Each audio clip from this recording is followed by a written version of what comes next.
Sir, KD sir, audible irukka?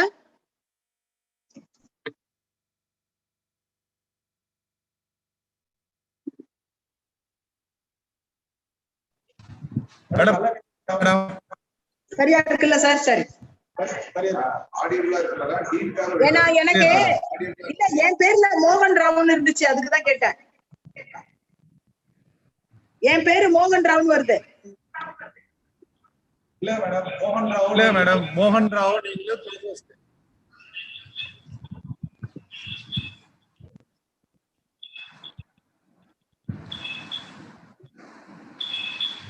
Sir சொல்லுங்க sir.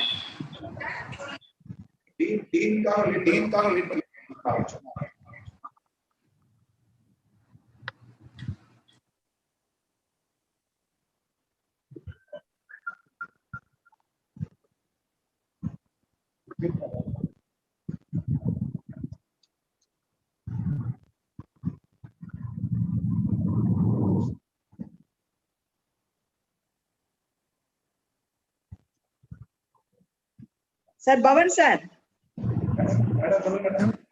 இல்ல sir, இந்த மோகன் ராவ் வந்தா எனக்கு அவங்க பேசுறது இப்ப கேவி சார் பேசினானா எனக்கு கேட்காது. நேத்திக்கு அப்படித்தானே ஆச்சு, அதுக்காக கேக்குறேன். இல்ல மேடம், மோகன் ராவோட மொபைல்ல தான் சார் பேசுறாங்க. சரிங்க சார், எனக்கு ஒண்ணு இல்ல. இப்ப ருக்மணி மேடமோ கேவி சார் பேசுறது எனக்கு கேட்கணும், அதுக்காக கேட்கிறேன். நேத்திக்கு இப்படிதான் இருந்தது, எனக்கு நான் பேசுறது கேட்கும், நீங்க பேசுறது கேட்காது, அதுக்காக கேட்டேன். மேடம் வேற ஒண்ணும் இல்ல, சுசிலா மேடம். சார் சொல்லுங்க சார். சொல்லுங்க சார். மொபைல வச்சே பேசிடலாம்னு நினைக்கிறேன். மொபைல வச்சு பேசுற மாதிரி பேசினாவே உங்களுக்கு கிளியரா கேட்கும் நினைக்கிறேன். சார் மொபைல்ல தான் சார் கையில வச்சிட்டேன் இன்னைக்கு. மொபைல்ல தான் லாகின். ஏன்னா there is some problem with your system. அதனால நீங்க இப்ப மொபைல்ல பேசுற மாதிரி பேசுனீங்கன்னா கிளியரா கேட்கும். இப்ப மொபைல்ல தான் சார் லாகின் பண்ணிருக்கேன். ரைட். சரிங்க sir. Thank you sir. Thank you sir. Sir, Dean sir, good morning sir. Good morning sir. Good morning. Good morning. Good morning sir. Good morning sir. Good morning. Good morning all of you. Good morning sir. Good morning all of you sir.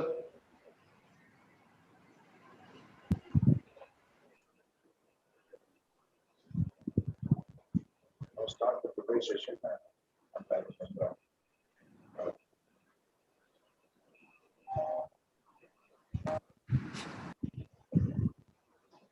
One with happiness, enlightenment, transformation. Number one. After reopening, I'll make a pump out for that. Yeah. Good morning all. I'll call her and get the explanation from all. Let's start this second session of international webinar on the topic for the sustainable living and healthy living. So first session will be with Dr. K. Venkatachalapati, Director Center for Yoga Studies, Annamalai University. So I welcome all the participants and also I welcome resource person and all the coordinator, Dr. Sushila Madam.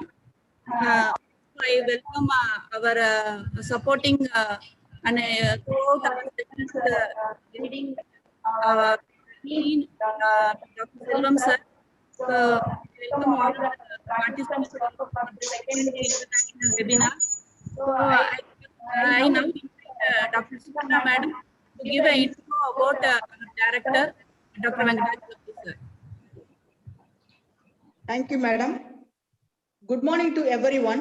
The Center for Yoga Studies, Annamalai University invites you for 3 days international webinar in connection with the 7th International Day of Yoga, 21st June 2021, entitled Yoga is an effective way of maximize the joy of living healthy. I welcome Dean, Faculty of Education, Professor P.V. Selvam sir, and other participants. Today is the second day of webinar. On behalf of the organizers, I welcome once again you all for the today's session. So today's session, the first session will be Dr. K. Venkatachalapati sir, Director in charge Center for Yoga Studies. Session 2, Dr. D. Rukmani. Session 3, Dr. Lingam Pillai from Malaysia. Now the first session, our Director in charge Center for Yoga Studies, Dr. Venkatachalapati sir. He is an inspiration, love of learning, love of learners and the love of bringing the first two loves together. And Dr. Venkatachalamurthy sir is a good yoga teacher, is an inspiring teacher, shows authenticity in his personality, having energy and a true passion for teaching, want to educate and inspire others. Now I invite Dr. Venkatachalamurthy sir. He is the assistant professor and director in charge Center for Yoga Studies, and he is working more than 33 years of experience in our esteemed institution of Annamalai University, and a well-known yogic practitioner and a best teacher, and also a recipient of so many honors and awards.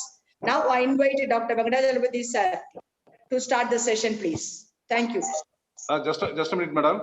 So Morning. before Sir, starting, you can enter all the participants to allow them to enter the Zoom meeting, madam. Because most of them they are waiting, I think so. But we have shared the YouTube link also, sir. Yeah, because at least those who are waiting in the Zoom, you can. Okay. Thank you, sir. Good morning. Good morning to everyone. Really, I thanks to the Almighty Lord Nataraja and Govindaraja, and especially thanks to the authorities of Annamalai University and the great Dean Faculty of Education. He is one of the greatest personality. The last year, that the Faculty of Education conducted more than 100 webinars. And apart from that, this year also, even though in the pandemic situation, our Dean always guiding and conducted the classes, both on-campus mode and off-campus mode also. He gave all the guidance with the support of my colleagues. Without my colleagues, I can't do anything. Therefore, I thanks to the Dean, the authorities, and my colleagues, those who are always supporting in the pandemic situation. And now my topic related to happiness, enlightenment, transformation, and bliss through yoga. This is the important topic nowadays. And when we ask the question, what is the ultimate goal of life? What do you want? When I'm asking to each and everyone, and day by day, how are you? Immediately they said, I am fine. I am fine means physically fine or mentally fine or financially fine or socially fine, and what way of fine. There's a fine which may define in the different meaning. But here, the life is different from the live. The life is different from the live. When we ask that the questions, whether the money give all the pleasure and happiness to the people, money can buy a bed but not sleep. Money can buy a medicine but not good health. Money can buy a book but not knowledge. Money can buy a house but not a home. Money can buy a comfort but not everything. The peace, the harmony, the enlightenment, the bliss, we unable to buy through this process. Therefore, the well-being or the health or whatever may be, which depend upon not only on the monetary oriented aspects, which depend upon the different life way. Therefore, the live is different from the life. And what is life? When we ask to the three important people, I want to tell about the three important people. One is Buddha. Buddha is the emperor, he is the rich prince. He lived inside the palace. When one day he saw the leprosy, he suffered due to some disease. Immediately he asked the first question, whether the disease which may affect the people, then that he get answer yes. Then second, he saw one dead body. Then immediately he asking the question, death is possible for everyone. Yes, whether they may be a king or they may be a sannyasi or whoever may be, they may be attained that death. Therefore, then he understands something. And third one, then he observed one man who is old. Then after observation of the old man, he asking, the old is also possible again. Then he is the greatest psychologist. He left out from the palace. Then he is seeking the happiness, not from the palace. He is seeking the happiness within. And another yogi, he belongs to that Pattina Tadigala. Kadarunda Usiyum Parad Kadevanikke. He told the poem, Yatana Yatana Yapano, Yatana Yatana Annayo, Pilla Yatana Yatana Pillayo, Pendi Yatana Yatana Pendiro, Munna Yatana Yatana Previo, Inum Yatana Yatana Previo. How many Janmas I am entering into this world? He is the greatest businessman. That day, who is the greatest people means the teacher is the greatest people. The guru is the greatest people. The businessman is not the greatest people. Nowadays, businessman converted as that yogi also converted as a businessman. Nowadays, they give more importance. They are selling the knowledge. Therefore, they are seeking the yogi also. They are not a real yogi. The yogi also seeking the happiness in the materialistic world. What that Pattina Tadigalar told means, Kadarunda Usiyum Varad Kadevadike. Even though in this life be unable to carry at the time of the last journey, be unable to carry even a broken needle. Even though what happened, the broken needle, we should not carry during at the time of judgment day or the last journey day. And you know about the another king, he is the ruler, the great emperor, Alexander. He came to India, he won whole country. He win many more battles and enter into India. He fight with the small king. Then he asking one question. That small king asking one question to that emperor. What he asking means, then what is the ultimate goal of your life? Then I want to become the great Chakravarti. I want to become the great personality. I want to win the whole people. I want to rule all the people. Then finally, what you are going to do? Finally, I am going to sit in the particular place. Then immediately what that the particular king said to that Chakravarti of the Alexander, then why you are waiting for that time? Now you go and sit there. Then when he returned back after that, his intuition said, when he returned back to his own country, enter into Russia, then what happened means he unable to cope up with the external situation. He suffered due to that fever and other things. Immediately he said to his Seleucus Nicator. Seleucus Nicator is his what it is called. He is the leader of that particular war team. Then what happened means he called to him. Then he bring one death box and put two hole and putting his both hands in the outside world. And what happened? He come with the empty hand, go with the empty hand. Kadarunda Usiyum Varad Kadevadike. Usimunai Wotai Kule, Watahangal Ponalum Kasasai Pogadadi. Even though the camel enter into the holes of the small needle, but we never forget about the money. Then during at the time of last journey also put 1 rupee coin here. That 1 rupee coin also not belongs to us. But this is the life. But the people, they are seeking the happiness only in the external world. But what is the ultimate goal of yoga means here? Tannai ariya tanakkor kedillai tannai ariyamal tane kedugundran tannai ariyum arivai arindavin tannai archikka tanirundane tane tanakku pagaivanum nattanum tane tanakku immayum arumayum tane taan seida vinaipayan tuippanum tane tanakku talaivanumame ennai arindilen itthanai kaalamum ennai arindavin ஏதும் அறிந்திலேன் என்னை அறிந்துட்டு இருத்தலும் கைவிடாது என்னை செய்து என்னை சொல்கிறேனே. What is the poem here? What is the ultimate goal of life means the self-realization, understanding about yourself, know thyself. Don't understand about others. But the people try to rule others. They are seeking the happiness only in the external world. The happiness is not in the external world, not in the outer world. The happiness is only within. Therefore, yoga is the process of seeking the happiness only within. Therefore, it is called inner workout, not work out, work in. Work in is called yoga.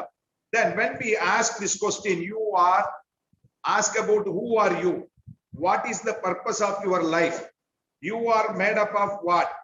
the human construct, when you are observe the universe in the form of human construct, it is not the world of other species. What it is called, there are 84 lakhs of living creatures in this world. We are different from all the living creatures. Then when we are observed, we are differ from other. The world of butterfly is different. The world of dolphin is different. The world of what it is called, the mammals and other thing is different. But the world of human construct is different. First, we know about that scientific world. When your life is started, you are traveling more than 360 crore years back. The same things when we ask about the Darwin, the evaluations of the consciousness from the one knowledge to six knowledge. What is the ultimate goal of yoga? Yoga means that is the enlightenment we can reach, the happiness we can reach, the transformation we can reach, the blissful stage we can reach from the 6th to 7th state. That is called blissful state. The 14 billion years ago, only the human life is started. But when we are started our journey from the microorganism, who is a coronavirus? Who is the bacteria and other thing means everything is our forefather. We are also evolved from there only. But previously we are afraid about the snake. Nowadays we are afraid about the mosquito and the coronavirus, microvirus. Why? Your way of life is different. Therefore, one scientific advisor of the Bill Gates, his name is called Gruswell. That Bill Gates asking the question to Gruswell. Bill Gates asking the question to Gruswell, what about the future man? The future man may conquer the death. Immediately he replied, what about the future man? The future man may be a nano-bionic man, he may conquer the death. When we want to conquer the death means what is the process? How they may conquer the death? Then immediately the scientist told that is the only way, what it is called yoga. Then here in the year of 1960 also the new human of the World Health Organization member also explained about this is the only way to prevent all the diseases in the evaluation of the consciousness. Then any one example is there, how it is possible the normal man converted into the nanoman or bionic man or the human being means immediately the Darwin example immediately explained to that scientific advisor that ordinary ape only converted into the human being. The ordinary ape converted into the human being means the future man may be converted into the divine being. This is the upgrading of the consciousness from the man to man, then Superman, then God man, then Almighty. Therefore, here when we are talking about the human being, Manidaril Maramundu, Manidaril Mirgamundu, Manidaril Manidarundu, Manidaril Devarundu, Manidaril Devam. Manidaril Maramundu, the basic knowledge. Some of the people, they are living in this earth just like a plant. What they know it means eating, sleeping. Manidaril Mirgamundu, eating, sleeping, reproducing and cheating. Manidaril machine undu, they are the mechanical man. Always living like a machine. This is the happiness. The modern men live like a happiness. They give more importance for whom means they give more importance for unknown person rather than known person. They give more importance for want to impress others. Who want to impress others, they are spending more money. Why means they are spending more money to impress others for makeup, for attracting the people. You want to buy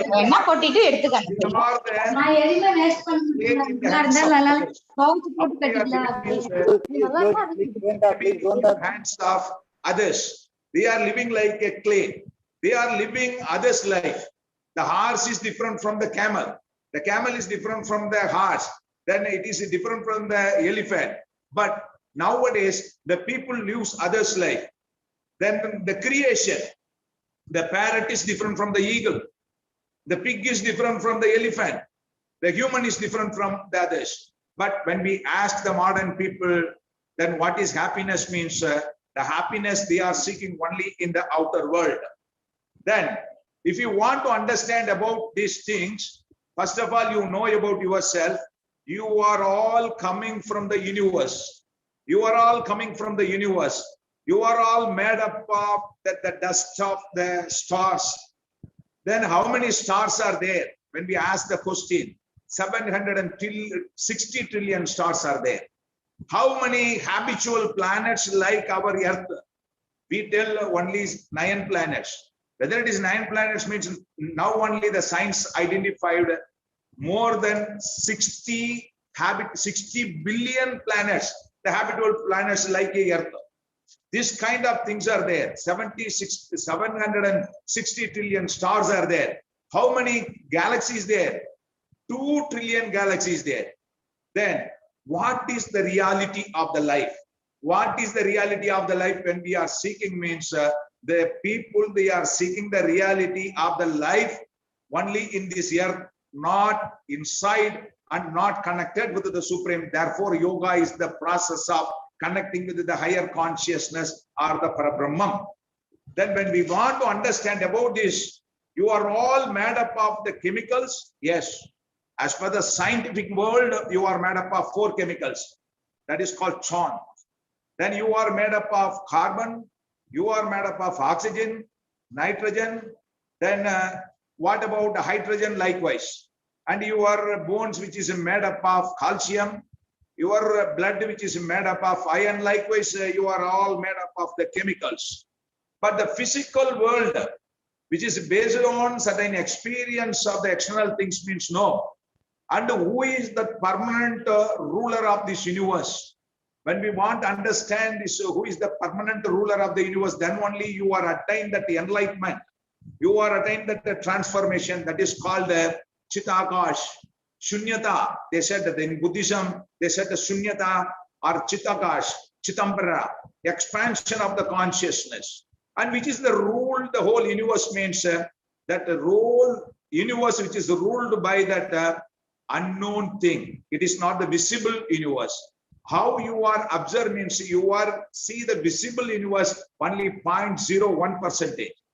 When we are observed that external things, the 70% of the energy ruled by the universe is called black energy, which is not made up of electron, proton, neutron, or God particles or anything. It is made up of nothing. The nothing is responsible for everything. The nothing is responsible for everything. The nothing is responsible for everything, which is made up of not the particles. When you are observing, then in the physical world, then you are getting certain things that through the human experience. The human experience, what? Seeing, tasting, feeling, thinking, then hearing. These kind of things you are gaining the experience through the opening of your body. This is also explained in the yogic concept, the 7 lokas, what it is called, Atala, Utala, Sutala, Daladala, Makadala, Rasatala, Patal, Rasa, Rakta, Mamisha, Medaga, Asti, Majjimeru, likewise. Then your experience, your eyes see certain experience. Then some people, they are visited to going to tour.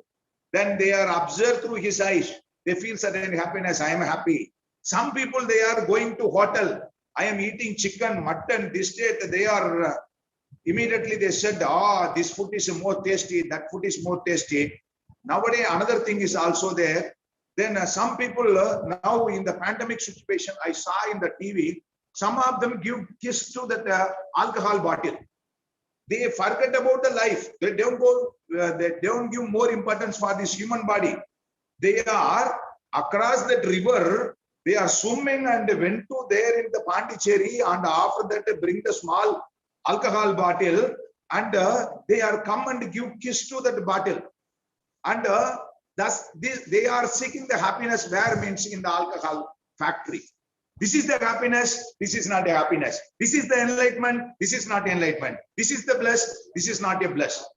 Then therefore here, the neural network, neural correlate, which is internally working in the electrical chemical changes, and that what it is called the electrical current, which is working inside the body. Then when you want to observe everything means your thought, your feelings, your emotion, your intuition, your creativity, everything which give the happiness, that happiness is different from the sensible pleasures. Therefore, when you ask one question, what is meant by happiness? Then when we ask to the people, I want happy. And what is the happiness formula? Then the happiness formula here, which consists of your health, your relationship, making money, and successful life likewise. Therefore, happiness formula, what the social scientists said means the happiness equal to S plus C plus B. That yes, what is yes? That is a brain set point. The brain set point only determine the 50% of the happiness. The brain set point then containing of your brain. It is the containing of the conditioning of your mind. How you are conditioning your mind. How your brain see this world. Your brain see this external world. It is the brain mechanism. How the brain which may understand about that external world. Your brain, the brain set point, which is depend upon the opportunities and possibilities. It is depend upon the opportunities and possibilities means, then it is related to the positive psychology. You are seeing the world with the positive way, then you become a happiest person. At the same time, you are always criticized, condemned, blaming others, then you are an unhappy person. Then what is the reason for unhappy? The reason is unhappiness when we are observed the less than the 5 to 8 years of child. This is the test. When the brain of the particular child, how it is working means, the brain of the child is the mirrors of the caretakers. The brain of the child is mirrors of the parents. If the parents always, they are contaminated the children, they are blaming, they are criticizing means, what happened means, after that, the children may become an unhappy person. At the same time, the parents always motivated the children, praising the children. Then what happened? The children is the mirrors of the caretakers, the mirrors of the happiness. Then here, 50% of the happiness, which is depend upon the first brain set point. Next one, 15%, that is called the conditions of living. These conditions of living, which is related to the happiness means, this is not the other happiness, it is called materialistic happiness. What it is called 15% of happiness means your house. Sir, your how many houses you have? I have 5 houses and wealth, jewels and properties, money. Likewise, this happiness, it is not a permanent. For example, you win the lottery. You may win the lottery 200 crore or 300 crore. When you observe, then what happened means after the 5 years, your happiness, or not after 5 years, 5 months, your happiness is deteriorated. It is not a plateau. It may be declined. Therefore, the happiness formula, it is the conditions of living, which is related to the materialistic happiness, which give only the 15%. Then other happiness, what it is called voluntary choice. This voluntary choice, which may be also depend upon 2 important things. The choice of pleasure. The choice of pleasure, some people, they are want to entertainment, want always watching the TV, go to cinema, shopping, sex, alcohol, consumption. Likewise, this leads to addicted personality. The person, they are addicted personality. Then always giving more importance for alcohol means he addict to alcohol. Always giving to some other unwanted things means now the present day, so many Swamijis, what happened means this kind of things. He are focused. Previously, they want to attain that enlightenment. But after that, going downward. Then which chakra is more activated means downward chakra is activated, they're going decline state. Therefore, here the choice of pleasure which may be choosing through the entertainment, shopping, sex, alcohol, consumption, likewise means this is called adequate pleasure. That is called addictions. That addiction which leads to permanent means no, it is not a permanent happiness. What is the real permanent enlightenment? What is the real happiness? Then yoga said, choice of meaning or purposeful life. You ask the question here, making others happy is the ultimate goal. Here, what yoga said means, the yoga said only three concepts: seva, satsanga, simran. You simran means you don't think about the simran sinister. Simran means self-enquiry. Here, seva, service to the people. Nowadays, the people, the medical people, the nurses, the policemen, the teacher, everything, the service to the people. The service to the people is service to the God. They are not expected anything from the people. Then the people happiness is the real seva to the God. Here, that's why they give more importance for the happiness formula, what is called a seva. Satsanga, always think about the good things. Oh, this corona is affected, that corona, that one, this one, that one. Always think about the problem. Don't think about the problem. If you are wearing the black color cooling glass, if you see the external world, everything is black. You remove the cooling glass and you see that inner perceivable knowledge, inner perception of your eyes. Then the world is so beautiful. The earth is not only for suffering. The earth is only not for suffering. The earth is only for attainment of the enlightenment. Therefore, satsanga is important. The third one is called what is the ultimate goal of life? Then you are appear and disappear just like a bubbles. You are enter into this world only for eating and sleeping and reproducing purpose. Or what is the ultimate goal? The ultimate goal of life is you must understand who I am I. What is the purpose of my life? Who I am I. Where did I am coming from? Where I am going? What is the purpose in my life? Physical death is end for all. If there is any other question is there, then the answer you are find it means then this person only is the enlightened, blissful transformation person.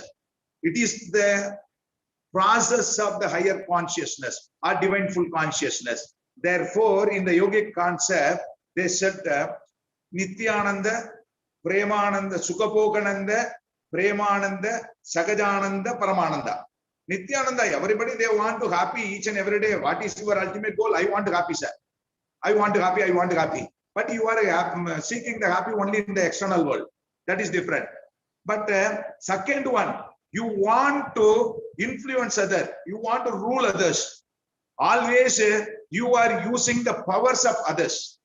Then through the powers of others, you destroying the people. Sometimes what happens means some people they are happy when others are suffering. Others are suffering means, oh, this person suffering, oh, I am happy. Likewise, these people are not a real people. They are the animal-like behavior. That is called the power which misused by the people. And Premananda, that is, it is connected with not a reptile brain. It is related to the limbic brains. The limbic brain, which is related to, you know, about the psychological aspects of the brain in the neurotransmitter or the bioenzymes means it is related to the limbic brain. The limbic brain, which is related to the emotional. The mammals having, and the human also, the love, compassion, sympathy, and the empathy, which is related to the limbic brain. The limbic brain is working means, then what happened? You see the world beautifully.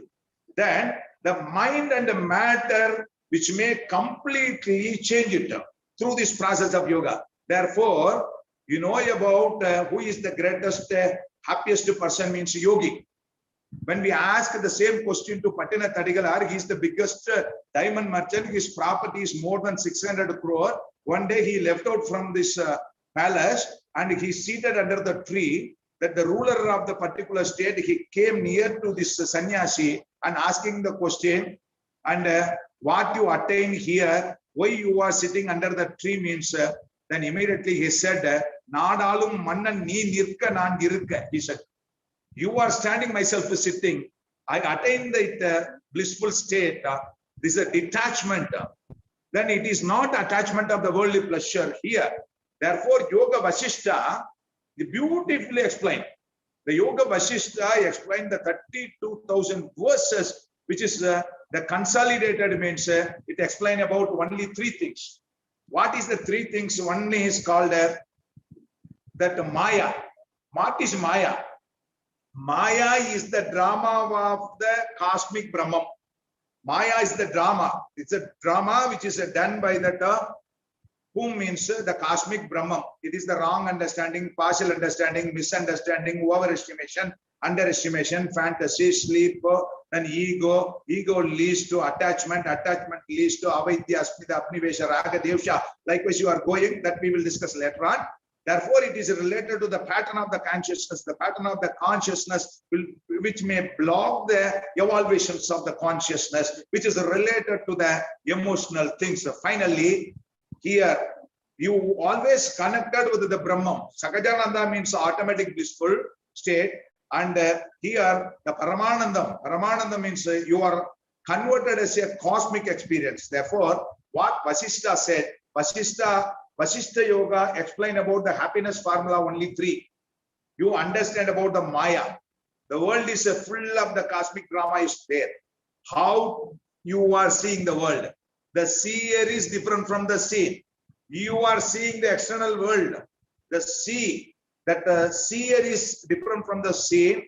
But here, what he said means where that experience happened. You know about that Vasishtha, he is the guru of Rama.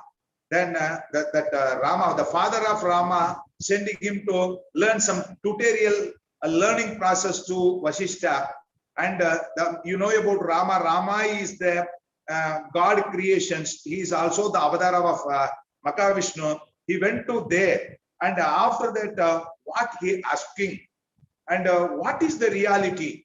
What is the reality? Where the happiness? Where the bliss? The bliss is not in the external world. Only it is in internal world. Then the reality. It is the reality is the ultimate possibilities. Ultimate reality means that is we explain in the absolute consciousness bliss. This is the real God. This is the real God. It is beyond the subject and object split. It is beyond the subject object split. When you are understanding the reality of the life, through that what happened, through the parinama, through the evaluations, what happened means the observer, beyond that observations, the seer is different from the seen. This is explained in Patanjali Yoga Sutra, what it is called Yoga Darshana. The Yoga Darshana means it is not a sensual perception. It is not that understanding through the sense. It is go beyond the sense, go beyond the mind. The psychology also explain about the happiness is not in the outside within. When we move from the head to heart, heart to self, then only you realize everything. The people identifying the self. How the people identifying the self? Then the same thing also explained by Dattatreya. Dattatreya, the great saint, he learned the happiness. Then many people, they are asking the question, how you are always happy? How nothing is which may affect your happiness? Immediately, he said, I learned everything from the attributes of the nature. The 24 attributes of the nature I learned. I learned the tolerance from the earth. This is also explained in what it is called Vasishtha Yoga, like Sama, Tama, Upariti, Didiksha, Mumikshatva, in Viveka Sudamani, and the 7 Bhumikas, which is explained about this concept. Then he learned that the tolerance from the earth. He learned the purity from that water. Likewise, he learned everything from the attributes. Therefore, the Dattatreya concept is there. How the universe come from? When we are asking about how the universe is come from, means it is come from the ultimate reality of the universe. It is called the Brahman or the Parabrahman. The Parabrahman is the permanent. We are also temporary. Therefore, we are traveling nearly 360 crore years. But what is the ultimate goal of your life? The transformations. You must evolve in the highest state of the consciousness. Then through this transformation, where you are coming from, means you know about the science that is called a hemolitho autotropic hope. What it is called a hypothermal fire or something. Hemo means that is called what it is called a chemical, and litho means raw, and what it is called autotropic means self-replication. Then hypothermal fire means that it is called the temperature, everything. Your body is made up of these things only. But when we ask, this is the permanent one, means you are coming from there. Yesterday also Mr. Kumar explained about all these things. Pindathil ullade andathil, andathil ullade pindathil, pindamum andamum undre, pindathai erindal andathai eriyalam. You are made up of from the Pancha Bhutas. Then what is the science today? Struggle means it is struggle with the three important concepts. Causes of the Big Bang, no one can identify. No one can identify. Then till now the science struggle with the spirituality. Then and how the life is emerged, how the life is created, what is the fundamental reality. These three things till now we are unable to find it, but the yogi find out these three things. Therefore, they are always attaining the bliss. The modern world, they are seeking the happiness only in the health and well-being. You know about the well-being means the social well-being there, financial well-being there, community well-being there. Are there so many well-beings there? Then well-being means it is the process of health you have to maintain through the spending of more money. No, we are spending more money to hospital. No, this is not a process of health. Then what is the key sources of your health? The key sources of health which is dependent upon your life. You know about this science. Your body which is made up of one micro cell. Your one micro cell, through that 50 replications, it converted as a human body. And through this 50 application, your body, which consists of 25,000 genes. Then what happened? Then remaining 2 million. 2 million means 150 times of genes where you are get it from the parent. Likewise, you are get it through the experience of your food, your environment, your interaction with the people, your eating, breathing, metabolism, elimination, and self-regulations. This process which determine that your microbiomes, then 150 microbiomes associated with the parental gene only determine your body, determine your body functioning. But at the same time, you know about the homeostasis of the self-regulations. The homeostasis of the self-regulation, which is interconnected with the epigene, which is made up of protein, what it is called the day-to-day experience. Therefore, the day-to-day experience, we must attain only through, where means only attain through the process of withdrawal of senses from the outside stimuli. Now I come to that topic, what it is called the transformations. What is transformation? Then here, the transformation is the Jnana Vritti, Jnana Swarupa. Then the Sankara in Viveka Sudamani, he explained about many things. The man, they must liberate from 3 sufferings for transformations. The transformation they want to attain. They want to attain the blissful state means the man free from physical disease. How he may free from physical disease? The process is called yoga. Then second one, the mental influctuations, the mental inharmony. The mental harmony which may determine more diseases, which leads to 70% of the disease. The 70% of the disease which is related to the psychosomatic disorder, mind related. Because psychology is the physiology, physiology is the psychology. If your psychology good means your physiology also good. If your physiology good means the psychology also good. Nowadays, the peoples also die not due to the disease. They are died due to the psychosomatic disorder. Then here, the mental inharmony which determine your health. Then the last one is called the spiritual ignorance. That the transformation which is related to the spiritual transformation, that the ignorance is the main causes for all problem. Ignorance leads to ego. Ego leads to attachment. Attachment leads to what means the wrong identifications of the reality of the world. Then when we are understand about these things, the happiness is not just about the illness or the treatment. You are going to the big hospital. Nowadays, the people, I go to this big hospital for treatment. Big hospital you are going means big disease is there. You are go to the naturopathy doctor or Ayurveda doctor means you are free from diseases. At the same time, certain extent, certain limitation is also there. Therefore, allopathic medicine is also needed. Nowadays, allopathic, without allopathic medicine, we are unable to do it. Anything, it is preventing many people. Therefore, all these things, yoga alone never cure all the diseases. But here, you are going to big hospital or the treatment of the particular disease is not a happiness. Then the physical, mental, and social status means you observe it means yoga is the process which may evolve the people in physical, mental, moral, social, and spiritual aspects. It is going to the deeper wisdom. What is yoga? Yoga is the source of happiness. It is the method of higher perception, simple living with high thinking, harmonizing your body, harmonizing your mind. You evolve the soul, the evaluations of the soul. From the Anjana to Vijnana, Vijnana to Sunjana, Sunjana to Pranjana, Pranjana to Mainjana, Mainjana to Paranjana. This Anjana is the ignorance. Anjana to Vijnana, Vijnana to Sunjana. Sunjana means self-knowledge.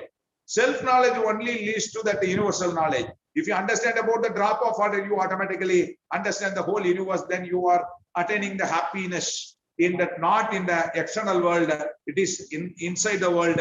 You are connected, you are the part and partial of the Parabrahma. Then you are control everything. Then controlling the negative thoughts. Then you are able to controlling the everything. Then you know about that the self-discovery, what it is called knowing, being, becoming, and seeing. Then here, you want to attain the happiness, what it is called longing the truth is ultimate goal of yoga. This is also explained in the Vasishtha Yoga, what it is called Supesha Visarana Dhanumansha Sattvavadi Asam Shakti, what it is called Viveka, Vicharana, Vairagya, Satsambat. Then Viveka, right discrimination is needed, and Vairagya, cultivate the dislikes. Then here you must detach from the worldly pleasure. Then sixfold virtues like what it is called mastery over the organs, mastery over organs, what it is called the physical and mental agony, which may be controlled, what it is explained in the form, what it is called sama, tama, upariti, didiksha, mumikshatva. Likewise, these are the kind of the things which may protect the people from the external sufferings. The external suffering which may control.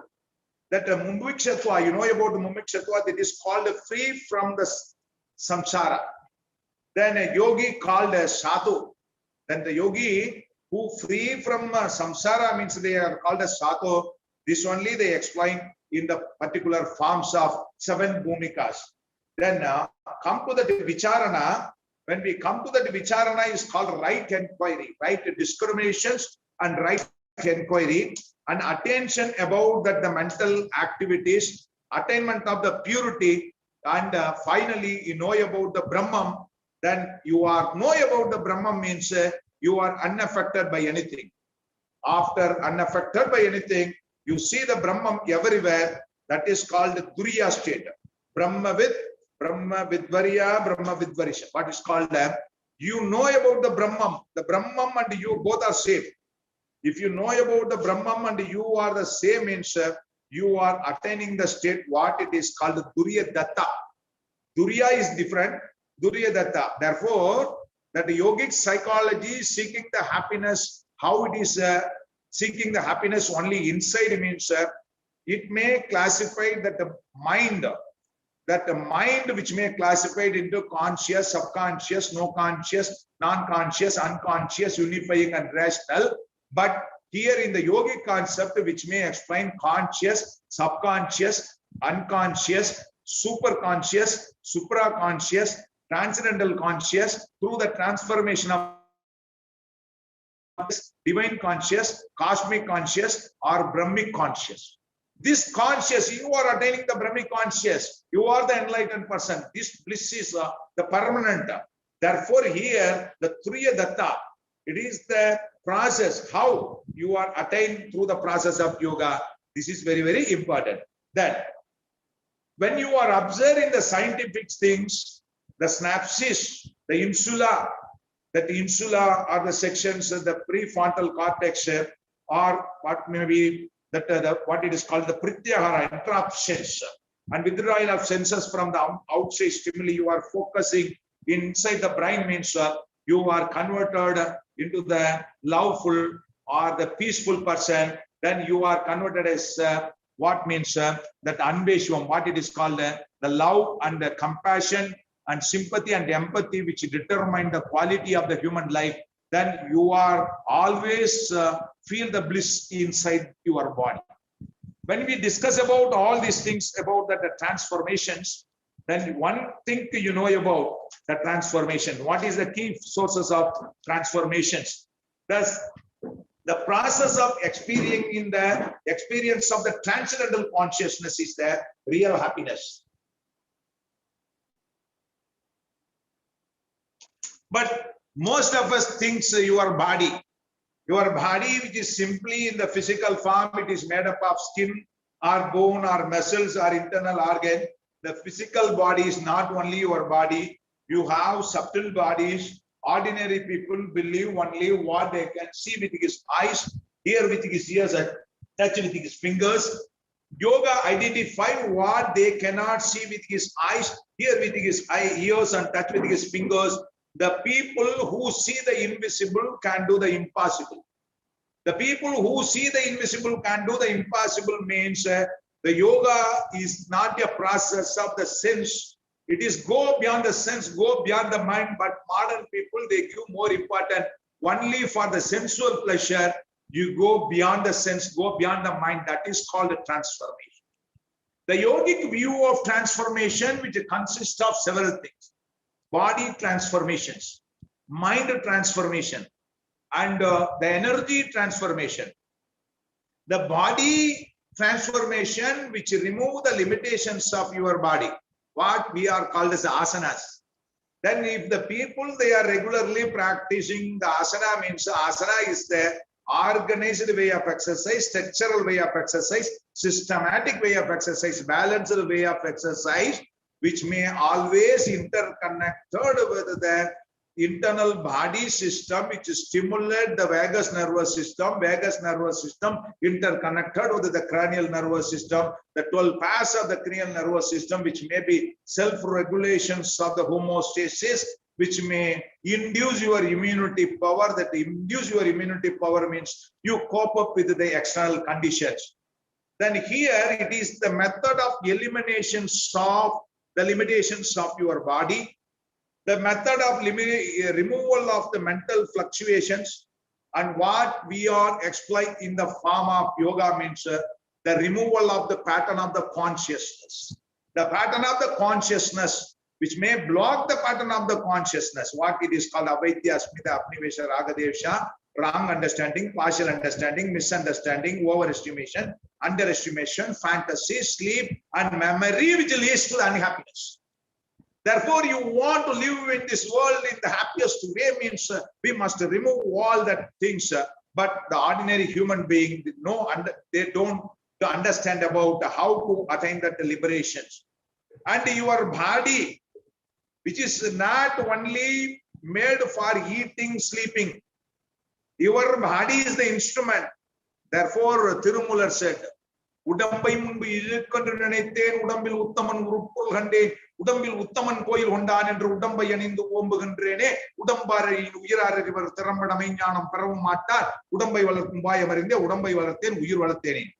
Bharati said, Nallador veenai seide the nalangada pudiyil erivadundo solladi shivashakti. The peoples are externally decorated. The external decorations, they want to influence others. Is the real healthy life?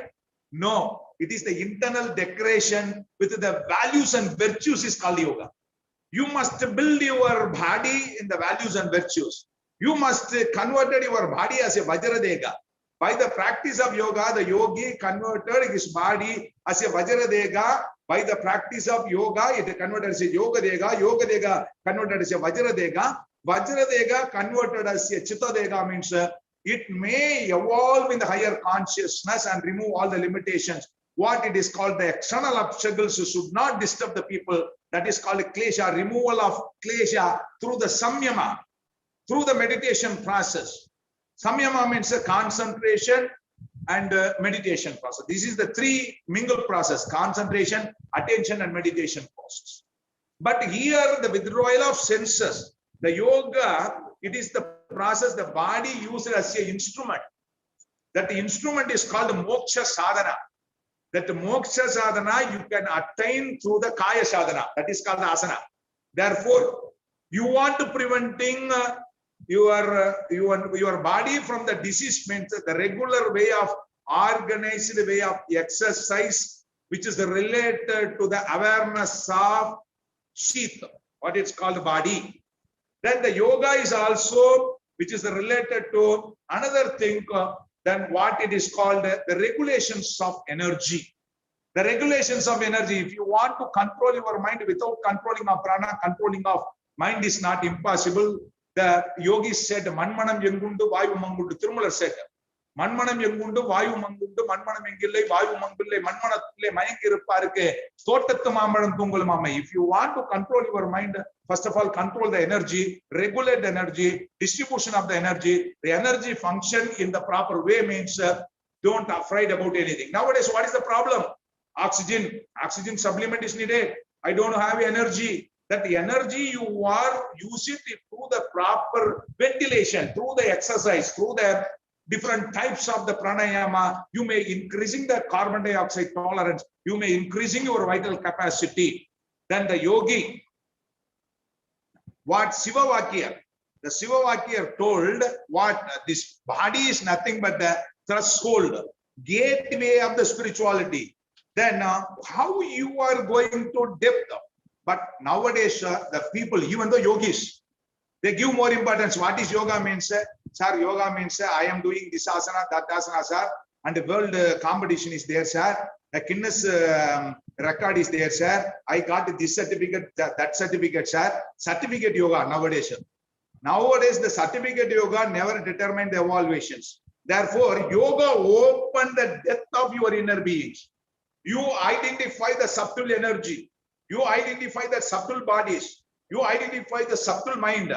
Then after attain the subtle body, subtle mind, subtle process of the inner transformations or understanding the inner core consciousness, then you are attaining the evaluations. Therefore, here the physical body, the Stula Dega, by the practice of yoga, it converted as a Vajradega, then Vajradega converted as a Chitta Dega. Finally, it is converted as a Pranava Dega or Kailaya Dega. This process you can attain means of this process, your body converted as a divine good. Then all the toxins which may be detoxificated through the Stula Vyama and Sukshama Vyama, like that so many subtle exercise. The physical body which is converted into the divine body. The physical body converted into the divine body through the higher perceptions. This higher perception is the analogical process of that ontology of yoga. That ontology of yoga, what explain how that ordinary caterpillar converted into butterfly, it is going to butterfly means how many process is there. Likewise, if you are heating the milk, the ordinary milk going to the different stages, likewise your body transform in the different state. These transformations are going on inside the body means you are identifying who I am. That is the identification is called self or the self transformation through the self effort. This self effort is needed. The self effort, how you are attained means only through the self awareness. Only through the self-awareness, which is related to the triangle techniques of body awareness, breath awareness, mind awareness, pointed awareness, surface awareness, linear awareness, and lateral awareness. When you are through the awareness of the self, you are reaching the highest state of the consciousness. After reaching the highest state of the consciousness, then what happened? Here, the energy body functioning in the different level. Then after working of the energy body, the energy used for evaluations of the consciousness and opening all the unopened centers of the brain, your unopened centers of the brain, which is opening, means so what happened means that is your attitudes, which is totally changed. Your mind, which may be contained, and your mind is stimulated from the external actions, which is drop out. After drop out from the external stimuli, you are attaining this state. Therefore, the 4 paths of yoga, which make you more importance for your evaluation, your transformation, you are attaining that Satyam, Shivam, Sundaram state or Samadhi. That what that 4 yoga means, yoga of right action. You must always do the right things. Right action is needed. Right thinking is needed. Right feeling is needed. Right being is needed. When you think about the right beings like Yama, Niyama, Ashana, Pranayama, Pratyahara, Dharana, Dhyana, Samadhi, Vitarka, Vichara, Ananta, Asmita, Sarvija, Nirbija, Dharma, Mega, Moksha means that the 8 stages, Yama, Niyama, reduce the friction. Reduce the friction between the outer action as well as the interaction. Reduce the friction between the outer action and internal attitude. Your total attitude is changed. Then your body, which may be empowering, your body, which may be strengthening. Then after that, your body strengthening means what happened? You must attaining the withdrawal of senses from the outside stimuli through the energy regulations. And after that, the mind, what happened? It attained the peace. Then after attaining the peace, what happened? The material body, this material body transforming into the divine body. When it is attaining the divine body means you automatically attain the divine full state. This divine full state we can attain through the pure knowledge, peaceful, and go beyond the range of the normal things. Therefore, here the path of transformation is the main ultimate goal of yoga. If you are follow these techniques, if you are follow all these techniques like asana, pranayama, likewise means you can evolve in the highest state of the blissful state. Then here the happiness is different. The happiness which may give more importance for the materialistic world, but the enlightenment means by the practitioner, by the sadhakas, through the sadhana, they are attaining the highest state. After that, the enlightenment yogis, they are transformed. They know about the inner core layer of the body, the inner core layer of the mind. Then they are not stopped at the scientific evidence of the subconscious mind alone. They're going to Duriya and Duriya Datta. After that, the mind which may converted into the cosmic consciousness and the witness of everything, where that the seeing is happened, where everything is happened, then they may understand that particular experience, that where the experience is happened, they may understand means this is the process of self-identification. The self-identification is the real consciousness state. It is the state of the silent witness beyond the subject and object split. Then the subject-object split you are overcome means it is the state of the consciousness of the bliss. The consciousness of the bliss only leads to the cosmic consciousness. The cosmic consciousness automatically identifying the self through the pure knowledge beyond the range of all these things, then you are converted as a Brahmic wisdom or Brahman. Then what you are called Aham Brahmasmi Tattvamasi, non-Kadavul. If you are converted as a God, you are free from all the obstacles. You are converted as a divine force. Then you realize the divinehood inside the body. You overcome from the birth and death cycle. You are really converted into the divinehood state. Therefore, what I suggested to the people in the yogi, don't stop it at the asana alone. Don't practice yoga for a business purpose. Don't sell your yogic techniques for business. You are not a businessman. You want to attain that enlightenment. You want that enlightenment means it is not a business or it is not a paper receiving techniques. And the Tirumular and the Patanjali not getting any PhD or anything from any other university. They are realize only himself. If you are realize himself, you are travel inside, going inside. and ask yourself who I am I means you are automatically attain the highest state of the consciousness means you are evolving in the highest divinehood state means you free from all the obstacles, you free from all the kleshas, then you realize the God, then you are automatically merging with the Supreme. I am, then you are realizing the I am body, God body, absolute body. If you realize the absolute body, then you are as a real Parabrahma. Therefore, what I suggested, come to conclusion, don't practice yoga only as a exercise, not a business, not a circus likewise. When I saw that your group also, many people putting all the unwanted messages. And this is not yoga. Yoga is the real transformation. The transformation you can attain through the right pathway. It is not a theory. What I am talking is the theory. It is not a theory alone. I am getting this medal, that medal. I am getting this award, that award. Means the awards are just only for living this earth. But yoga is the process of not only living in this earth alone. It is the process of living from that after the life also, before the life also.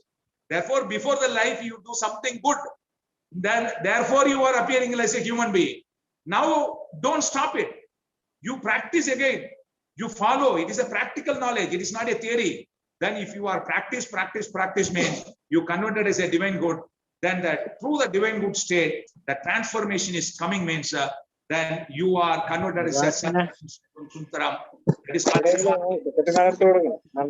state equal to the Parabrahman, equal to the Supreme. You are converted as a light of light. Your body converted as a light of light, like a sun.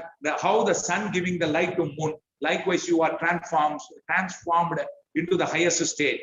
Then here, the happiness, which is not only in the external world, only in the internal world. You realize it, you practice it.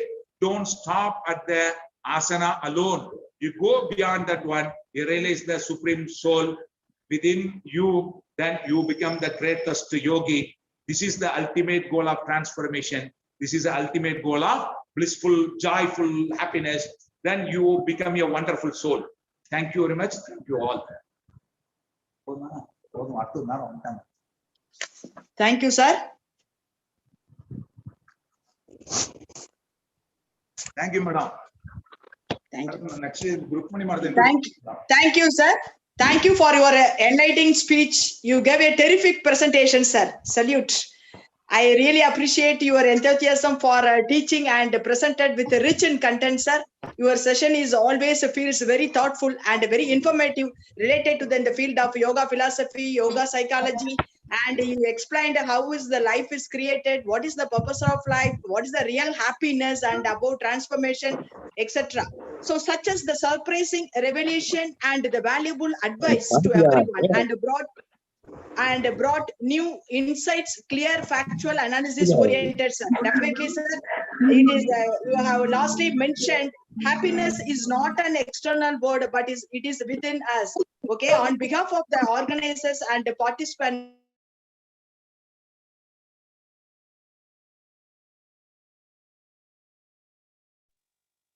hello.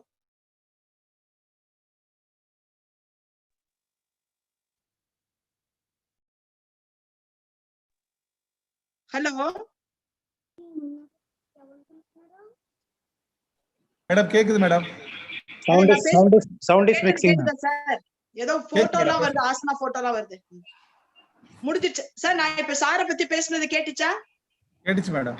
முடிஞ்சிச்சா sir? Madam. Thank you, sir. Thank you, sir. Very clear. Okay, sir. It is a great pleasure for me to introduce Dr. Rukmani Madam. Madam is a naturopathy doctor. She is qualified with a Bachelor of Naturopathy and Yogic Science, MSc Yoga, and MSc Psychology and PhD in Yoga. And she has presented number of papers in the field of yoga and naturopathy. And she has published 5 books. And she has honored with our Honorable Prime Minister of India. That is, she has received an acknowledgement with a thanks letter from Shri Narendra Modi, and she get a prestigious award Wonder Women Award, Kalam Award, Dr. Radhakrishna Award, and Research Excellence Award, Young Achiever Award 2020, Best Teacher Award 2020, Yoga Ratna Award, and Yoga Kalai Mamani, and so many awards. Now I invite Madam, Dr. Rukmani Madam, to give a lecture about the topic. Madam. Okay, thank you. I hand over the mic to the Dr. Rukmani Madam. Thank you.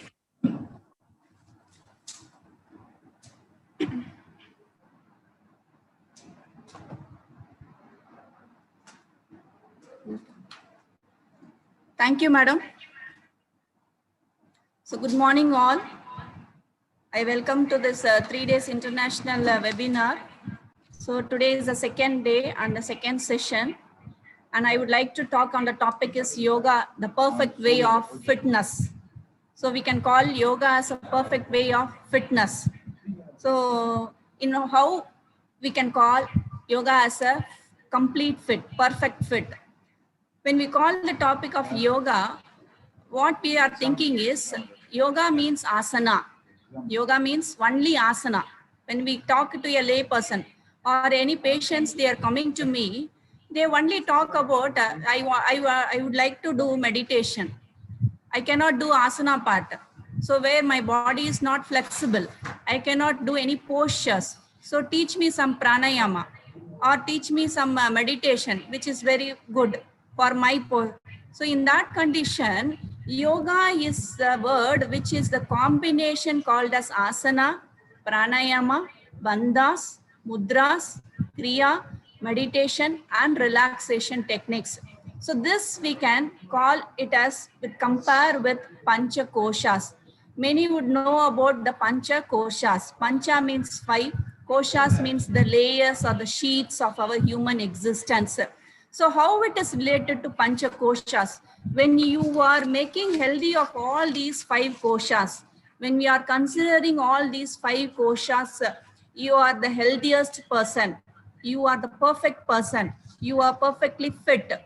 So how, in what way you have to look after your Pancha Koshas? So first Pancha Koshas is the 5 Koshas, which is a human existence. In that, yesterday the human speaker Dr. Kumar sir has explained about the term of 5 Buddhas, where we have 5 Buddhas in our body. So the human body is made of all 5 Buddhas, that is fire, earth, water, air, and the space. All these 5 Buddhas is also existed in our universe. So you all know that these all 5 Buddhas is made of our universe, the fire, earth, water, air, and the space. The same all 5 Buddhas is also present in our human body. In what way? So we can call the fire element. The fire element is present in our universe in the form of sun. So you all know it is the sun, where it is a fire element which is existent in our universe, and the water element and the air element and the earth element in the form of mud, and also you have the space, so the emptiness. So these all 5 elements is also present in our human body. It is called as the fire in the form of body temperature. So your body temperature is not present, it is completely diminished. What happens? You are made as a dead body. So when there is a temperature is lost, when the body temperature is not there, that is the chillness, where when we are dead, the temperature is totally gone. So the temperature is the thing where the fire element is present in our body. And next is our the earth element. The earth element is present in our body as the joints, muscles, where we have the muscles. This is the earth element which is present in our human body.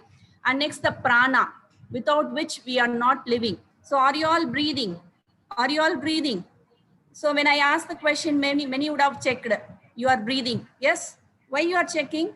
Because it is an involuntary process that is happening in our body. We are not minding of our prana. It is automatically where the inhalation and exhalation is happening. So we are not considering, or we are not giving importance to our prana. But prana is also very, very important, where without prana, you cannot live even 1 minute after. But without food, we can live 1 day or throughout your life. But we are giving importance only for the food, not for the prana. So the prana is the air element which is present in our body.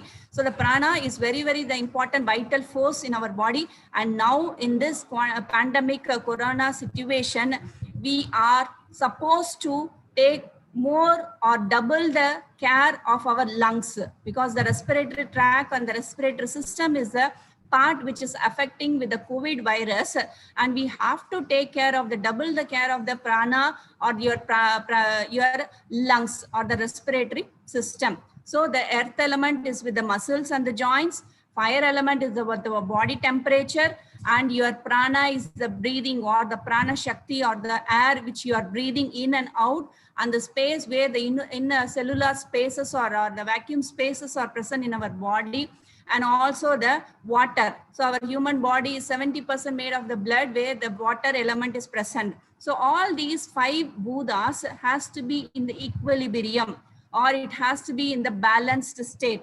When we are getting disturbance in this 5 Buddhas, so when there is a disturbance in the 5 elements in the universe, what happens?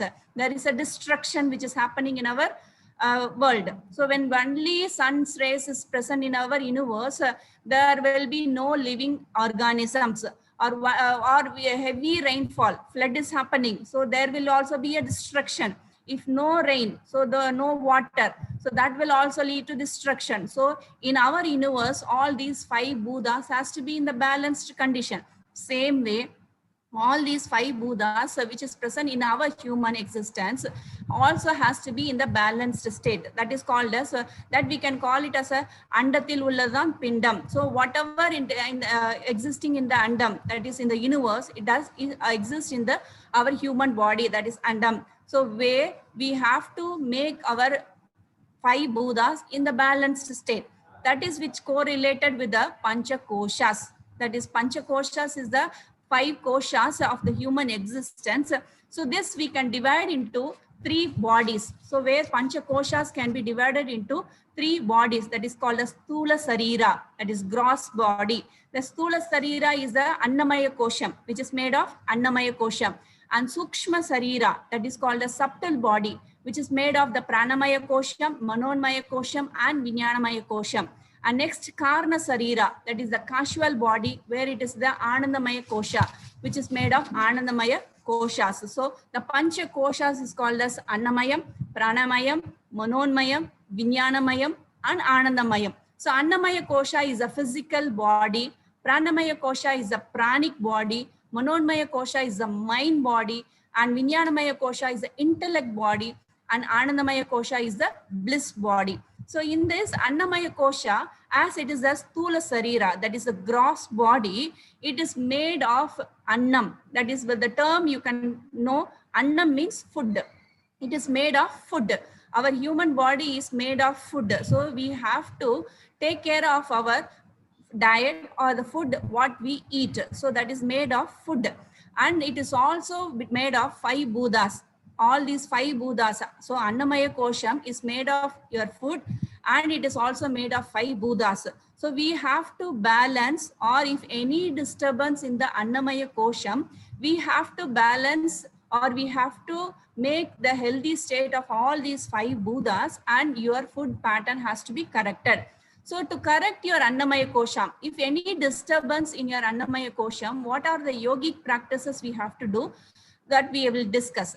And Pranamaya Kosham, so in any disturbance in the prana, so we have to go with the correction of your prana. And any disturbance in your mind, you have to correct your mind body.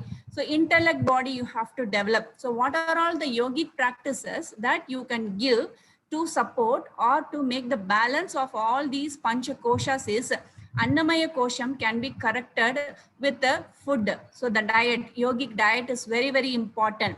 When we call it as a yogic diet, it is a sattvic food. So sattvic food is the very right food for the human body. So where the sattvic food you have to go. And then the 5 Buddhas corrections, as it is a physical body, you have to correct with the asanas. The asana is the physical posture where you can correct your asanas, your physical body, any disturbance in your physical body or the physical disorders, you can correct with the postures, that is asanas. Also, there is another concept where as I am an naturopath, so there is accumulation of toxins is the one reason for the disease. So when accumulation of toxins is happening, you have to eliminate the toxins. Earlier days, there was customs where we eliminate the toxins from the body, but nowadays we are accumulating the toxins, but we are not taking any measures to eliminate the toxins. So where the yogic practices, sages have introduced the method called as Shatkriyas. So this practices to correct your Annamaya Kosham, you can go with the practice called as Kriya, that is cleansing of your internal organs or your internal body. And also asanas, the postures where you can correct or make your body fit with the postures, and also your diet pattern. All these are the ways where you can correct your Annamaya Kosham. Pranamaya Kosham, where we can correct or regulate your prana or extend or elongate your prana shakti by the practice of pranayama. And then Manonmaya Kosha is a mind body where you can correct your mind body through the meditation practices, relaxation techniques, and your proper thinking or proper attitudes. And then we are going with the intellect body, where your intellect body can be corrected with a method called as more of reading your books, spiritual aspects, and doing satsangs, and also counseling sessions. You can correct all these your intellect body. And joyful practice, that is karma yoga practice, will help you to keep your anandamaya stage, the bliss body to be happy, a bliss body to attain the blissful stage. So that is the anandamaya kosha. So all these 5 koshas has to be healthy to make your body perfect fitness, perfect healthy. But what we are doing when we are practicing only asanas. We are ignoring the concept of pranayama. We are ignoring the concept of meditation or bandhas or mudras. So all the aspects is very, very important, where we can call this as an integrated approach.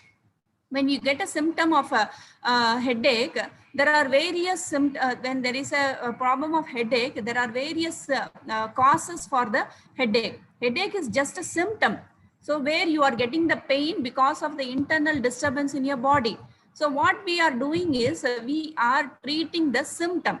We are taking any medicines or applying Jandu bombs or a hot cup of coffee or tea we are going, and we are reducing the symptom called as headache.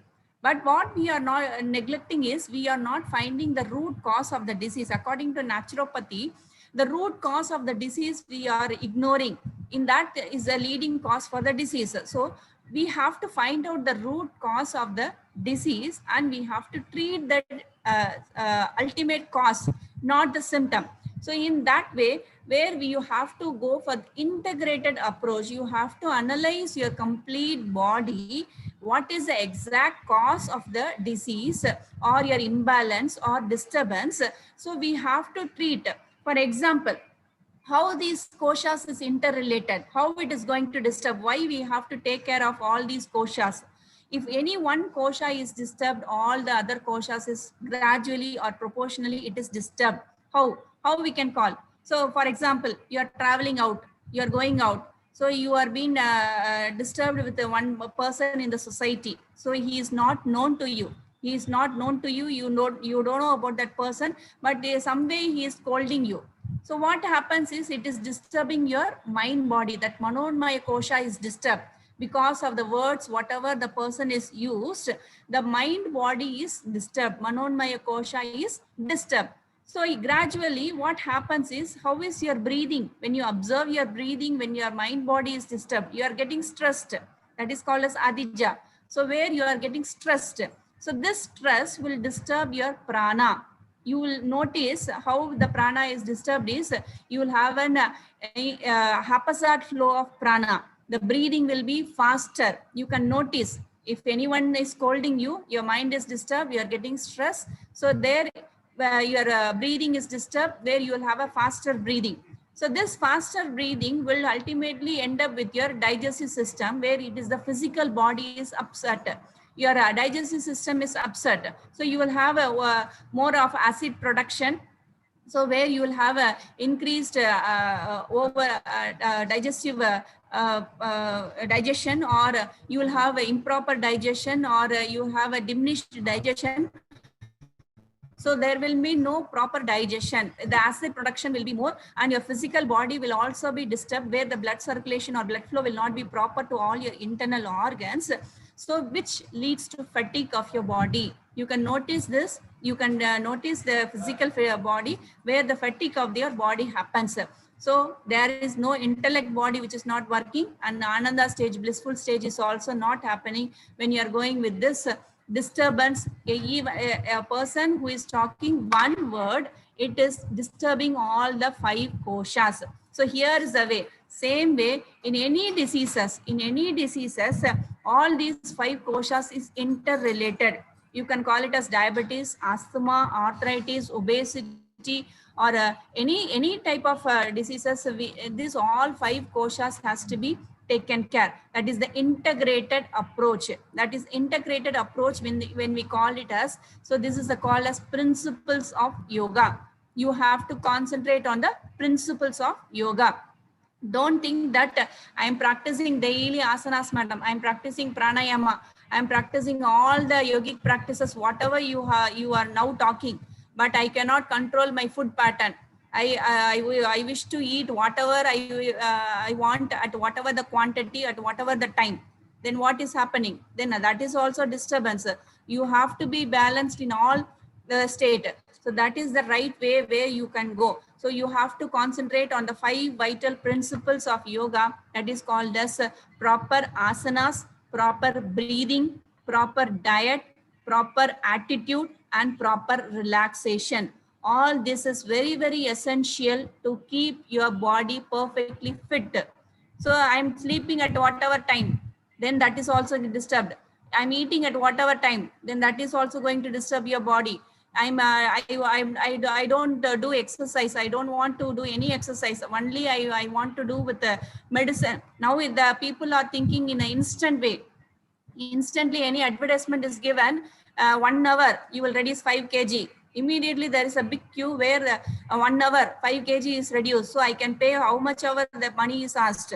So it is a way where your body is not gradually, you are not going way. So if any instant, so if you are going for an instant result, 1 hour 5 kg, then immediately you will also have an instant result of adverse effect also.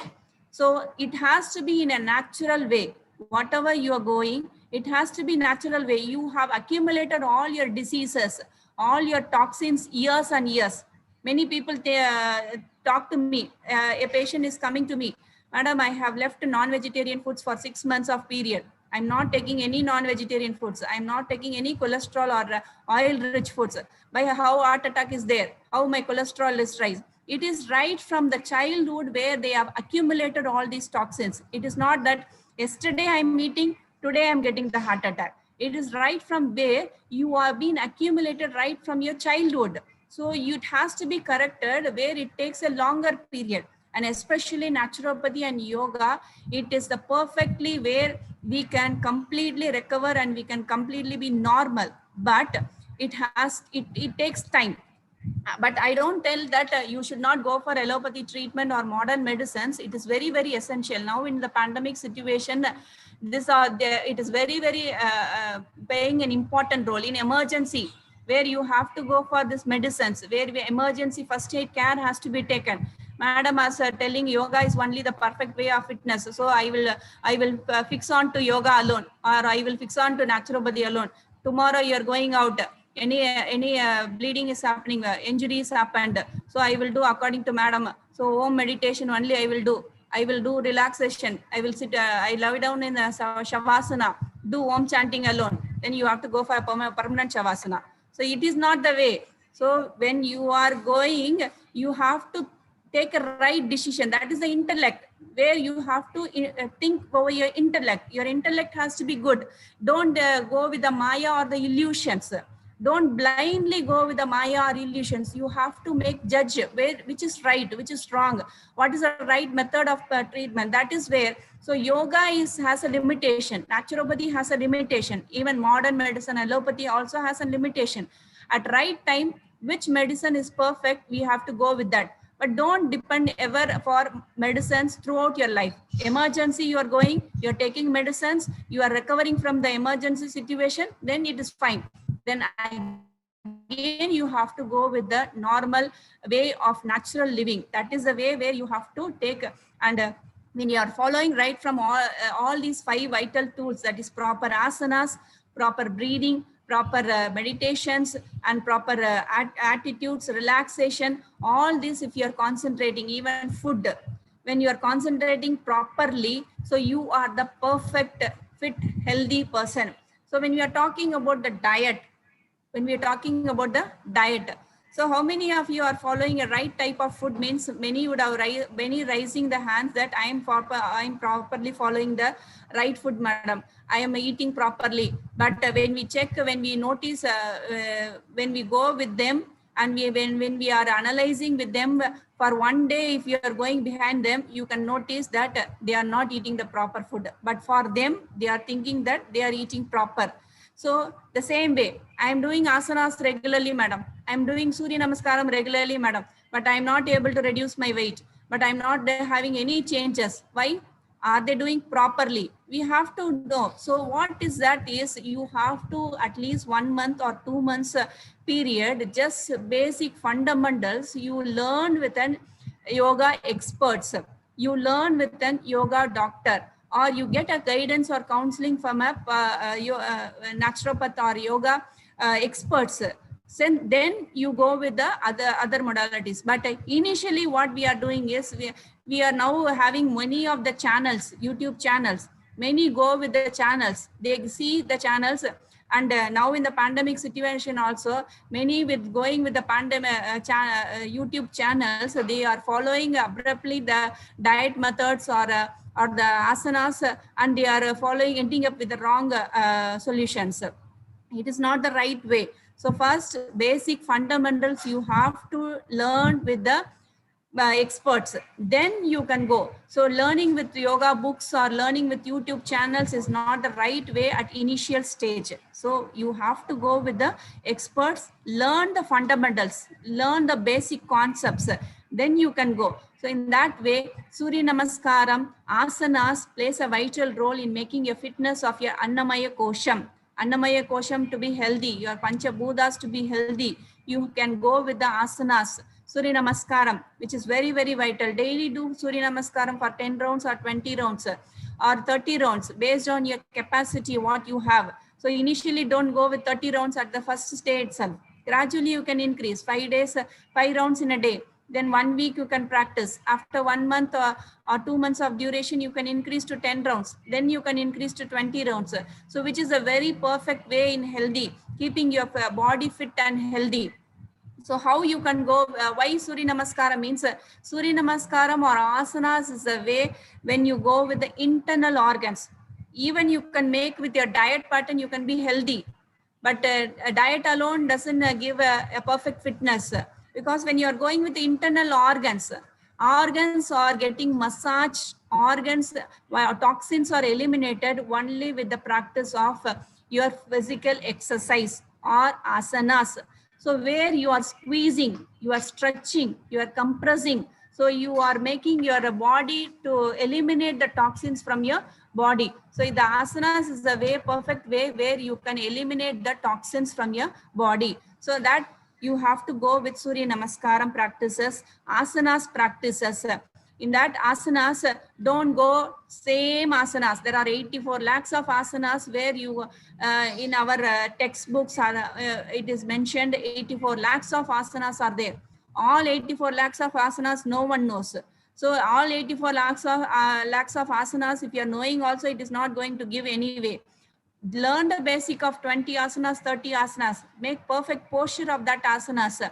You do the regularly. When you are doing asanas, you have to concentrate on all the postures like standing, sitting, prone, supine, inverted, twisting, balancing. That is very, very important. You are concentrating on all these aspects. Standing asana 1 means you have to go for the sitting asana. Sitting asana, prone, prone, supine, supine, inverted, inverted, balancing, and twisting. All this is very, very essential. So when all these as a concept is happening, you are compressing your body, you are stretching your body, you are squeezing your body, you are diverting your blood flow from your downward to upward, and also you are improving your blood circulation. And the other way is where you are giving internal massage to all your organs. So the internal massage in any way you cannot give, only with the asanas. Only with the asanas, because asanas, what we are doing in every asanas, you have to maintain for 20 seconds to 30 seconds. You are compressing, you are maintaining in that postures with normal breathing, which will and there is another way where when you are going for a forward bending of posture, it is very good that you are going for a complementary posture, that is backward bending. So when you are compressing forward, you are stretching backward. So you are balancing your body and mind. The word yoga is derived from the Sanskrit word yuj. Yuj means the body balance and the mind balance. The balance between, or the union between the body and the mind. So where you are becoming the balance of your body and your mind. And this will reduce your thought process. So when you are in the asanas, when you are going with the asanas for 30 seconds of maintaining, what you will do? You will maintain, you will concentrate only on the posture, your body structure, you are where the body is compressed. You will also concentrate only on the breathing pattern. So here, what happens? Without knowing to your knowledge, your thought process is reduced. You are reducing your thoughts. So in that way, what happens is, this we can call it as a first stage of meditation. Patanjali has kept meditation in the 7th step. So in Ashtanga Yoga, in 7 limbs of yoga, 7th step is the dhyana. Why Patanjali has kept it in the 7th step? It is not easy, so easy to do meditation. So everyone can sit, close your eyes and you can do. But are you reducing your thoughts? Are you getting rid of your worries? Are you getting rid of your stress? Means no. So this asana is a way where you can be the first step of your meditation, where here you are concentrating on your physical posture, that is Annamaya Kosham, where you are concentrating on your breathing. So Pranamaya Kosham is also involved, and where you are reducing your thought process. So Manonmaya Kosham is also involved. So here all the koshas, when you are practicing asanas, so Sula Sarira, Sukshma Sarira is involved. So you are involving your gross body and subtle body when you are practicing the asanas. So asanas is a way where you can go. And then you are going with the postures of pranayama. So asanas, you have to go all these combinations, standing, sitting, prone, supine, inverted, and twisting. When you are going, it is squeezing, it is massaging. So you cannot do massage. How you can do the massage? By the practice when you are going for the compression, forward bending, pada hastasana, it is where you are compressing your lungs and your heart by the diaphragmatic movement. This diaphragmatic movement will massage your lungs and your heart. When you are going for the backward bending, so Ardha Chakrasana or Ushtrasana or Perayasana, again you are stretching. Again, what happens? The compressed part is stretched, means the internal accumulated toxins will be coming out. So you are squeezing and you are taking the toxins out, where you are improving your blood circulation to the organs. And also where the heart has to be regularly massaged to prevent the accumulation of the cholesterol in the heart. And you have to compress your lungs, where to reduce the residual volume or the dead space volume of your lungs. In such way, when you are going with the asanas, each and every organs are given micro circulation.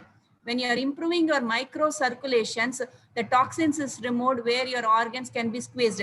There is no any annual maintenance company is there.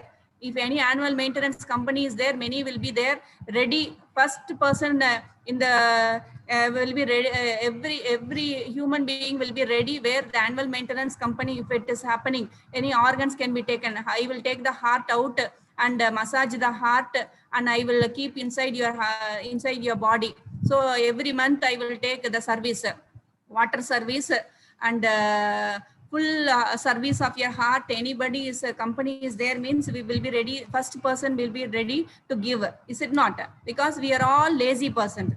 We are all very, very lazy, where we want instant result. instant result. That is what nowadays with the people's mind and thought, that instant result. Any company is now there means we will be the first person to give whatever we can get loan also.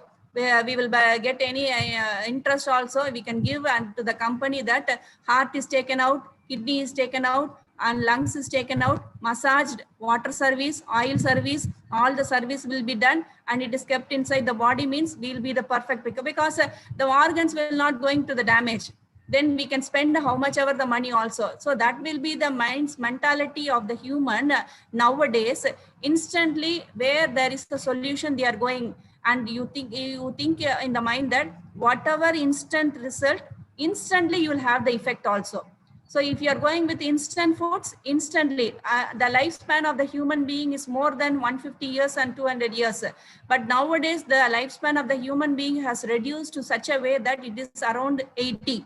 It is around 80. And now you can see in Corona situation, the person who are alive yesterday, they are not today. So in that way, we are going. If it is the worst condition, we are not following, as Patanjali has mentioned in his book, Yamas and Niyamas, self-discipline and social discipline is very, very essential. We have to have a social morality, social responsibilities in cooperating with our government also. So we are not considering we are not having the self-discipline. Then why to worry about the social discipline, you may ask. So it is very essential. Yamas and Niyamas, why Patanjali has mentioned, nowadays it is very, very essential for in this world, where social discipline and self-discipline has to be there.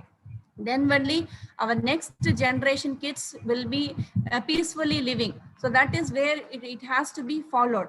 Here, when the asana is practiced, so here where you can squeeze and massage yourself, so the toxin accumulation will be eliminated, and you are improving the blood circulation, means each and every organ's lifespan can be increased. In such a way, you can make your perfect fitness with the asana practice, where organs damage cannot be happening. Nowadays, kidney failure, you can hear more of kidney failures, more of liver failures, liver cirrhosis, fatty livers, and lungs, asthmatic problems, more and more issues, and each and every organ, gallbladder stones, kidney stones, all. Why it is? Because you are not using each and every organ.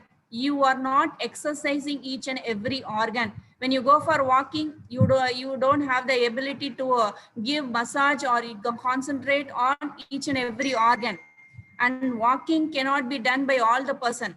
For example, to reduce your weight, doctors may suggest, or you would have got many ideas that walking is the best solution, where you can go for reducing your body weight. But if my weight is 90 kg, 100 kg, if I'm advised to do walking, what happens? The entire weight of your body is going to your knee joint and ankle joint, and we will finally end up with the knee joint pain, ankle joint pain. And whatever the doing in the walking, the calories, whatever you are wasting, will not be that much easy. So in walking, what we are doing nowadays, we are not going for brisk walking also. Their walking is now converted as talking. Only many people, they discuss all their family issues and all their problems in the walking only. So again, stress is only increased. So you are not wasting your calories, and by walking, your already your weight is more. So all this weight is being they're taken to your knee joint, where your wear and tear of your knee joint is happening. So again, you are going for the worst condition only. Asana is the way, pranayama is the way, where for all the ages you can apply. Whatever may be the age, you can give the asana practices, pranayama practices. But you cannot go with gym workouts or fitness workouts after 50 or 60 years or below 10 years. So where this is the way where asana is a perfect fitness for all the age group. Even at 80 years, you can start. My age is now 70, madam. Can I start? Yes, you can start. At least now, if you are starting, you can prevent your aging process. Your aging process, when you are slowing down, when you are concentrating on each and every cell level. So if your toxins is eliminated from your body and your blood circulation is increased and you are maintaining the cell's lifespan, your aging process will be decreased. If aging process is you are postponing your aging process, then you are the healthiest person. Your lifespan can be extended. So your lifespan can be extended when your aging process. There is no such a word called as aging. My 40 years. So I am 40 years. I am aged. Your mind has fixed in such a way that 40 years you have to restrict your movements. 40 years you should not do. Every human being has their childhood, their child nature in our body. But what we are ignoring is when we are growing up, we shouldn't behave like a childish. So childish nature is always good, that you can keep yourself young. Enjoy your period. Not it doesn't mean that you are 40 years means you have to be so matured and so mature behavior in all the ways. It is not so. Every human being has a childish nature. You bring out all your childishness, so that will make your joyful state, that will reduce your aging process. Be happy, be always with the positive thoughts. So this is the way where you can bring with the all your yogic practices, asanas, pranayama, where it is increasing your oxygen level in your body. So each and every cell's nutrients is received with your prana shakti, or the vital force. Without prana, there is no human existence. So you give importance. Why we have to, I am breathing, madam, why I have to do pranayama? Already I am breathing. Why I have to do breathing is, what is your breathing rate? Now you check per minute. If your breathing rate is around 20 to 25 means you have to reduce your breathing rate to 15 to 16 or 14, or below that it is better. How you can reduce your respiratory rate or your breathing rate? By regular pranayama practices. We have a so initially when we go give pranayama also, many people will not go for a perfect pranayama. I will tell Surya Bedana. So you do Surya Bedana, right inhalation, left exhalation is Surya Bedana. So if I'm telling to a patient, I'm asking, you go with right inhalation, left exhalation, what they'll do? This is the way they are using. Again, what? Only the upper nasal. They are not going with the deeper nasal, the deeper part. They are not going with all the lobes. Your right lungs is divided into 3 lobes and left is divided into 2 lobes. All your lobes is not concentrating. So Surya Bedana is where you have to have a deep, slow inhalation and deep, slow exhalation. So that has to be there. So everybody will not be able to do pranayama also initially. And many people think that I am doing pranayama, madam. So what? Surya Bedana I am doing, madam. Kapalabhati I am doing, madam. Are you doing perfectly? If I get a patient, I will ask, okay, you are doing, show whatever the practices, whatever you're doing, show in front of me. I will check whether you're doing perfectly or not. That is a question I will ask, and I will check whether they are doing properly, because everybody now in the social medias, they know about Surya Namaskaram, they know about asanas, they know about pranayama, but it is the proper way we have to do. So we have to check whether they are doing properly, because every asanas, every pranayama, it has an effect. Definitely it has an effect, but if you are not doing in a proper way, it is not going to give any changes. In that way, initially to practice your pranayama or to increase your lung capacity, to reduce your breathing rate, we have a practice called as breathing exercises, hands in and out breathing, hand stretch breathing, ankle stretch breathings are there. So where this is a way you can do initially. This, when you're going with hands in and out breathing, slow and steady with deep inhalation, you are stretching your lungs. What? You are stretching your lungs horizontally. When you are going with your hand stretch breathing, you are filling all the lobes of your lungs, right lobes, upper lobe, middle lobe, lower lobes. You are filling all your lobes of your lungs by hand stretch breathing. And when you are going for ankle stretch breathing, you are vertically stretching your lungs. So horizontal stretching, filling of all your lobes, vertical stretching, you are massaging your lungs. You are massaging your lungs. And this is the easiest way. How you can give this practices for even for your madam pranayama practices, whether I can give for my child. He is 8 years, he is 7 years, madam. How we can take, because in this corona situation, our child's lungs is very, very essential, and it is mandatory that we have to keep our lungs, of our child's lungs also healthy.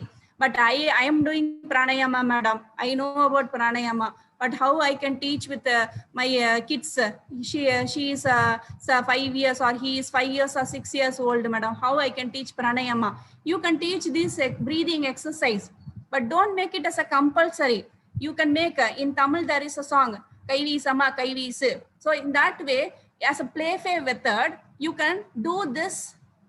Just simply, you can do this movement where they will increase their lung capacity. It is a way. So where 3 years children or 4 years kid, whether they can do asana, yes.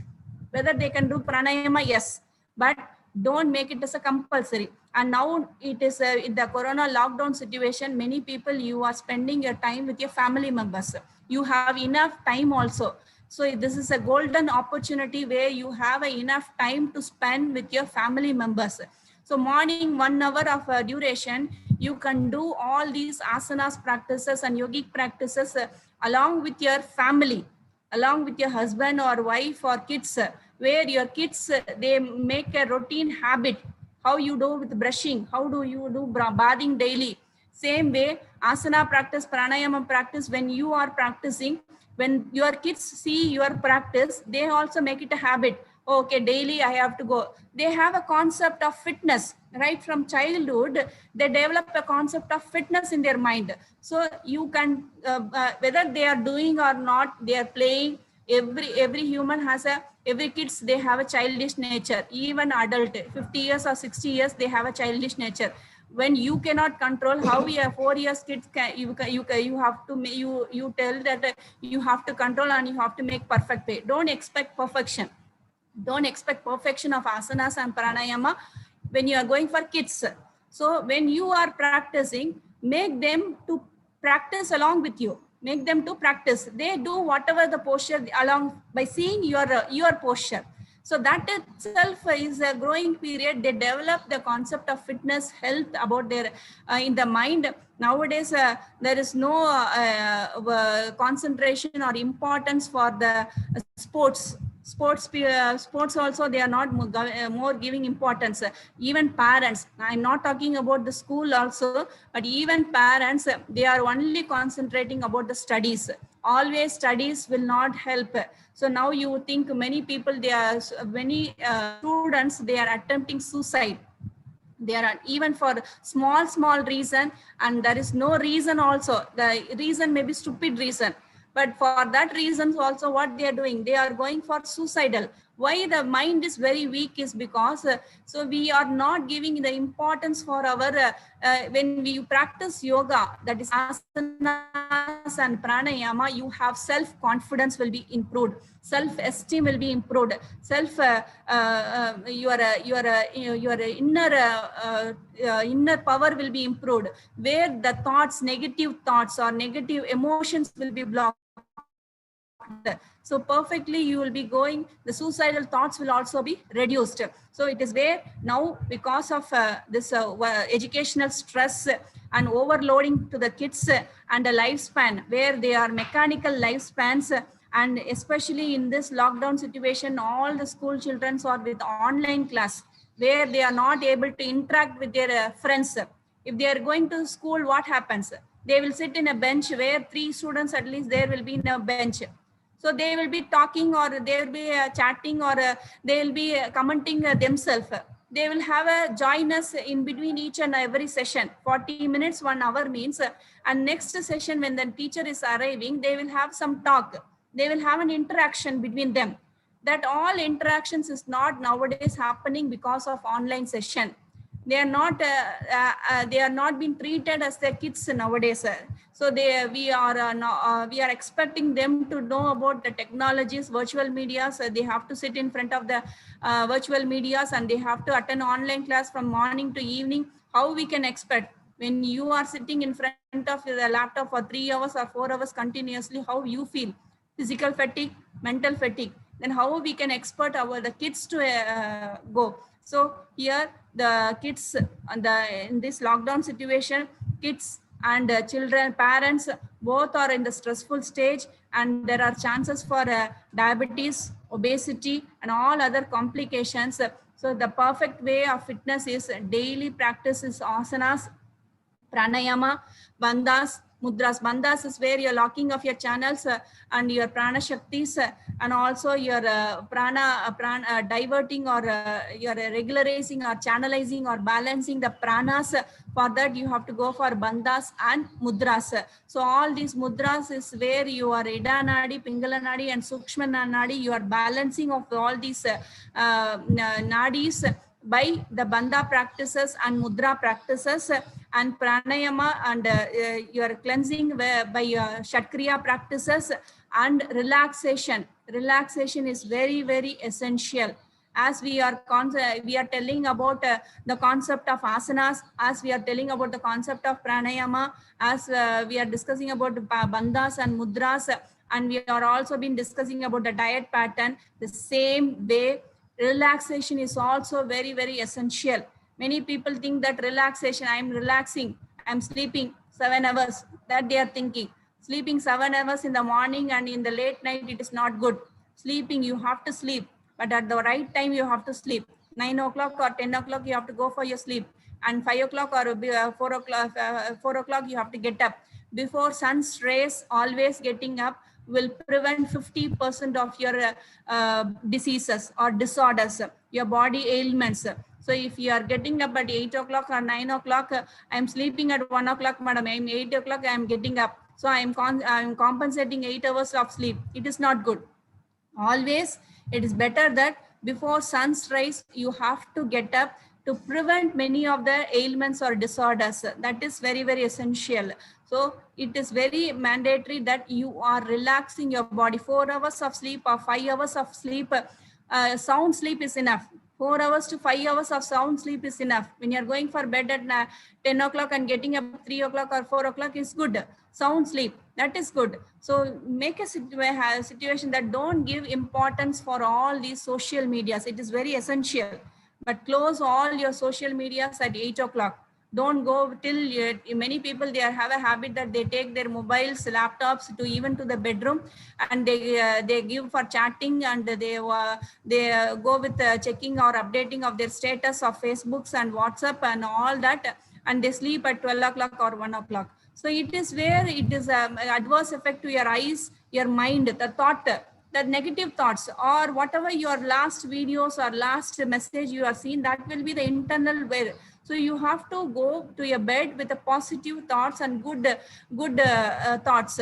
So for that, you have to close all your medias by 8 o'clock. Then you relax, chat with your family members, spend your time with family members, and then you can go with your bed by 10 o'clock, where you'll have a sound sleep. This will also definitely, this will affect your mind, madam, whether it is going to have an effect over your mind. Yes, definitely. As we have discussed about the panchakoshas, disturbance in the mind, anyone is scolding you, what happens? The person is not known to you, but even if he is scolding, you're not utilizing your intellect body, that he is not known to me, he is shouting to someone else, so we have to ignore. You are not considering that. Why? Your intellect body is not working that time. Your intellect body is not thinking which is right or which is wrong. We are reacting directly. We are reacting. We will shout at the person. What happens when you're shouting at the person? Your prana is affected, your mind is affected, your intellect is affected. So totally your joyful state is affected. The same way, when you're checking your videos or WhatsApp status or whatever may be before your sleep, that will affect your sleep pattern. That will not have a sound sleep. So that will also disturb. When your sleep is disturbed, for example, when you are working 24 hours in a day, 24 hours hard work you do, but 1 hour you sleep, can you recover the energy? Can you recover the energy? Yes, definitely. If I'm working 24 hours, but 1 hour of sleep, I can recover the energy back. I can again, after 1 hour of sleep, I can again work for another 24 hours. Yes or not? I can work another for 24 hours, I can work, because your physical body is tired. Where you are sleeping, taking all the energy back again, you can work again. So if your sleep is disturbed one night, I'm asking you not to sleep for one night. One night you are not allowed to sleep. The next day, how you feel?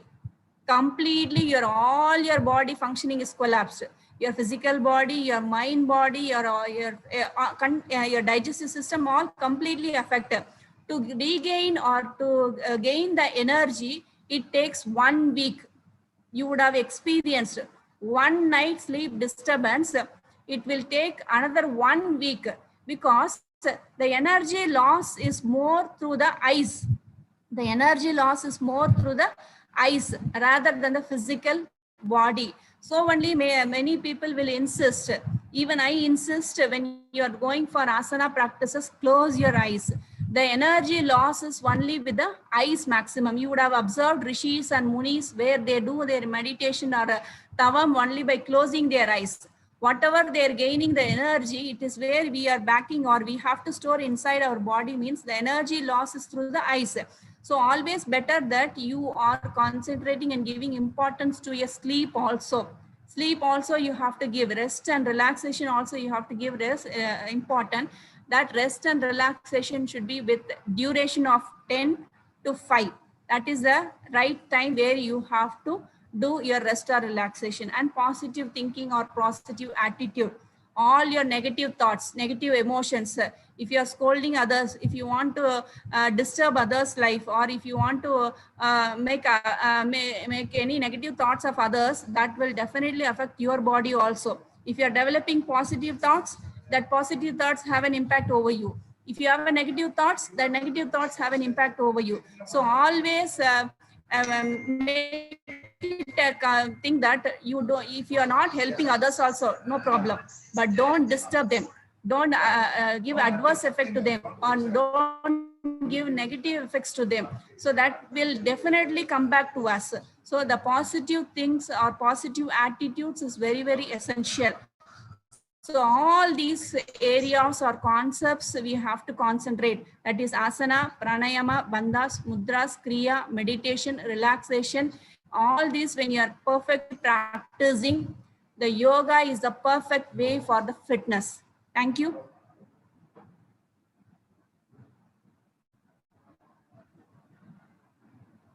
Thank you all. Thank you for your patience of listening to the lectures. Thank you. Thank you, madam. Audible arka, madam? I'm audible. Irukku, madam.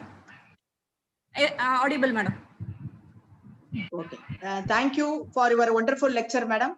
And I hope all the participants were really enjoyed your presentation. So madam has clearly explained about Panchakoshas. You all know very well. If not maintain your body properly, that is Panchakoshas is not maintained healthy, definitely you will invite disease. And also she told not only asana, pranayama, you have to practice based on our yogic principles. That is asana, pranayama, meditation, mudra, bandha, diet and relaxation technique also, everything. Then only we will prevent from the illness. That's what she told. Exactly, well said, madam. Your valuable advice which you have mentioned in the lecture will definitely reach our participants, giving us such a worthy voice and helpful to everyone. On behalf of the organizers and the participants, thank you for your outstanding lecture, madam. Thank you once again.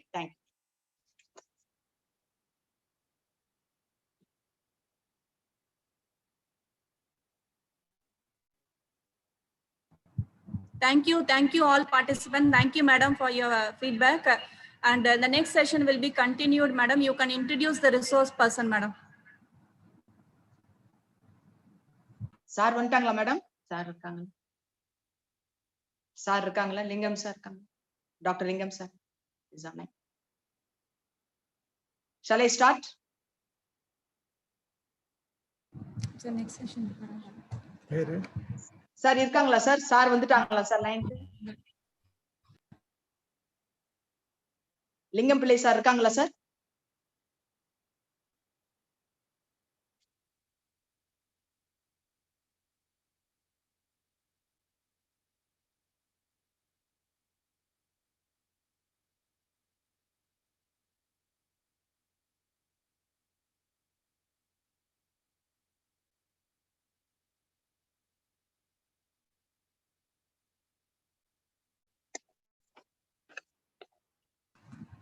Madam sir வந்துட்டார் madam. Introduce பண்ணுங்க. Okay. Good afternoon to everyone. Now I invite Dr. Lingam Pillai Acharya sir from Malaysia for the next session. On behalf of the organizers, the Center for Yoga Studies of our esteemed institution, Annamalai University, truly express our gratitude to you for accepting the invitation and taking out your precious time with us, sir. Your presence will make the event more joyful and memorable session, sir. We wholeheartedly thank you for the same. In this situation, I thank our Dean, Faculty of Education, Professor P.V. Shelvam, sir, who has introduced the guests from various countries, Malaysia, Singapore, and Sri Lanka, which was supported and a great strength for the international webinar. Now, I'm very happy to introduce today's session speaker, Dr. Lingam Pillai, sir. His qualifications are Music and Dance and Diploma, the Temple of Fine Arts, Malaysia, and MS, MD, MA Siddha Medicine, BA, MS, PhD in Alternative Medicine and Yogic Science. He is the Dean, School of Yoga, Sports and Sciences, Generosity University College, Malaysia.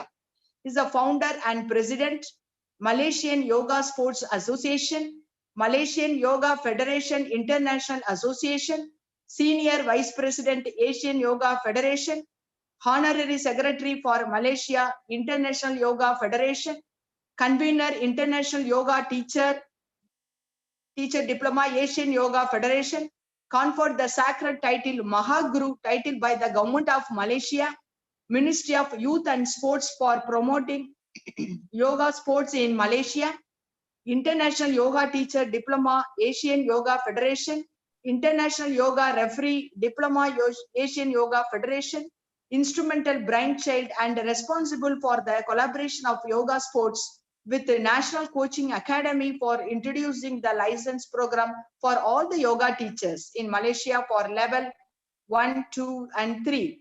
So instrumental in the introduction of yoga sports into all government schools in Malaysia under the PAJSK system of the Ministry of the Education. He is the Grand Master Yoga Sports Principal Trainer and Head Coach Lingam Yoga Centrum, and he has been trained as a spiritual master over 25 years, direct under the guidance of His Holiness Swami Sadananda Saraswati of Rishikesh, who is a direct disciple of Swami Shivananda Maharaj, founder of Divine Life Society movement in Rishikesh, India. He has produced 24 gold medalists for Malaysia, 25 silver medalists, and 37 bronze medals at international championships. Mahaguru Dr. Lingam Pillai has recently selected by WHO as a working group, World Health Organization. He is the expert for benchmark preparation of technical document in yoga and by United Nations, and member of the WHO experts group meeting for developing M-Yoga app for global deployment based on common yoga protocol for global promotion of yoga. And he is the founder and owner of Lingam Yoga Centrum Malaysia, honorary director for Malaysia for Yoga Alliance International. Now I invite sir for the session. I hand over the mic to Dean sir, Dr. Lingam Pillai Acharya sir. Thank you, sir. Thank you for this opportunity for me.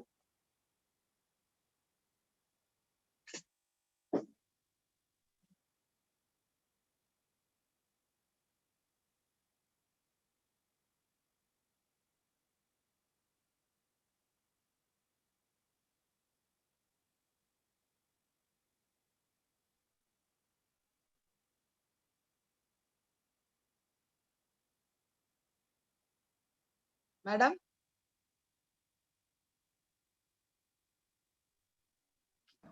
Sir KV sir கேட்டுதா madam? கேக்குது madam, கேக்குது madam. Hand over to சார்ன்னு சொல்லிட்டேன். Sir doctor Linga sir, you can proceed sir.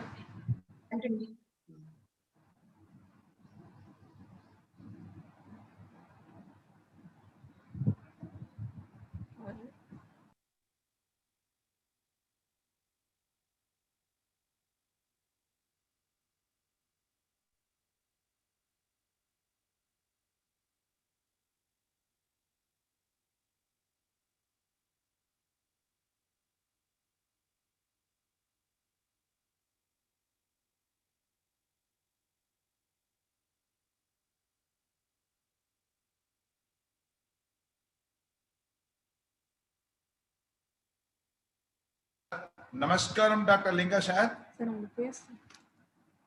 Hello. Namaskaram, Dr. Linga sir. Can you continue your speech, sir?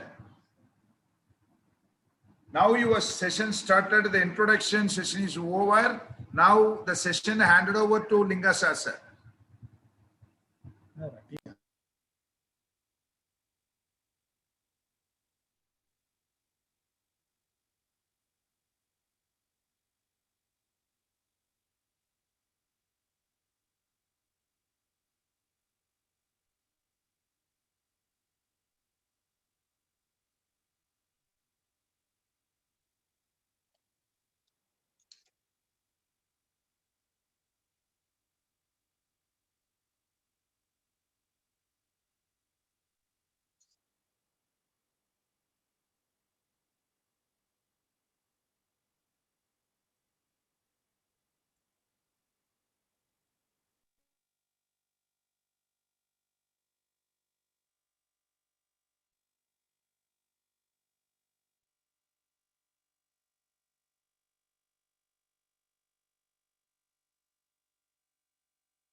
One more time, you check your audio, sir. I request, yes, I request Sushila madam introduce Dr. Linga one more time, madam.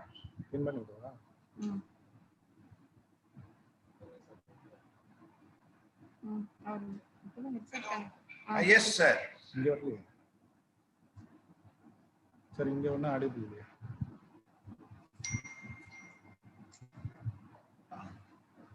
Sir, your voice is not clear.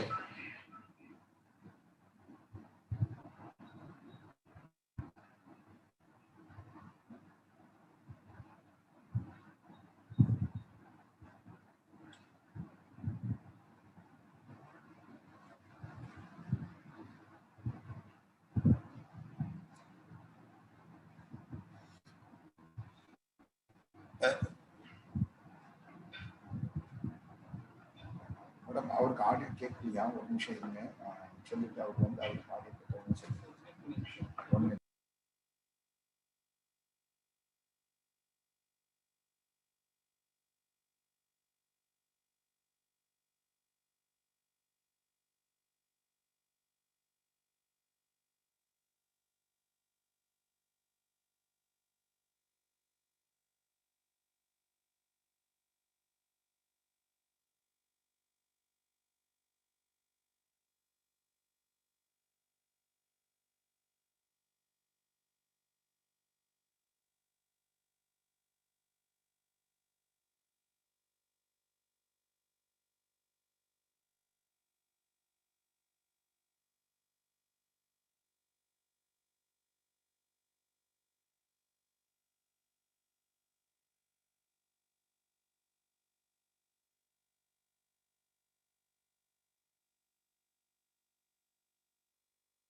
Okay, can you hear me?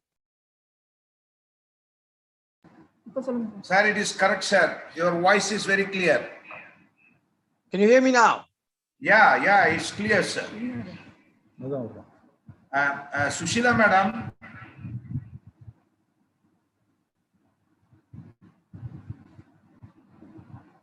Sushila madam. Madam, one more time introduce பண்ணுங்க madam. சரிங்க madam. இன்னொரு வாட்டி introduce பண்ணுங்க madam.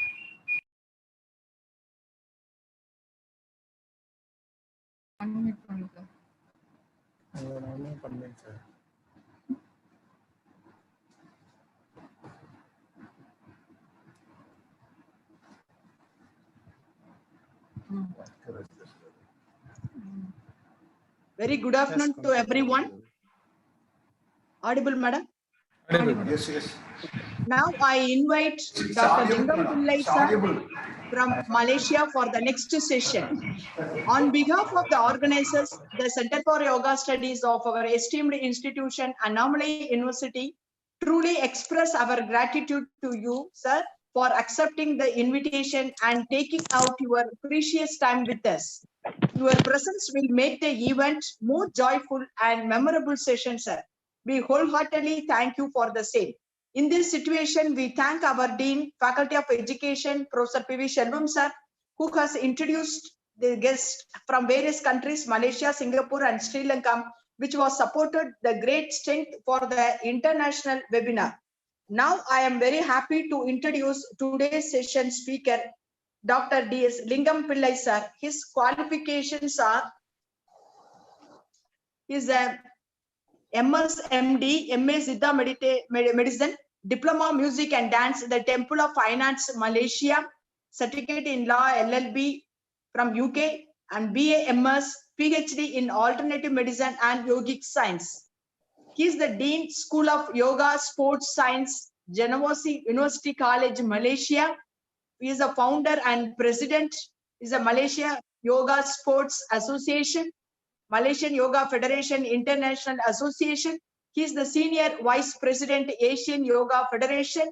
He is the Honorary Secretary for Malaysia International Yoga Federation.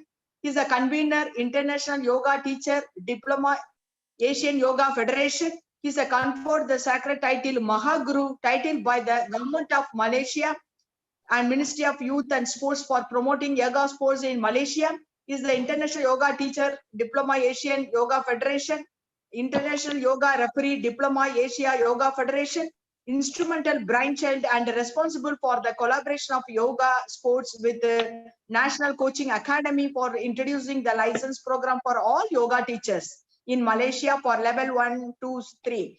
He is the instrumental and the introduction of yoga sports into all government schools in Malaysia under the PAJSK system of the Ministry of Education. He is the Grand Master of Yogic Sports Principal Trainer and Head Coach, Lingam Yoga Centrum.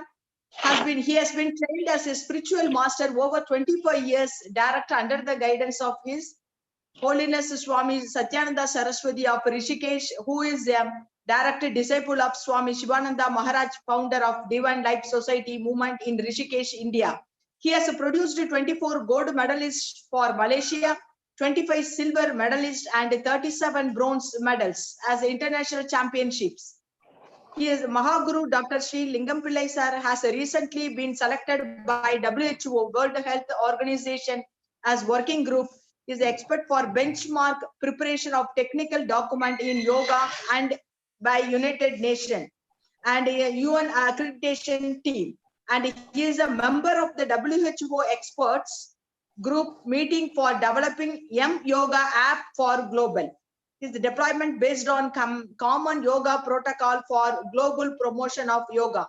He is the founder and owner of Lingam Yoga Centrum, Malaysia. He is the honorary director for Malaysia of Yoga Alliance International.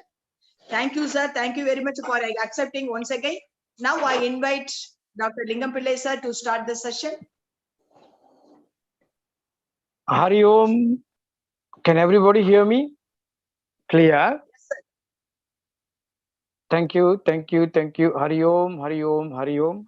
Vanakkam to everyone, every soul who made it possible to be here today. Yeah, I'll start with a prayer. Om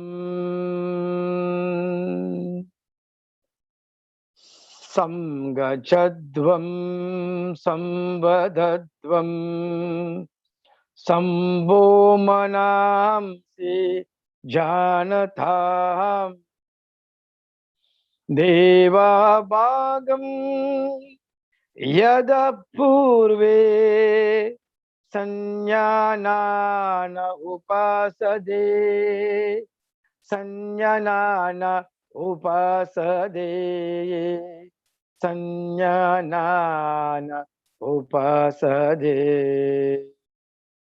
Om Om Om Hari Om Parachidambara Natam Riti Bhaja Parachidambara Natam Riti Bhaja Parachidambara Natam Riti Bhaja Hari Om Hari Om Hari Om. Okay, so the prayer came from Rig Veda 10 Kandam 10 191.2. So what is yoga? I'm sure all of you understand what is it all about. Learned professors, doctors, students, friends, practitioners, everybody. Hari Om, Hari Om, Hari Om. My humblest pranams to all of you. And I would like to thank very much to the Vice Chancellor, the group of management, elite management, as well as Dr. Venkatachalabadi, my brother from Annamalai, who has made it possible for this session to take place. I pray that all of you will be able to understand and follow what I'm trying to highlight here in the terms of yoga with mind and body, as well as the way of increasing oxygenation. Yeah, from our point of view, from my point of view, that through the years of my experience and involvement in yoga as a practitioner on a professional and academic level, what I'm able to share is just a tip of the iceberg. Yeah, the knowledge is huge. Yeah, very huge knowledge, but we are all just a tip of the iceberg. Yeah, 2/3 of the consciousness is unconsciousness. Yeah, okay, so I will begin, and we will start with trying to understand certain views. Yeah, now we know that lately we have been hit with the pandemic very badly. Yeah, everybody are suffering from it. Yeah, and recently I know that my fellow Bharat Mata India has gone through a very bad time, and today they are fighting and they are doing their best to recover, as well as we are all in a recovery state, and Malaysia is also very badly hit. And according to our statistics, basically Malaysia is #1 in the world because of our population. Yeah, so we all are having an issue here, and this issue is about what? The pandemic or the virus has actually hit the core system of our life, which is the breathing. The breathing has been interrupted. Yeah, the breathing has been interrupted or disturbed by this virus, which has caused huge damage to the system and the population of the world, as well as our loved ones. Yeah, our loved ones have passed away also. So we pray for those souls. We say, Suharam Bavaharam சொல்லுவாங்க. Yeah, Suharam Bavaharam. Yeah, Suharam Bavaharam. It is in the verse 2 line, verse 3 line 2 ல அது சொல்லுது சரண ஸ்ருங்கரஹித நடராஜ சோத்திரத்துல அது வருது. என்ன? சுஹரம் பவஹரம். சுஹரம்னா haramna destroy. Suna goodness. Su, like we say the word su means goodness. Bavaharam, destroyed of existence. Yeah. So the destruction of existence is seen for a supreme goodness. Yeah. The destruction of existence is seen as a supreme goodness. It is a release and freeing of the spirit. Yeah. That is what is mentioned in the Sastram. Suharam Bavaharam. Yeah. Patanjali Yoga Sutrathula Varde. Shringarahita Nadaraja Sutrathula. That is a sutram recited in Chidambaram temple. Yeah. So the sutra comes there. So we are trying to understand what is this Suharam Bavaharam? What is this mentioned at that time itself? So therefore, what has yoga got to do with this now? Now we all know Adi Kalai, among all the 64 Kalaigal in this world, yeah, in this world, the Adi Kalai is yoga. Why yoga has been the Adi Kalai? That's why we want to know. From the Bindu, then the vibration. From the vibration, then the Kala. That's why the song goes, Nada Bindu Kala Dinamo Nama Veda Mantra Swarupa Namo Nama. The Veda is the mantra, all this is his Swarupa. Come from where? From the Adi. Adyantarahite Devi, Adi Shakti Maheshwari, Yogaje, Yoga Sambhude, Mahalakshmi Namastade. Yeah, Yare. Who is the seed? Who is the originator? Where it comes? Who is the embodiment? Adyantarahite Devi, Adi Shakti, within the dimensions, in the dimensions, within the dimensions, she is the creative power. She is Chit Shakti. She is Maya Shakti. She is Shiva. She is Purusha. She is Prakriti. She is the source of all source. And she is the Prana Shakti. That we understand as yogis, we understand this. So therefore, we know that this goddess, she's sleeping at the entrance of Brahma, at the door, at the Muladhara Chakratala irukkudu. Yeah, Muladhara Chakratala irukkudu. Yeah, and we do understand. Yeah, but the science is huge. I have a very short period, but I try to condense the whole thing. So therefore, when a yogi constantly practices yoga, yeah, in a proper way and proper technique, in the right way, right direction, the effort put in will stimulate this energy in the Muladhara Chakra. Yeah, we believe that Shiva is up here at the crown Sahasra and Shakti is down at the base Muladhara Chakra. That's why the song that goes, Muladhara Murti Gajamugane Sharanamunadu Ubaya Sharanam Muladhara Murti. Muladhara Murti yare? Ganesha. Ganesha Muladhara Murti. And Ganesha is no one but the very force and embodiment of Shiva and Shakti combined together. Combined together. As we all know, the story goes that Shakti has told to Lord Ganesha, don't let anybody enter without my permission. Yeah, don't let anybody enter without my permission. Not even Shiva can enter. So we all know the story, how it goes. And then Ganesha gets he will lose his head, and then he comes in with the elephant headed, and then Shakti gets angry, and Shakti is calmed down by the word Om Shanti, Om Shanti, Om Shanti, that gives the power of calmness and mental harmony. So this mantra Shakti has got very powerful resonance on our practice of yoga. Yeah.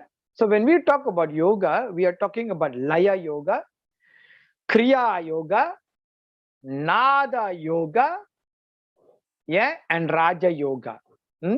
What is Laya Yoga? Laya Yoga is to do with Kundalini, to understand the pathway of the Kundalini Shakti. Whereas Kriya Yoga is the Hatha Yoga science of it, the physical, yeah, the Ashtanga Yoga put in together by Patanjali. Yeah, Yama, Nimaya, yeah, Yama, Niyama, Pranayama, Pratyahara, all these things. And then coming to that, we're talking about Swara Yoga. Swara Yoga is what? The breathing, the science of breathing, Pranayama, which we say the soul of yoga. The soul of yoga is known as yoga? No. The soul of yoga is breathing. Prana. Swasam praswasam. Adinalta, in Patanjali Yoga Sutra, it says down there very clearly, Tasmin Sadi. Swasam praswasayor. Gadi vicheda pranayama. Gadi vicheda pranayama. Swasam praswasam.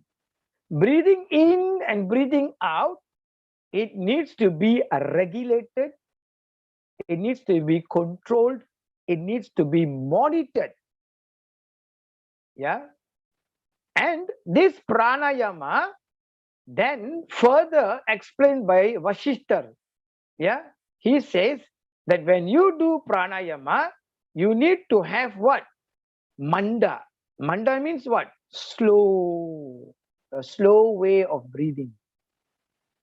Then prajna, with full awareness. With full awareness. Mindfulness is involved there. And then prasamana. Prasamana means what? Relaxation. Relaxation. Relaxation. Wow, it's a very important word. Relaxation. Bhagavad Gita, Krishna tells Arjuna what it is. Yoga karma su kausalam. Yoga karma su kausalam. Oh Arjuna. Then Arjuna says, what do you mean? Ayya, when you are in the most relaxed manner, every action that comes out of you is efficiency and success. Yoga is dexterity in action. So he goes on explaining about the science of yoga. You see. So here Vasishta says relaxation is very important. Otherwise, with mindfulness, otherwise with slow practice. There is no shortcut in yoga. Yeah. There is no shortcut in yoga. Anybody who says that there is a shortcut, or I want to awaken your Kundalini Shakti and all these things, is just hocus pocus. Yeah, hocus and pocus. Yeah. So therefore, what are we trying to understand? Yeah. These functional aspects is built upon divine knowledge. Yeah, psychic knowledge. Yeah. And this knowledge, we can spread this psychic knowledge into knowledge of yana, jnanam, vidya, consciousness, chitta, then concentration, dharana. Yeah, concentration, dharana. Then what we call the healing effects of yoga, which is called chikitsa. But for all these things, yeah, to understand this yoga, one need to be what? To be fit, to have the power of endurance. Means what? Titiksha. Titiksha means the power of endurance, the power to have that discipline to sit down and do the practice and to believe in it. The most important thing, to believe in the science. That's why it says, sit thou viswasa pradama lakshanam siswa. Sit thou viswasva Pradama Lakshanam. For success in the practice of yoga, the first condition is you need to believe in your practice. Yeah, you need to believe in your practice. Sit down. Viswasa Pradama Lakshanam. Pradama, first condition. Without this condition, cannot. Then you need Titiksha, endurance. Therefore, in the Yoga Sutra 253, it says, Dharana Sucha Yogatya Yoga Manasa. Meaning the mind needs to be fit. The mind needs to be fit for the concentration. Dharana. Dharana Sucha Yogyata Manasa. He says that. So we try to put all these things together and trying to understand what happens. Now, we do understand in Atharva Veda, in Atharva Veda, it says that prana, Atharva Veda 11.4.1 says that prana is the controller of all existence. Prana is the controller of all existence. Meaning what? Vasya sarvam idam vase yo budaham sarvasya. Vasya sarvam idam vase yo budam sarvasya Ishvara. Ishvara, Ishvara. So the controller and the supporter of all existence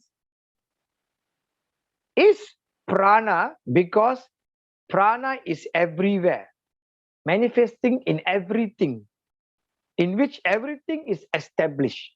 So we want to know that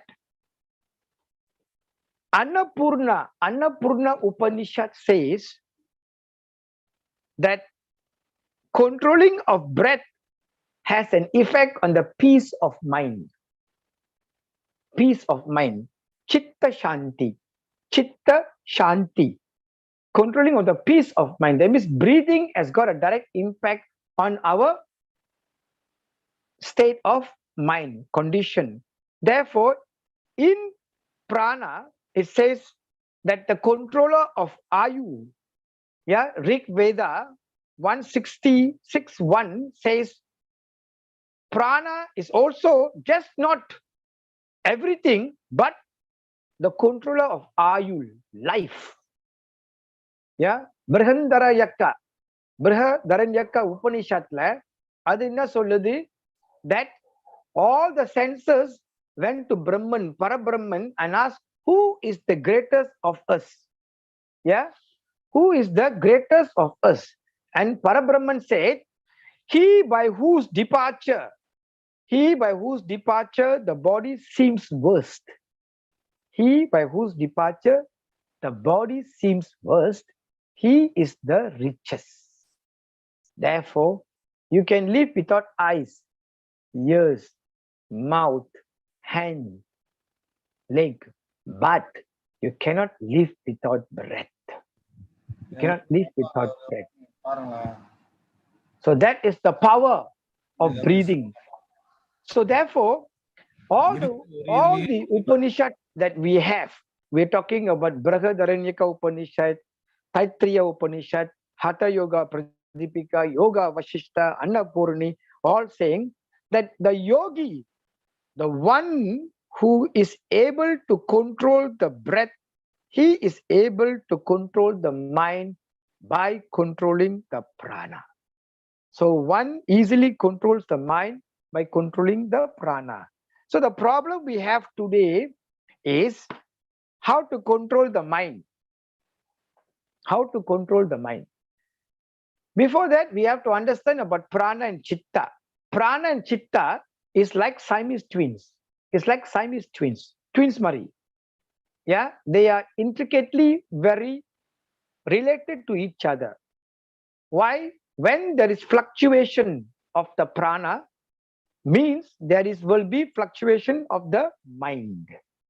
So the chitta and prana needs to find its harmony, balance, and the other becomes steady. So if there is a throbbing of the prana in your breath, that means the mind is still unsteady. the mind is still unsteady. The chitta is still unsteady. So the stillness of prana comes, meaning it is essential for the stillness of the chitta. That means if there is prana stillness, then there is prana, then there is stillness in chitta. So that's why Patanjali says, Stira Shukka Yoga Asanam. Stira Shukka. Stira means what? Firmness in Yoga Asanam. Then that will give composure, comfortable in the posture. That is a mind concept. Where so when you're doing asanas time, yeah, why asanas are important in the practice and why asana comes before pranayam. Yeah. So therefore, it says here, chitta is still as long, chitta or the mind stuff is still. That means adungi irkom.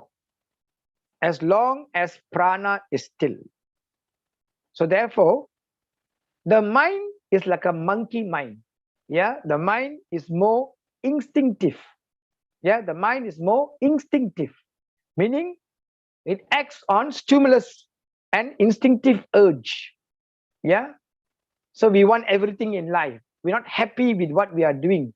We are disturbed by this and that. So much of external issues. Yeah, plus because of that, what will happen?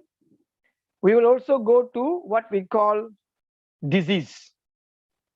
Yeah, so if the mind is very instinctive, yeah, acting on the stimulus and the instinctive urges, then what is higher than the mind? What can there be higher than the mind? Is it the buddhi?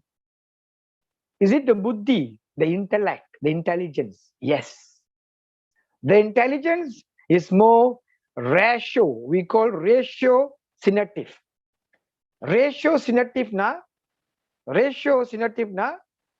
the power of viveka, the power of discrimination, the power to understand certain matters.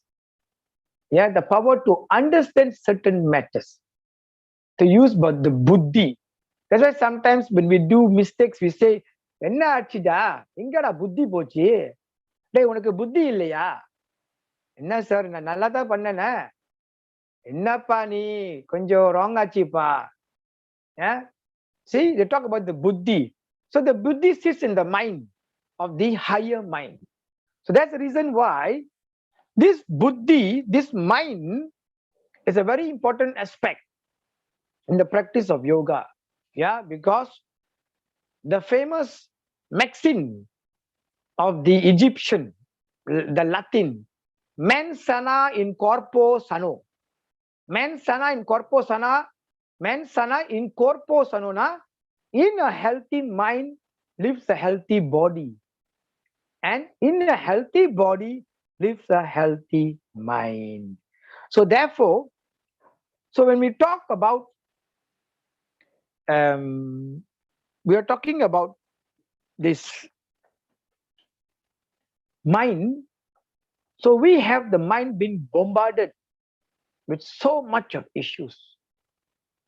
So we need the intellect to champion and to overcome and to fight against, to rationalize matters, to understand things from a proper rationalization matter. So therefore, the process where the body maintains balance, the process where the body maintains balance is called general adaptation syndrome. Yeah, which is a very important for SAD syndrome. SAD na enna? SAD. S na stress, A na anxiety, D na depression, ado S na sad, suicide.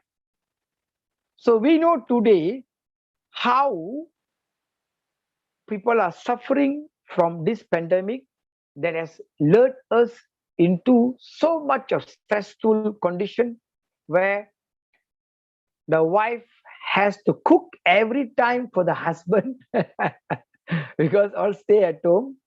Yeah, and For the children, they're not going to school, stay at home. The wife goes through stress. The whole family goes through stress. They are not able to stay in a shelter for a long time of period. So there was a big, huge problem also in Japan and Taiwan, where they had psychosomatic syndrome was going up because families were not able to stay together because of the pandemic, because they're always so used to going out, coming home, eating and sleeping. And then suddenly everybody being put together, they're not able to interact. You see, so therefore, these three phases we talk about: alarm, resistance, and exhaustion. Alarm is flight and fight. Yeah, we talk about resistance means we are talking about the fatigue, concentration lapse. Yeah, and the result of that as a stress turns into negativity. Yeah, stress turns into negativity. Now, when you talk about alarming, the body responds and prepares to immediate action when something goes wrong, when there is a frightening condition, or you are not easy, or you feel uneasy about situation, because the body has got a reptile reaction. The amygdala, in the brain is like a reptile. It reacts and causes a defense system. So therefore, this activates what we call the hypothalamus pituitary axis, as well as the nervous system, under the sympathetic nervous system, and as well as the adrenal glands. And as a result, the individual is equipped with enough energy to deal with stress. But what happens when too much of stress happens? When too much of stress happens, then we go through a very bad situation. And that is what we call ROS, reactive oxygen species. So free radicals, meaning what? When oxidative stress goes up, antioxidant drops in the body.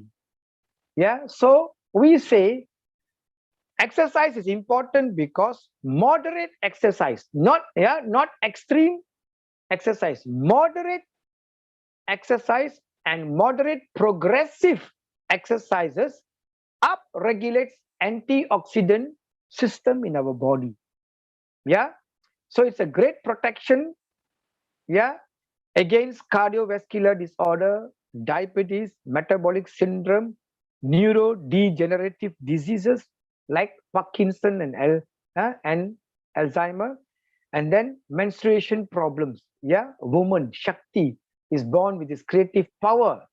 As a woman, as Shakti, as goddess, they have a cycle, and some of them are not able to cope up with this cycle, not knowing the pathway of this, what is the creation of this cycle. That's why I always tell them, those women must pray to Kamakya Ambal, who is the goddess of fertility. And we have the moon salutation.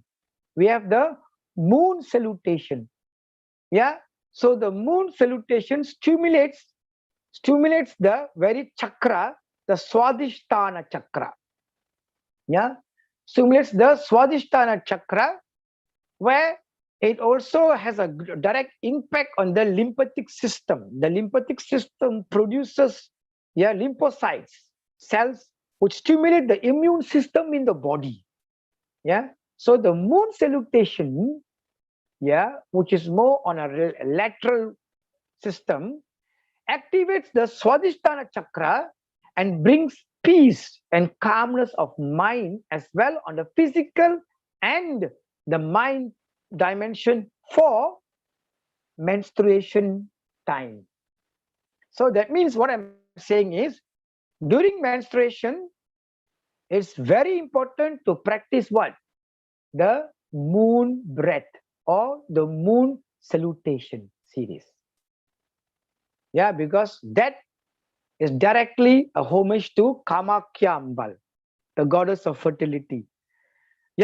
So therefore, this oxidative stress, is so dangerous. Why? Because the free radicals, when they become good friends with fat, with fat, they form lipid peroxides. And lipid peroxides are the first number one danger for heart disease problem, causing thrombosis. Causing thrombosis. What is thrombosis? The denial of oxygen and nutrients to some parts, tissues in our body. It can be to the brain, to the heart, to the intestines, everywhere. Denial, thrombosis. So this is a very serious issue that we need to also understand. Denial of oxygen. Denial of oxygen, blood circulation, and nutrients to other parts of the tissues in our system. So therefore, it will cause great damage. What damage? Body cells, hormones, neurotransmitters, cell membranes, everything will have problems.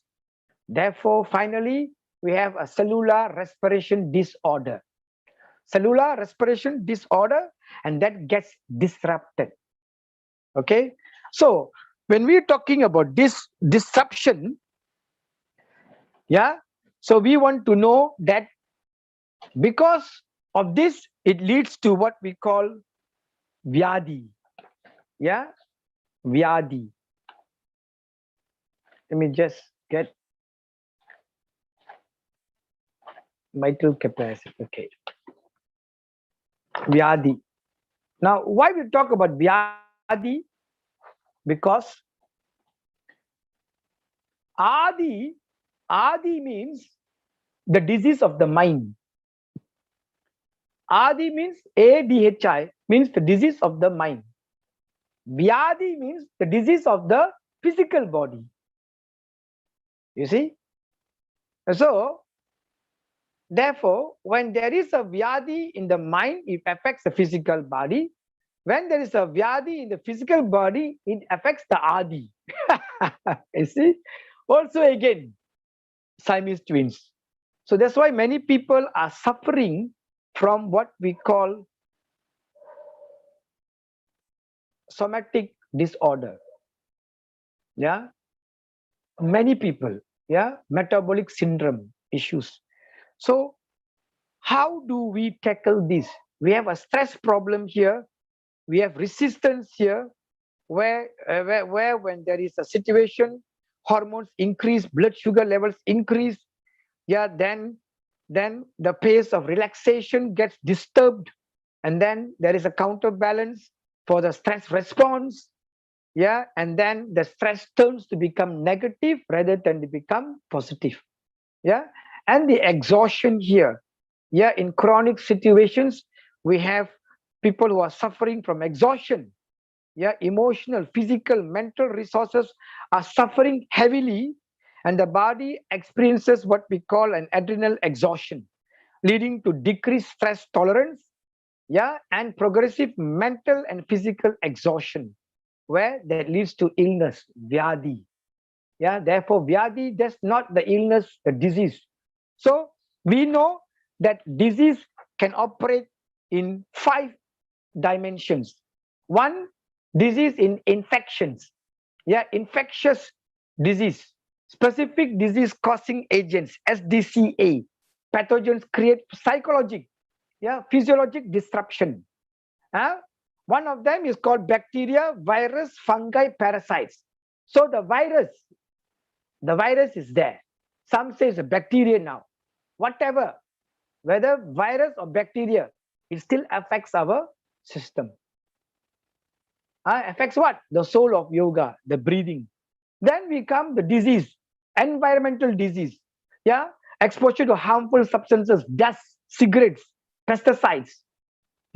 Then nutritional diseases, lifestyle, poor lifestyle. This is the main problem. Unhealthy lifestyle, lack of exercise, high work stress. Leads to heart disease, cancer, stroke.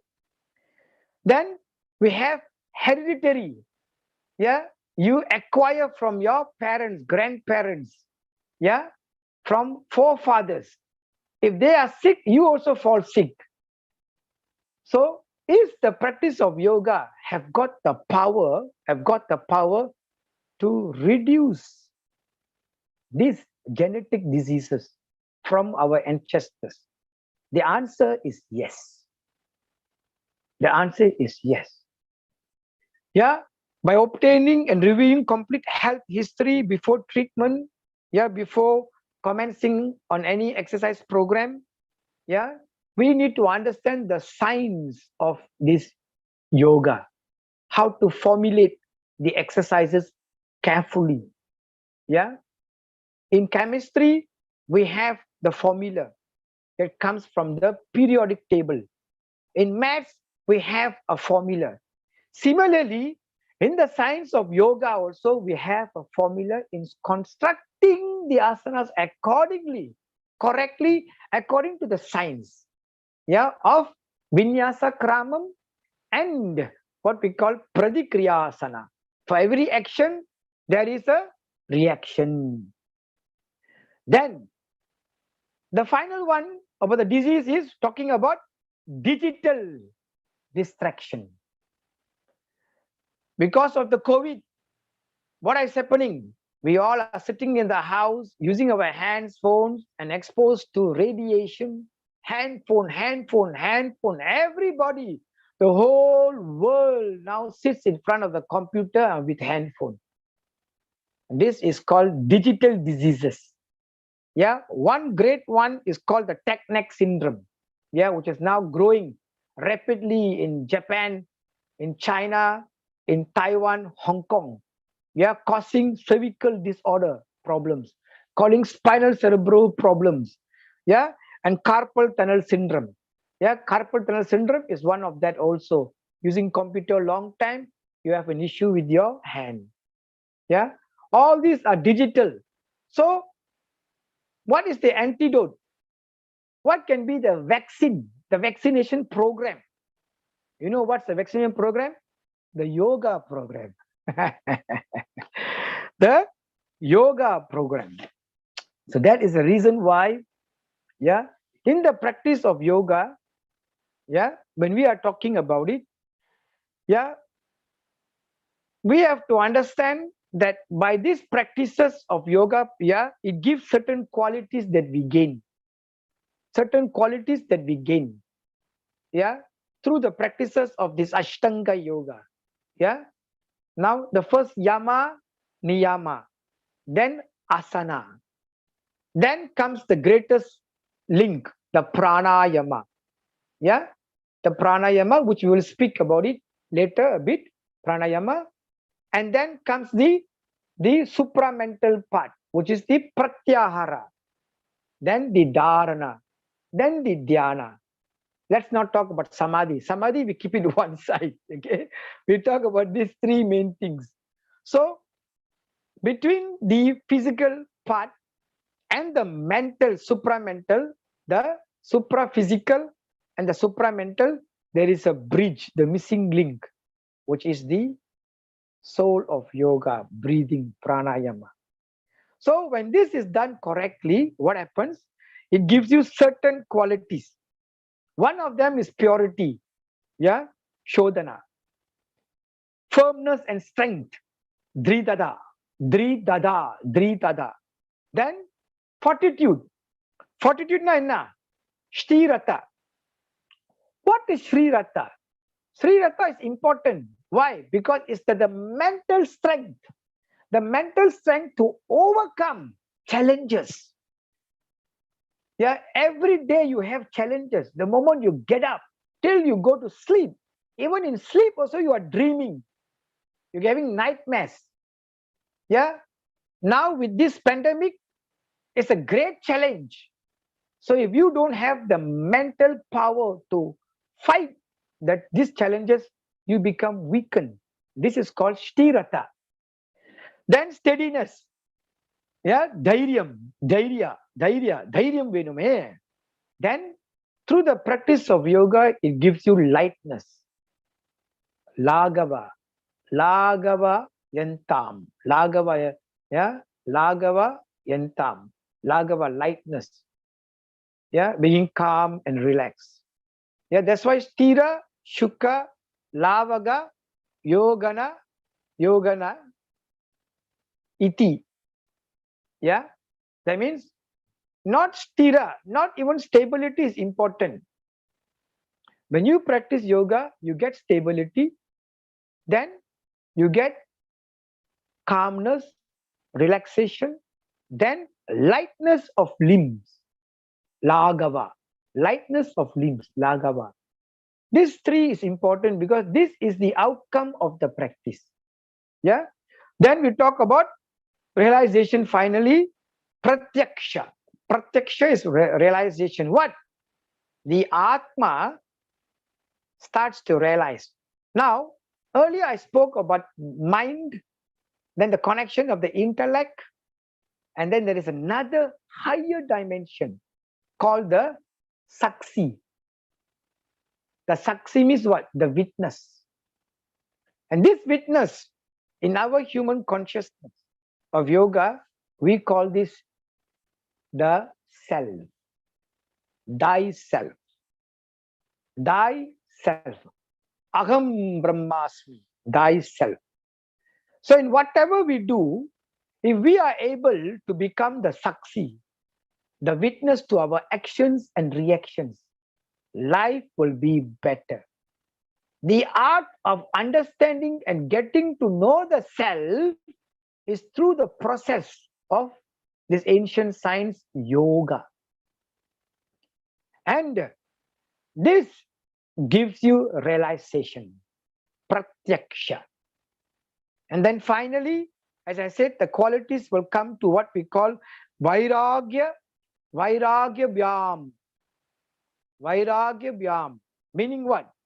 Detachment, untouched. Yeah, dada dvanda anabhigada. Dada dvandva anabhigada means what? Even though you are happy or even though you are sick, you are still untouched, undisturbed by the dualities. Yeah, but in human, is this possible? It's not possible. Why? Because you say that I'm human. But the human being has been given a science called yoga. How many of us actually put yoga into practice? You know, in the Garuda Samhita, it says that there are 840,000 forms of yoga postures or exercises. Yeah. Today, the Kegel technique, the Kegel technique, or we call the Ashwini Mudra. Yeah, Ashwini Mudra is the contraction of our perineum. Yeah, you contract, the perineum between the sex organ and the anus is a perineum. So you contract, we call the Ashwini Mudra. That one, the white people call it Kegel technique. He becomes the founder. It's okay, it doesn't matter. Because we have to understand Devi Parashakti, who is the source, Adyantarite Devi, Adishakti Maheshwari, Yoga Je, Yoga Sambhude, Palavidamana Rubamada, Palavidamana Rubamada, yeah, Arubam, Rubam, Swarubam. I am Arubam, I am no form. I am Rubam, I am form. I am Swarubam, I am thyself. You see? So here, that's why the self-realization is important. Yeah. And finally, by understanding this, then we come to Nirlip Tattva, which is self-realization or liberation. Samadhi comes in there. Yeah. So therefore, how do you understand this? Yeah. How do you understand this? So we go to some important things. Yeah. Now we will talk directly into breathing. Yeah, the breathing, which I like to highlight here, some important matters here, and then a technique of how to improve that. Now, when we talk about pranayama, prana, We just spoke about prana just now. Yeah, the prana shakti. Adala irukkudu. Yeah. So, on the prana, and we mentioned earlier, the Atharva Yoga, yeah, confirms that prana is everything. And chitta and prana is linked together. Now, in our breathing system, under pranayama, which is a science of control, just now I mentioned to you, a yogi, if wants to transit life, he needs to go through 4 important stages. There is no shortcut. Number 1, Laya Yoga. Number 2, Kriya Yoga. Number 3, Swara Yoga. Number 4, Nada Yoga. Nada Yoga. Mandrangal, Mantra Shakti. Yeah, Mantra Shakti. Many people have forgotten the Mantra Shakti. Yeah, and still practice yoga on a physical sense. So they are only doing what? Exercises. They are not doing yoga. In the name, today you have many forms of yoga. Anti-gravity yoga, flying yoga, yin yoga, yang yoga, endamo varudhu. Hot yoga, ice yoga, cold yoga. Yeah. So like that all came from where? Came from where? Came from Hatha Yoga, the word yoga itself. So under Swara Yoga, we're talking about what? The science of breathing, the science of breath. Adukulla, we have one technique called pranayama. So to understand breathing now, we need to know what is ventilation, what is respiration. Ventilation one, respiration would adho one. Okay, what is ventilation? The process of drawing air into what? The process of drawing air into and expelling air from the lungs. From the lungs, yeah, through a phenomena called partial pressure. Yeah, simple partial pressure. Yeah, what do you mean by simple partial pressure? Gases got the tendency to move from what? From high pressure to area of low pressure. That is called simple partial pressure and simple diffusion. So therefore, the ventilation has been what? Disturbed, disrupted. Think about it. Think about it. Now I'm going to show you something now. Give me 1 second.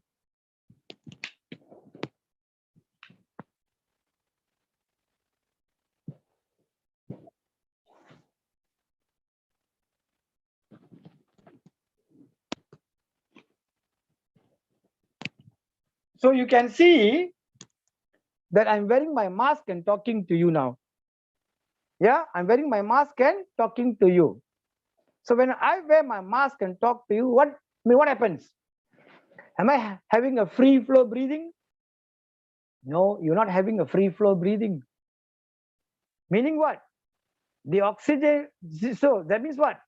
The ventilation process has been disrupted. So I say, hey, take out your mask, and you breathe better. Because you can breathe freely. Therefore, the process of ventilation is disrupted. Yeah. We are trying to understand what is respiration. Hold on first. Stop there. Stop there. First, understand what is ventilation.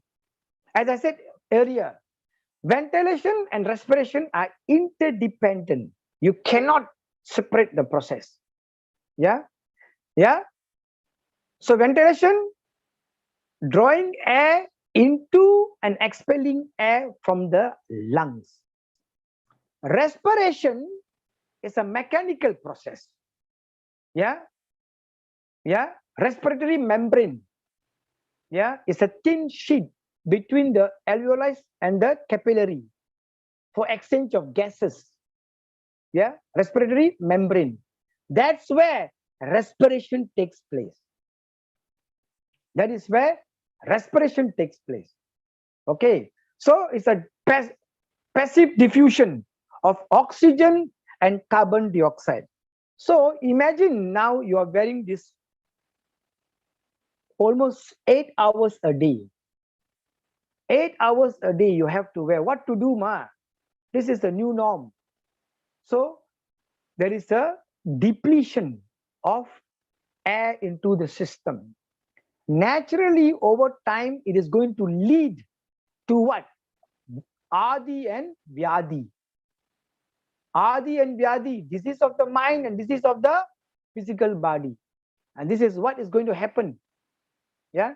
So therefore, why I bring up this topic is because I want to highlight, yeah, what we call FRC. FRC na, the functional residual capacity. Functional residual capacity. So when we talk about tidal volume na, the amount of air inhaled and exhaled during one respiratory cycle. Yeah.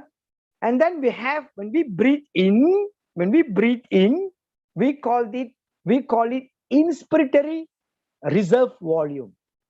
The amount of air forcibly inhaled. Yeah. And when we exhale, we call it expiratory reserve volume. Yeah. Now, the importance is given here in the expiratory reserve volume. We have a term called residual volume, meaning what? The volume of air remaining in the lungs after maximal exhalation. After maximal exhalation, the volume of air remaining in the lungs. This is called residual volume. In our lungs, all of you, our system can hold 6,000 liters of oxygen. Yeah, milliliter per kilo. 6,000. But if you wear this, you are going to deplete the amount of oxygen. Yeah. So therefore, the spirometer that we use when we go and check about your oxygenation level in your system, to be honest to you, is not so accurate. Not accurate. I'm sorry to say this, but it's not. What is accurate then? Yeah. This knowledge of understanding what is called functional residual capacity. Now, we say in sports science, vital capacity. There's a term called vital capacity. Vital capacity now, the maximum amount of air, a person can expel from the lungs after what? After a maximum inhalation. So you inhale deeply and then you breathe long, then you hold the breath. And then you inhale. Therefore, it says here that if you want to have a maximum consumption of oxygen in your lungs, meaning you must be able to exhale maximum air out of your system. So that's why we call this the amount of air remaining in the lungs at the end of exhalation. The amount of air remaining in the lungs at the end of exhalation is allowed you to do Uddiyana Bandha. Uddiyana Bandha terima na? Uddiyana Bandha na? Yeah, when you do Bhastrika. Yeah, Bhastrika is the king and the queen of breathing, pranayam. Yeah, vital capacity. Angala irkude. But to understand vital capacity, you have to understand what we call, Langana and Brahmana. Because vital capacity has got a direct what we call impact on TD, daily total energy expenditure. Where it helps to maintain your homeostasis functioning of the body. Therefore, if oxidation stress is up, meaning what, antioxidant level will drop. Then your TT, your daily total energy expenditure, also drops. Then it leads to thrombosis. Then thrombosis leads to shortage of oxygen and nutrients to the body. And then Vyadi and Adi takes place. So therefore, we want to understand what is Langana. Is Langana in the process of vital capacity? Is Langana and Uddiyana Bandha part of functional residual capacity? This is a proof that is verified by experience. So when you do when you do Bastrika,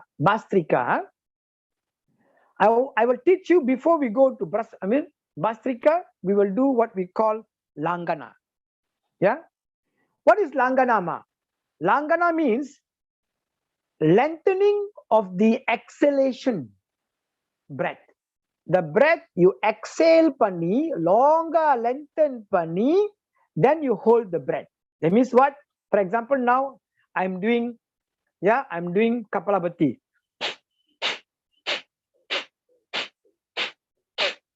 So this forceful breathing, your inhalation,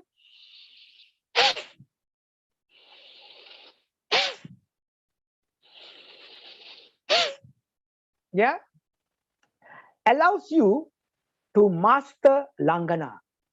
Allows you to master Langana for what? For vital capacity. So in Langana, the emphasis is given on lengthening of the breath and then holding the breath. So you lengthen.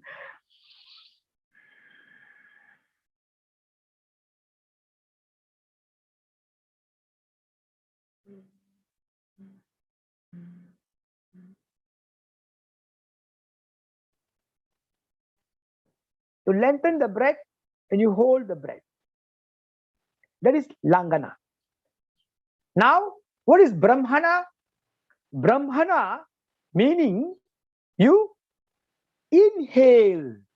After exhaling, you hold the breath, refraining of the breath takes place. In pranayama, there are 4 stages. Retention of breath, inhalation, swasam of breath, we call purak, rechak, praswasam, exhalation of breath, and then kumbhaka, refraining of breath. Refraining of breath and retention of breath is different. Must understand here also. When I inhale and I hold the breath, this is called retention. When I exhale maximum and hold the breath, that is called refraining. Refrain. So in Brahmana, where we give emphasis of lengthening the inhalation breath, that means you inhale.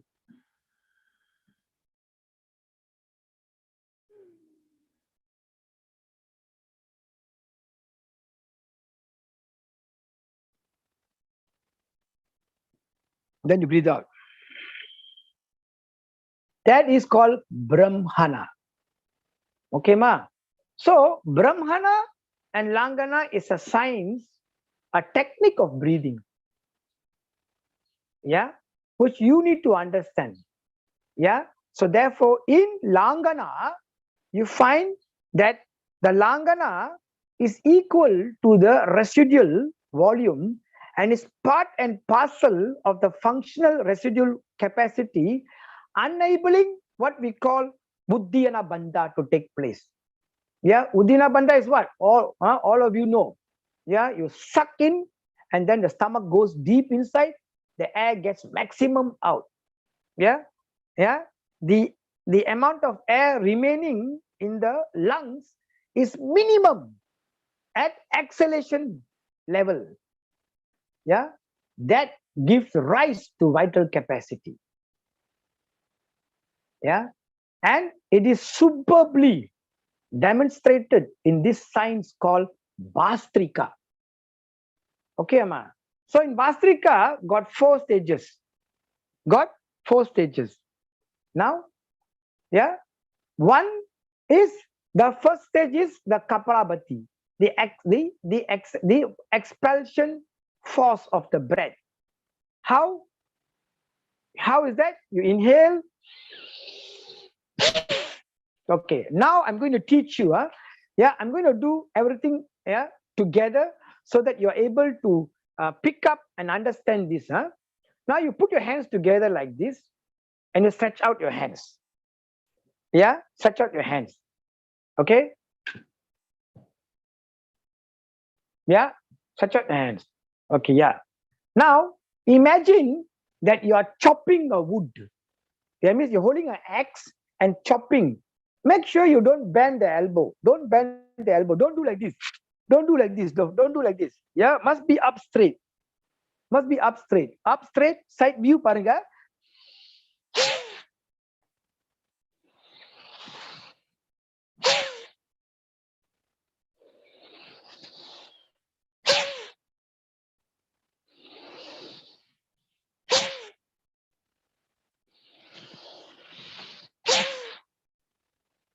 Yeah. See, I can see some of you all doing. So you try and see. So when you are trying to do this one, what is this called? This is called Pashupata Kriya.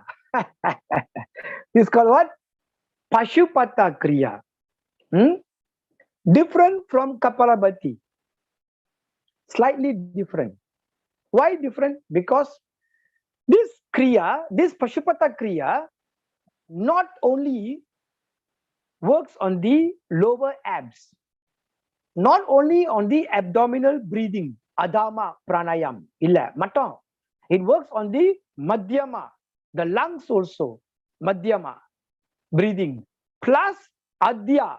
Adya means upper lobar, clavicular breathing.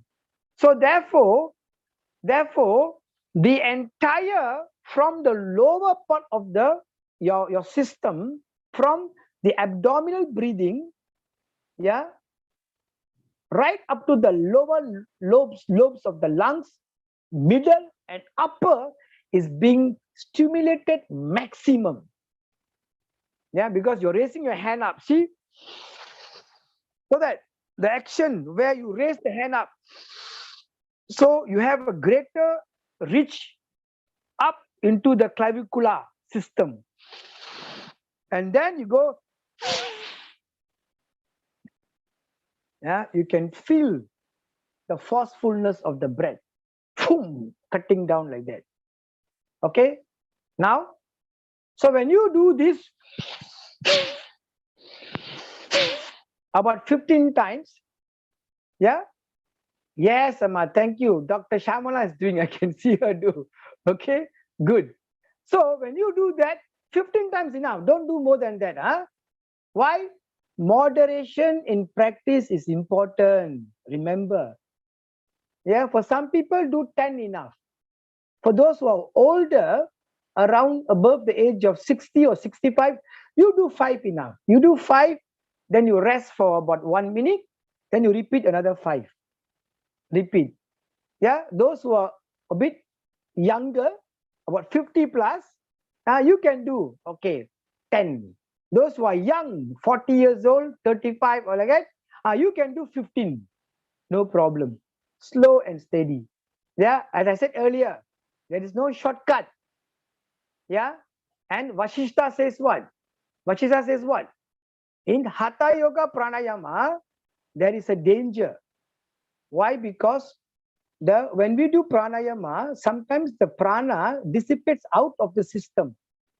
So to make sure that it doesn't lead to poison, yeah, to pashangam, poison. So Vashishta says, hey, listen, when you do pranayama, must make sure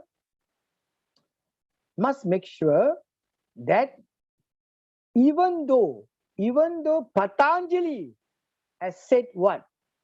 Tasmin sadi swasam praswasayor gadi vicheda pranayam. Even though he says that, remember, there is another 3 aspects that you need to understand. Mindfulness, prajna, earlier I mentioned. Prasamana, relaxation, in a relaxed manner. Manda, slow and steady. So when you do that, then the prana is controlled. When the prana is controlled, the mind also is controlled. So this one, what we call the Pashupata Kriya, is there. Okay. Now we are still talking about certain inhalation techniques. Yeah, I said earlier, how to increase oxygenation. Next is what? Your hands are like this, just like this. Yeah, just touching here, holding here. Yeah, elbows must raise up, not down, raise it up. Okay, now what do? You exhale, touch. Inhale, now maximum up.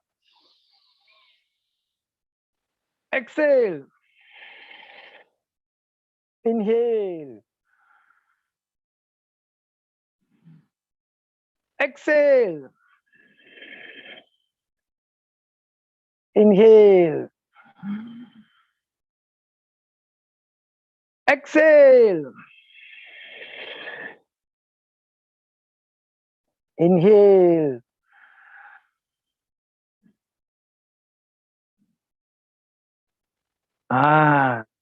Now you can feel it. The process is segmented. Yeah. When you take an Uzi and poke through 10 petals, yeah, the action of poking the needle needs to go through every one of the petal to come to the other side. Yeah. So therefore, pranayama is like this, or the practice of yoga is like that. You need to go through every step and be mindful in the breathing system. You cannot cut short. If you cut short, then that is not yoga. That is just breathing. That's superficial breathing. That's exercise only. Yeah? Because why? Look, understand one thing. Whatever movement that you do, everything is recorded under Gerunda Samhita. 840,000 yoga postures, exercises. Can you imagine?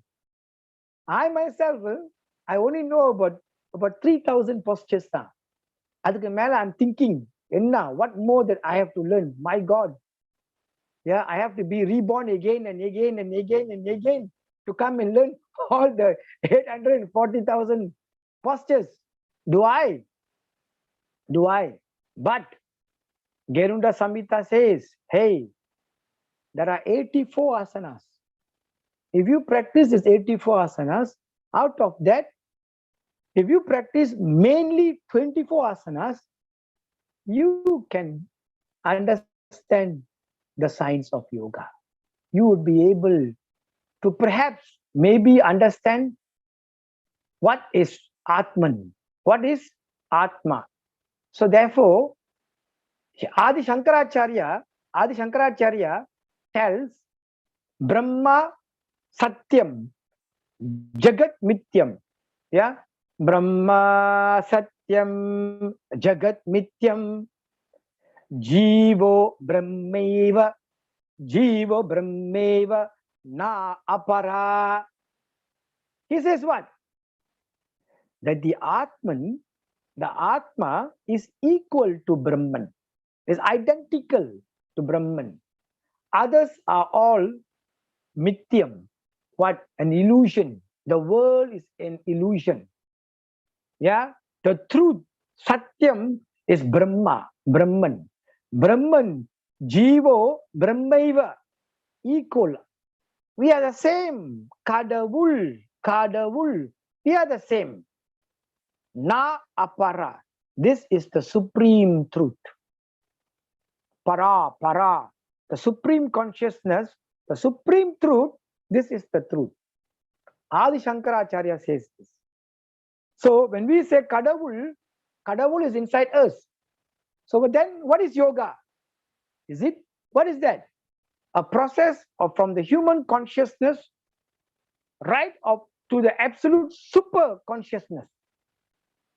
The entire science is adangi irkudu. Enga? In the Adi Kalai. Adi Yogala. So adanalta, yeah, this science, when we are talking about, yeah, coming back to the breathing, yeah, oxygenation, which is the soul of yoga. I taught you one. Okay. Next one is called what we call Ashwadasana. Ashwadasana. Yeah, Ashwadasana, hands are like this. Yeah, hands are in front of you. Okay. One hand goes up and one hand goes side. Sideways up. So that's right.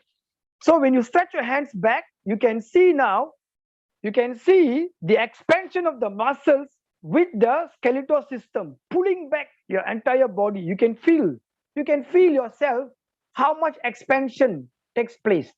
That allows what? Ventilation to take place. So hands are like that. You inhale. Then exhale. Then opposite side. Inhale. Exhale.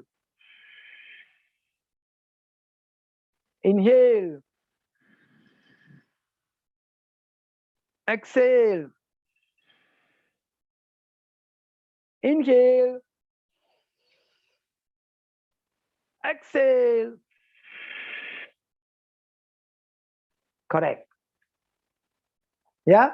So when you are doing oxygenation techniques, don't hold the breath. Don't hold the breath for beginners. Yeah. Beginners don't hold the breath. Yeah. Because, for example, let me tell you my short history.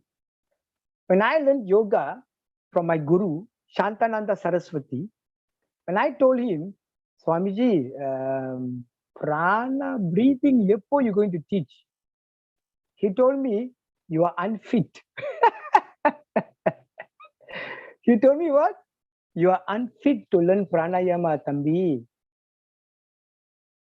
You know, that demoralized me. I had no inspiration.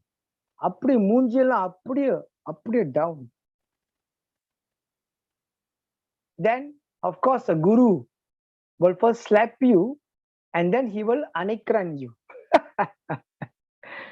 Then he called me back and tell, Tambi, pranayama is the soul of yoga. And you need to qualify yourself to learn pranayama. Adukku, you have to go through the process. How a baby moves, the fetus moves in the womb, yeah, with movement.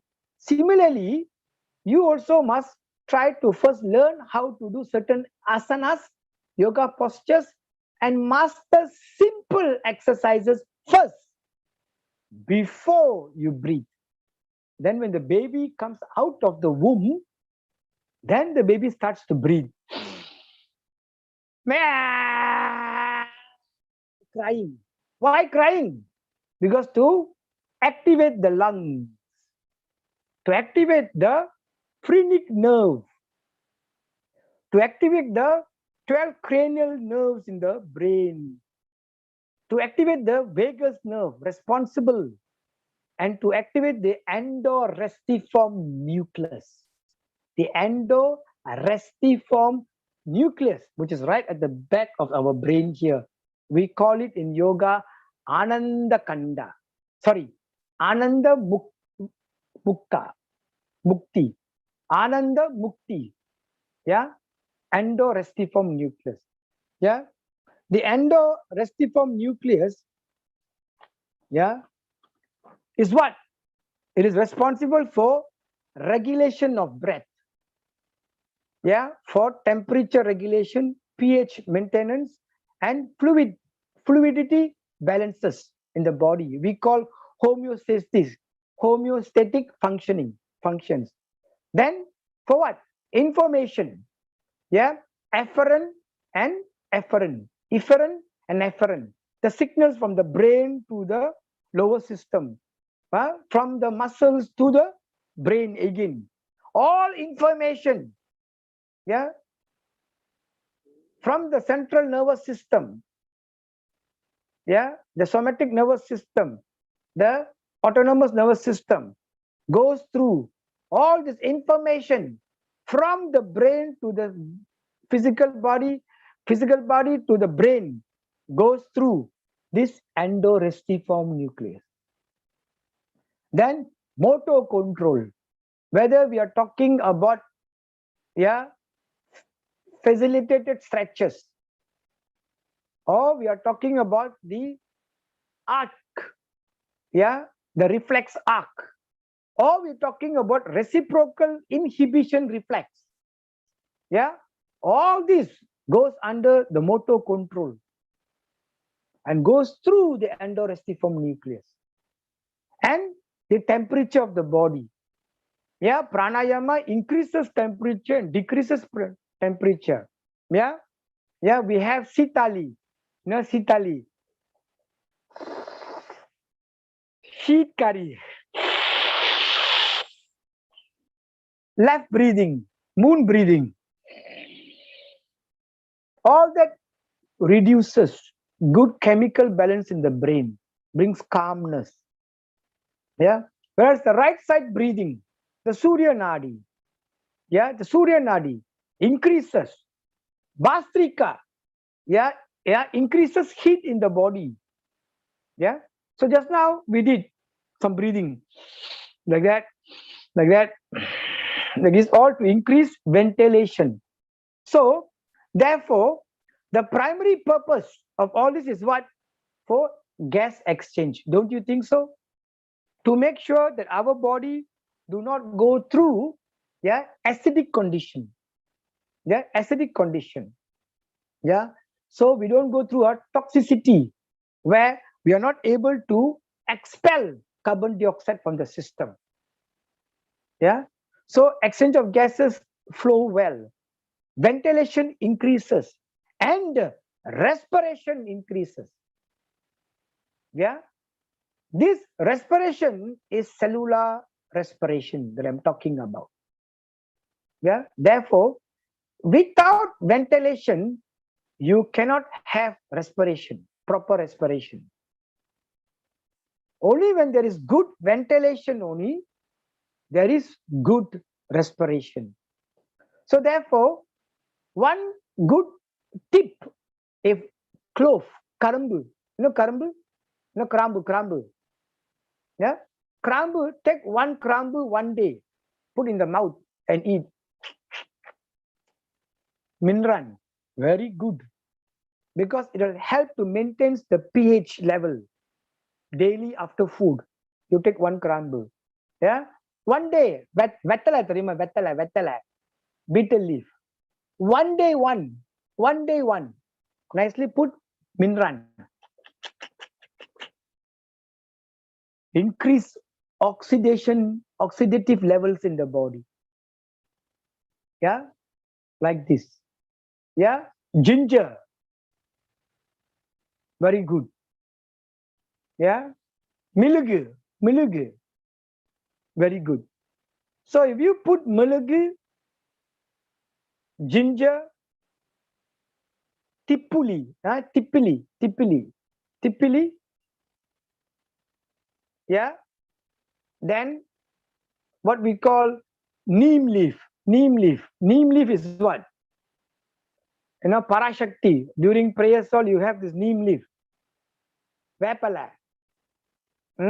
Vapala, yeah. And bitter leaf. What is bitter leaf? Vetala.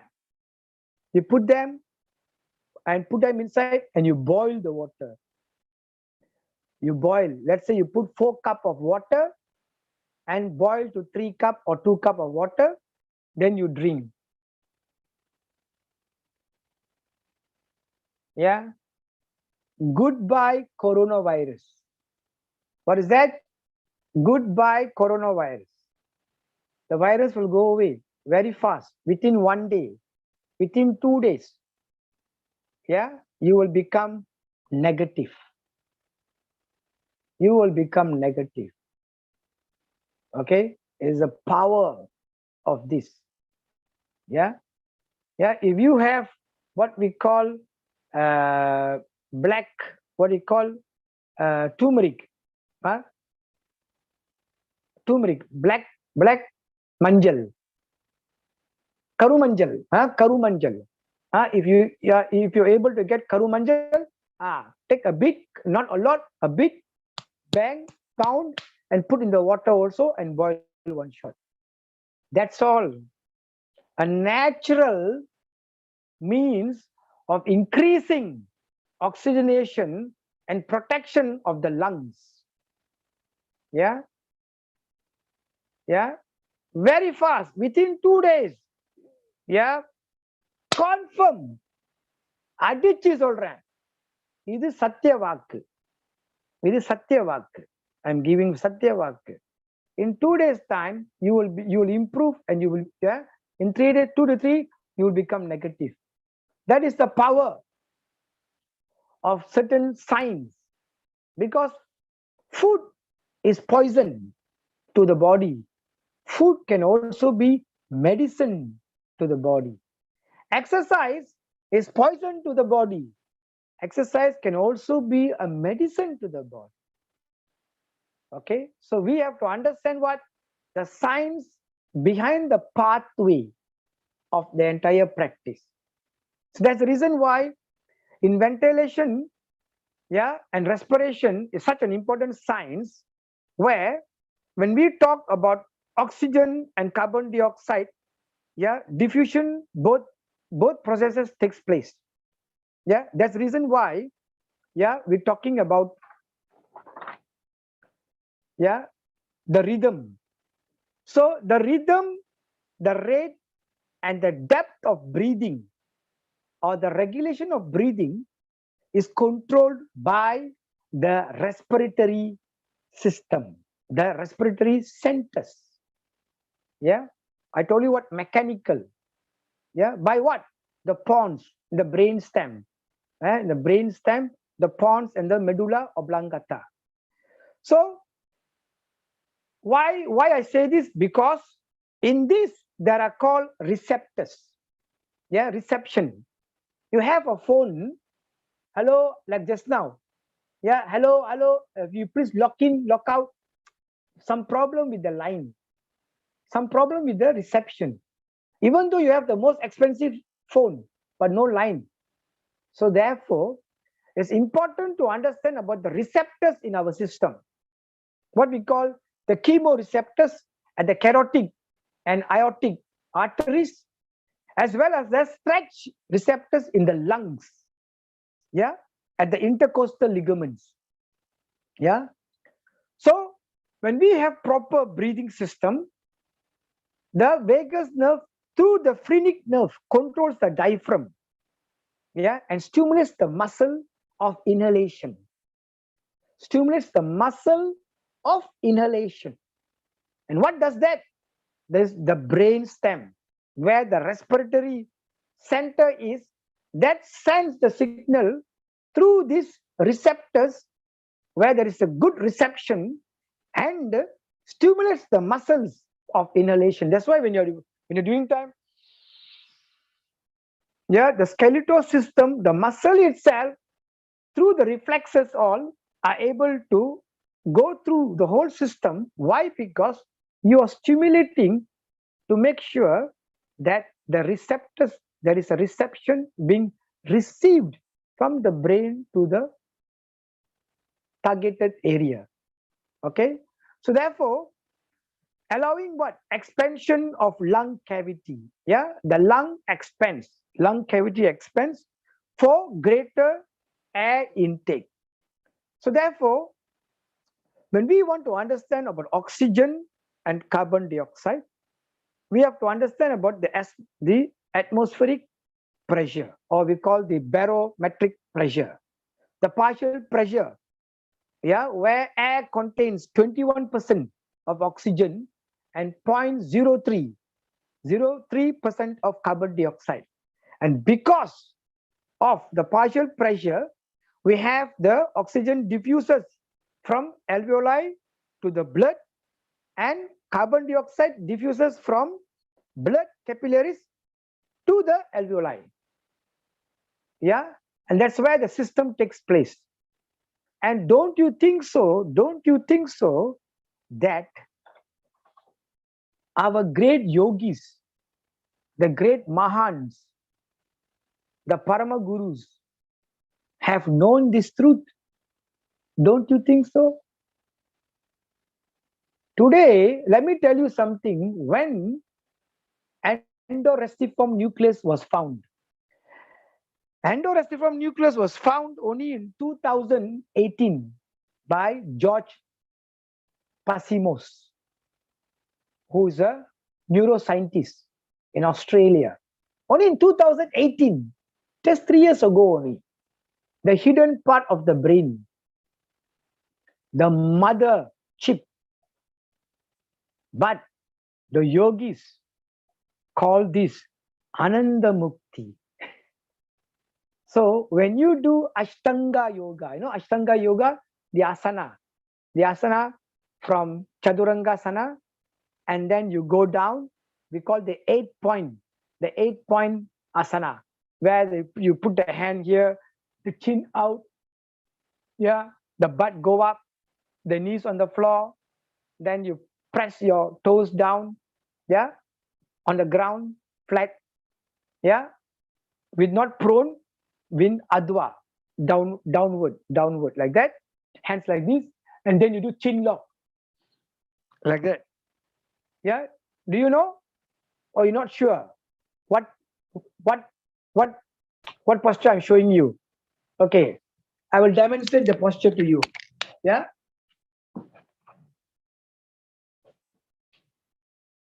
Okay. Now this one.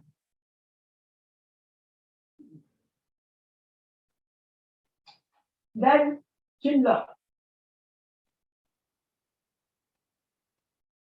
Touch. Chin lock. Bhujangasana. Sarakasana. Chakravakasana. Dog. Chadurangasana. Ashtangasana. Chin lock. Bhujangasana. Sadakasana. Inhale.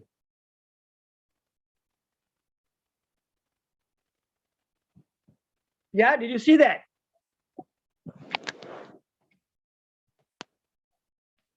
Okay, so what I demonstrated just now, yeah, was Bhumi Namaskar. Was Bhumi Namaskar. That is called Bhumi Namaskar. Yeah, Bhumi Namaskar. Bhumi Namaskar stimulates the Mooladhara Chakra. Yeah, Prithvi, Buddha. Chandra Namaskar, the moon salutation, stimulates the Swadhisthana chakra. Surya Namaskar stimulates the Manipura chakra. Manipura chakra. So, Madangi Mudra, that's one. It stimulates the solar plexus, yeah, strengthens the breathing impulses, yeah, in the solar plexus. Now, how do you do Madangi Mudra? See, my fingers, the middle finger put together, touch. All other fingers lock inside. You put Madangi Mudra. Correct. The middle finger, the Akasham. Middle finger put on top. Yeah, you put all together, and that's right. You keep the middle finger like that and you hold. This is called Madangi Mudra. So you keep like that. So about 3 minutes, you sit down and you do Samavritti Pranayam. Samavritti Pranayam is what? Breathing in and breathing out equal breaths. So when you breathe in 3 seconds, you exhale 3 seconds. You breathe in 4 seconds, exhale 4 seconds. Breathe in 5 seconds, exhale 5 seconds. That is called Samavritti Pranayam. Now, I want to share something to all of you today. Yeah, listen very carefully. You have never heard of Panchanadai Pranayam. Panchanadai Pranayam. Panchanada Pranayama. You have never heard this. I declare to the world,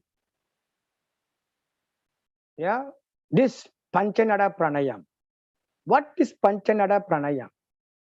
Panchanada Pranayam is, earlier I mentioned to you, the science of the rate, the rhythm, the depth of the breathing that brings about an effect to the heart, to the cardiovascular system.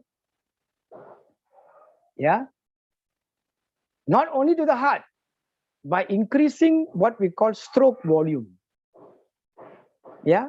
Stroke volume and what we call cardiac output. What is stroke volume? What is stroke volume? Stroke volume is what? The contractile force of the muscles of the heart.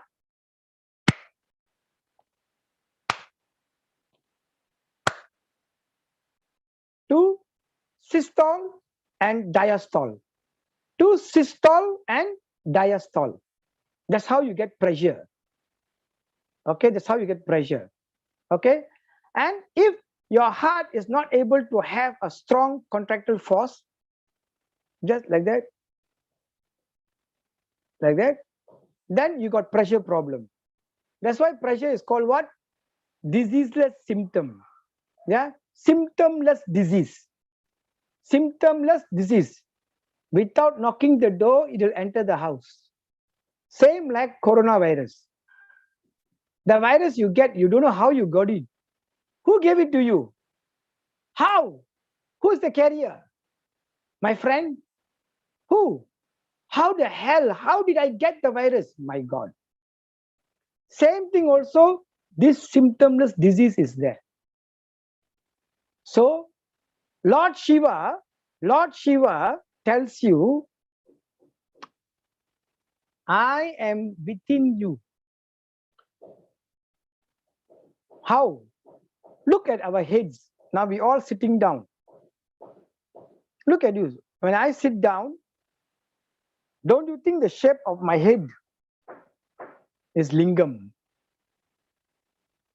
Don't you think the shape of my head is lingam?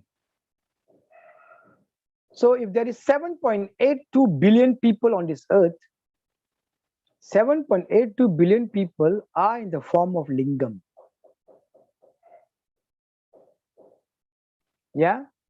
And to counter this symptomless disease, pressure, he gives you a beautiful leaf called vilvum. Called vilvum. Yeah, you take vilvum. Yeah, in your country is abundance. Yeah, and the vilvum, after doing puja, yeah, after doing puja becomes more stronger because it changes the chemical, the biochemical structure, the impulse within the leaf itself, heightening what we call the achintya shakti in the leaf.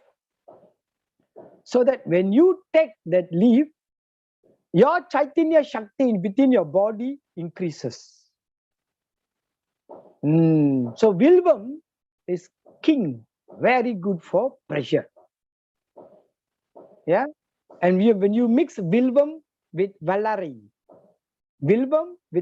that's all. Only two mixture. Remember, not more than that. Yeah, valari you mix and you drink. In hot water, mix it, and then you atran, make it drinking level. Yeah, and you drink. Yeah, your brain functioning will be good, your memory power will be up, you won't lose memory. Yeah, for example, thiamine. Yeah, thiamine is a very important chemical substance. When you lack thiamine, what happens? You start to forget. Yeah, that's why in our system we have what we call dopamine. Yeah, dopamine. Dopamine is in a place called the black substance called the negra. Yeah, negra. Yeah, substantia nigra. Yeah, the black substance in our brain. Yeah, at the brain stem. So the neurotransmitters in the black negra, when it starts to decrease, yeah, it's a direct impact on the basal ganglia. Yeah, which stimulates what? Our activity, our motor functioning, everything. So therefore, a decrease in the black nuclear will bring about a decrease in the release of dopamine. And dopamine is important for what? For movement. So stiffness in our body, yeah, takes place because lack of dopamine. Yeah, and the whole system of our body, yeah, 2/3 of our system, yeah, is connective tissue. We call the fascia, the myofascia tissue. Yeah, the myofascia tissue. Yeah, the breathing system that we do, the pranayama, has got a direct impact on our fascia tissue. So for easy movement, that's why in the morning when you wake up, you feel very difficult to move the body. Then after some time, you feel much more better. You feel much more easier to move. Why? Because heat has been generated into the fascia connective tissue. So similarly, yeah, the importance of this pranayam is so great. That's why we say that the proper oxygenation not only purifies the blood, removal of toxins, removal of CO2, but it also has got a direct impact on the chitta, the mind. Yeah, as I said, what? The chitta, where the poison of the mind is there, the kleshas, we call the kleshas, the defilements. Yeah, anger, sad, dukkha, jealousy, yeah, cunningness, all the negativity that we have been bombarded is in the mind dimension called the kleshas.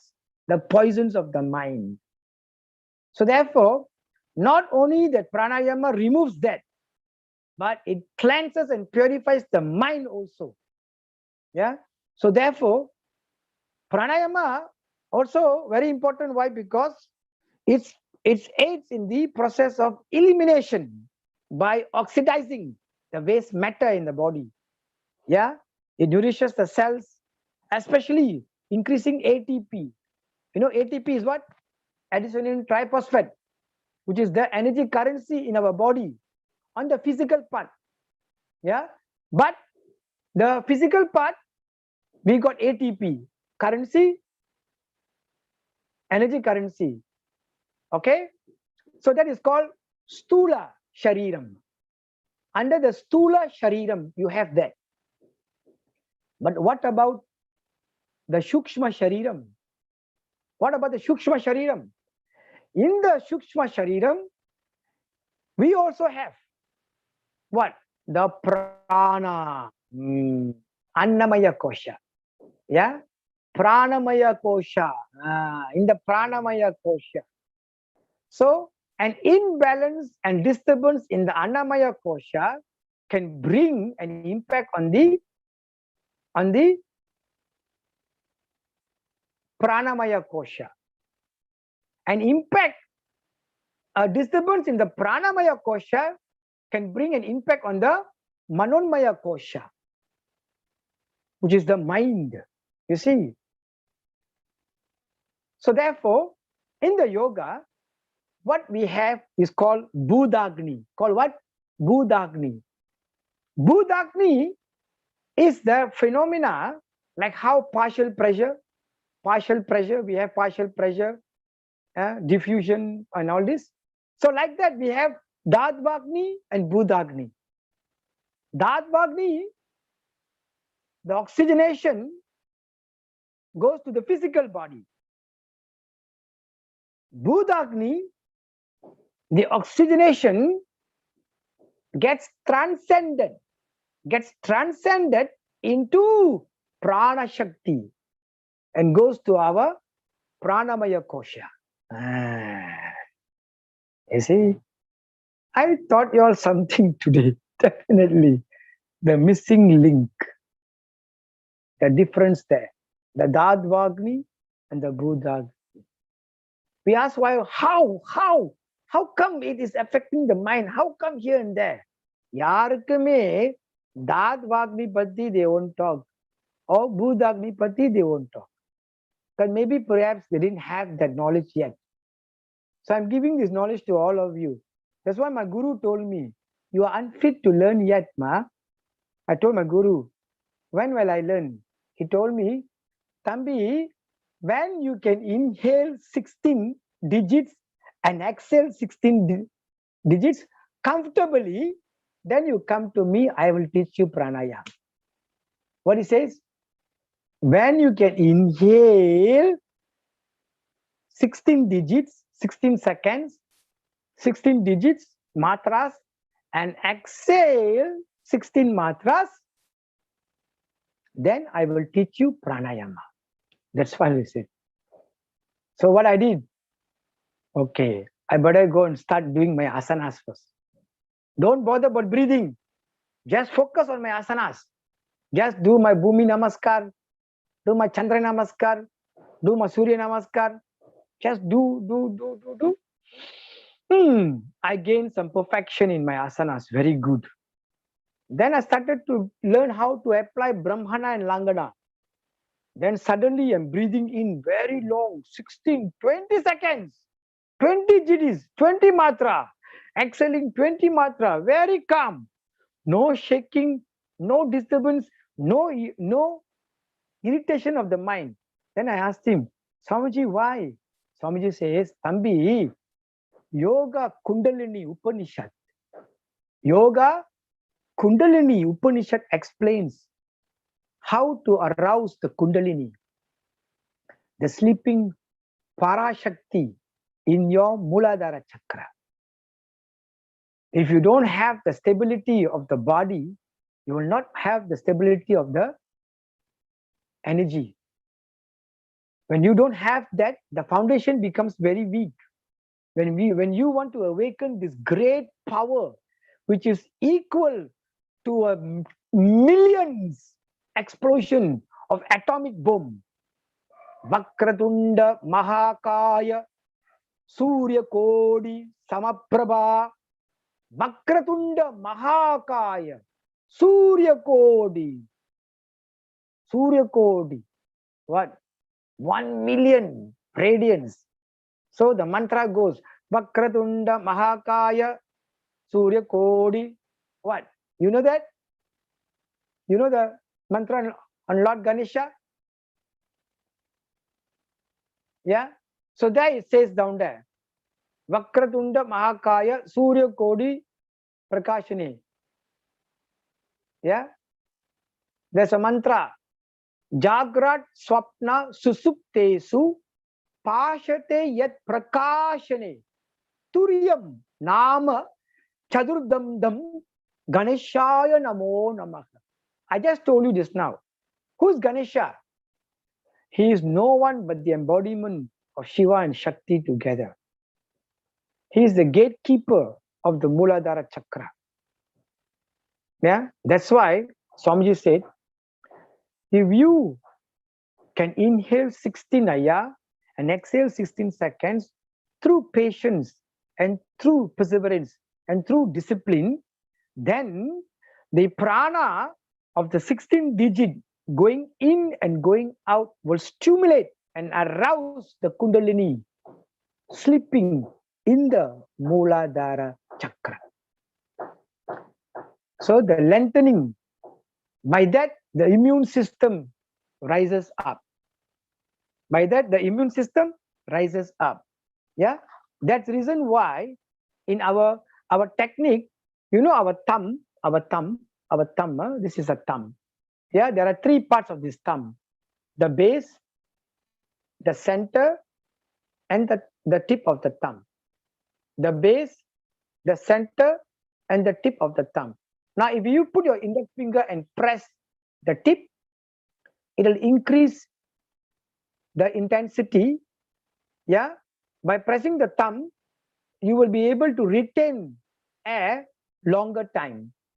You will be able to retain air longer time. Now, if you put it in the second part of your finger, then you will increase the retention of the air, increase some more. Now, we put it down here at the base of the thumb and press there like that. Then what happens? You will be increased to the retention will maximum. Now, if you look at this mudra and you turn the mudra in like this is Dharana mudra. Don't you think so? Dharana mudra. So, Dharana mudra is a very important mudra. For what? For meditation. Yeah, which is the Pratyahara. In Pratyahara, yeah, the withdrawal of the total senses into the mind. Yeah, the total senses into the mind, total withdrawal, no more existence of the senses. Yeah, this Dharana mudra will give you. When the mudra is up like this, upwards, and you put on and you pray, that is Dharana mudra. So it will help to retain air longer time. It will help to retention increases and retention maximizes. Yeah, and increases memory power also.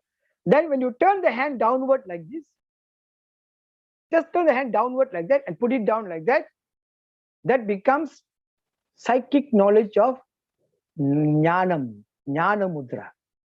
Jnana mudra, you see. So what in life we want?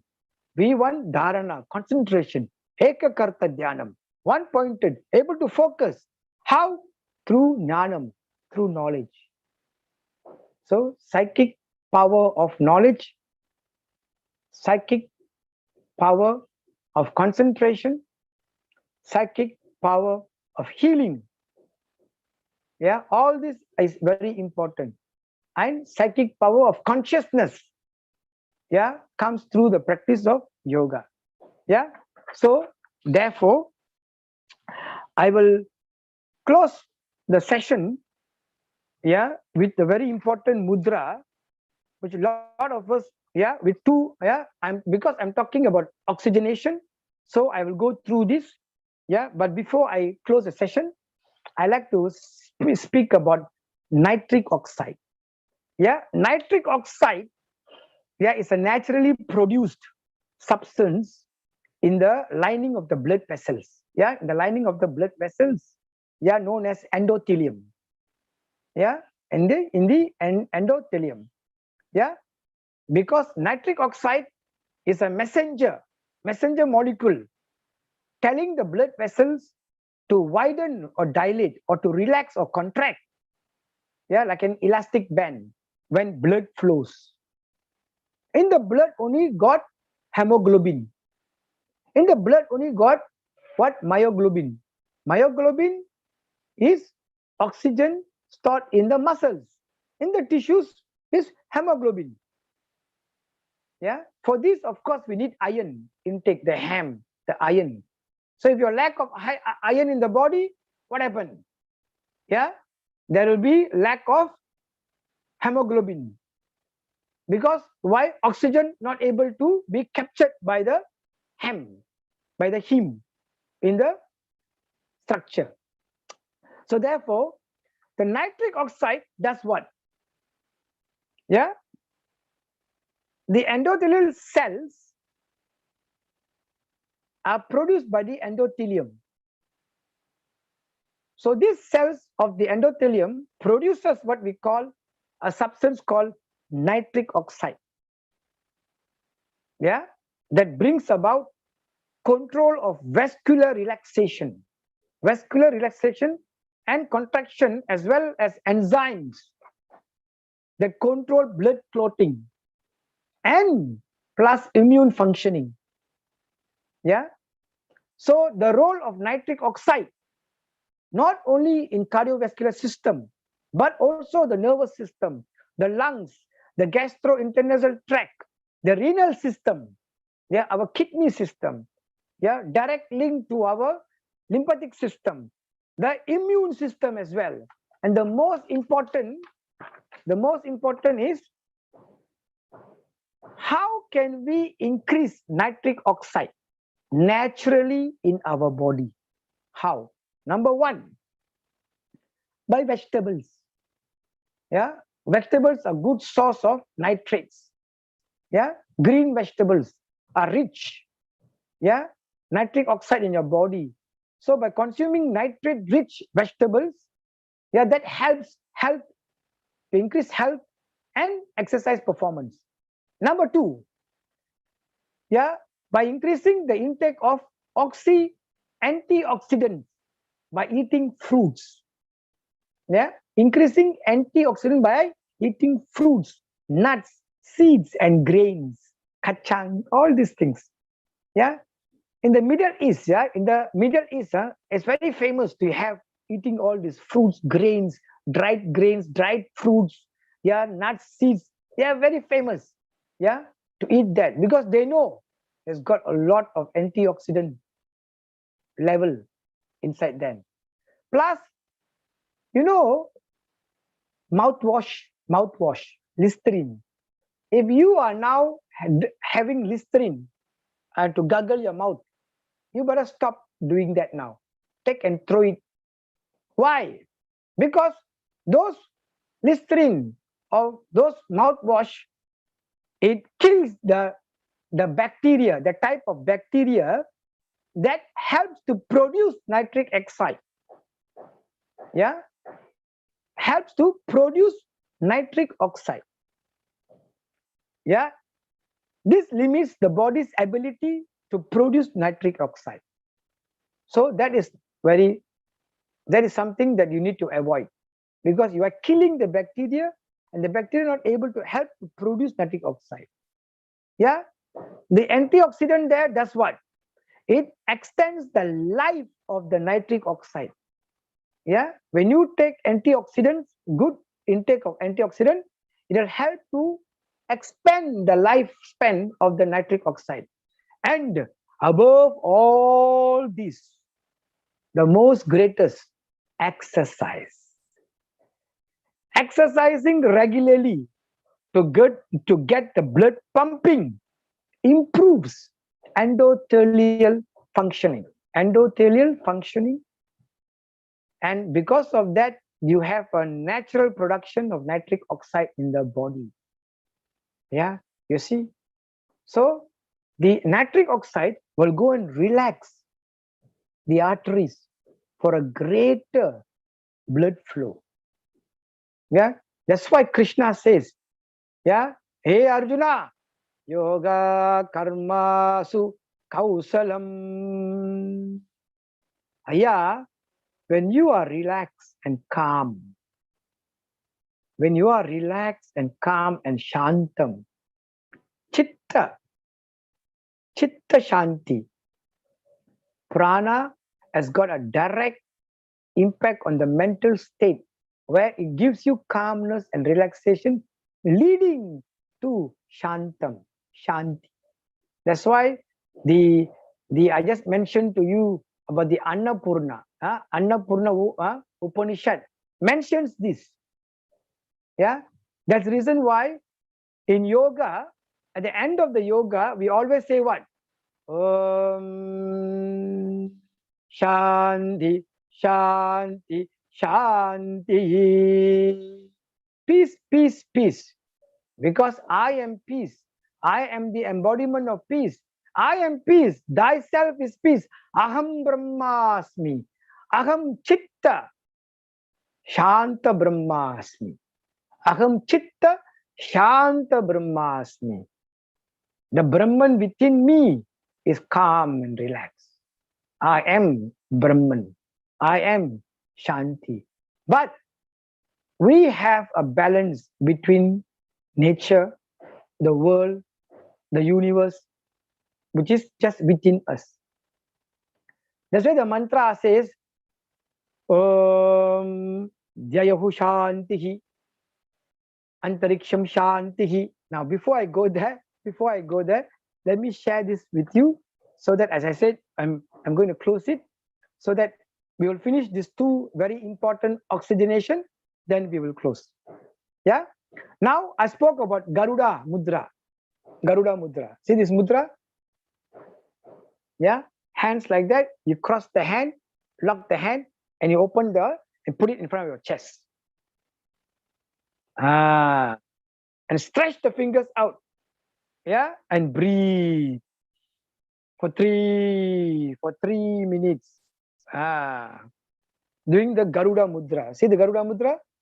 The hand like that. Not like this, in front, facing you. The palms must face you, lock inside. Both the thumb locking inside and then open and face you. This Garuda Mudra. So we know that the Garuda Mudra stay like that. You stay like that and you listen to me. Okay? So when you put this for 3 minutes, please lend me your ears. So we know the Garuda is the mystical bird of Lord Vishnu. A very huge and powerful, the king of air, the king of air. Yeah, it activates blood circulation, helps in alleviation of exhaustion. If you are tired, do this mudra. It will help you. Yeah, and it maintains of good health in all 12 systems. Yeah, we're talking about the 12 systems of our body. Yeah, which is the respiratory system, skeletal system, muscular system, etc., etc. Yeah. Then because it's king of air, Vayu. So Vayu Bhagavan, who's the Vayu Bhagavan's son? Who is he? Hanuman. So it correlates with Hanuman, Vayu Bhagavan. Anjaneya, who is he? The Lord of breath. Yeah, Vayu Putran. Yeah, it helps in what? In regulating all the Dasa Vayu. Yeah, the Pancha Prana Vayu and the Upa Vayu. Yeah, and we talk about what? Yeah, the Dasa Vayu. I think you know them, right? Let me just mention to you. Yeah, Prana, Apana, Samana, Udana, Vyana. Yeah, Devadatta, Nagavayu, Kurmo, Kitkara, Dhananjayam. Yeah, all these 10 will be regulated very well by this mudra. So when you do this mudra, yeah, remember Hanuman is present. Yeah, that is the greatness of this what? Garuda mudra. Yeah, and finally we go to the most talk about Linga mudra. Linga mudra. Many people doing this mudra wrongly. That is another problem. Yeah. How to do this mudra? The Linga mudra. Now, remember my fingers. Yeah. This is Karanyasam. Yeah. To understand the fingers. The thumb represents fire. The index finger represents air. The middle finger, Akasham. The ring finger, Prithivi, earth. The little finger, Sar, Konjam, Sar, bathroom, Sar, bathroom, Sar. Yeah, when you take your hand up, what they'll do? Okay, go faster. So what? Urine, water. You see how natural it is. So all the mudras lock inside. But how to do the Linga mudra? Wait. The thumb you put up first because the thumb represents fire. The thumb represents fire, the right hand. The left hand, see? The left hand, yeah, touch together in Chin Mudra, Hamsasyo, yeah, Hamsasyo, Hamsapaksha, Hamsasyo, yeah, these hand gestures, Hamsasyo, okay, all called Chin Mudra. Now, you need to put this one underneath here, like this. Then you can see you form a lingam, a linga. The yoni and the linga is formed. You can see already that the yoni and the linga is formed. Wow. And then you open your fingers. Yeah, and then you hold them together. You see? Correct. You hold them together and you put them in front of your Manipura chakra. Yeah, just above the navel. Just above the navel at the Manipura chakra, because you have to remember the thumb represents fire. The fire element is Manipura chakra. You see, that's why you put it at the Manipura chakra. Okay, not you put it up here or put it down on your legs like that, or put it up here or where. No, you need to put it at the corresponding correlated level like this. So you have a beautiful Linga mudra and you put there, and then you do pranayama.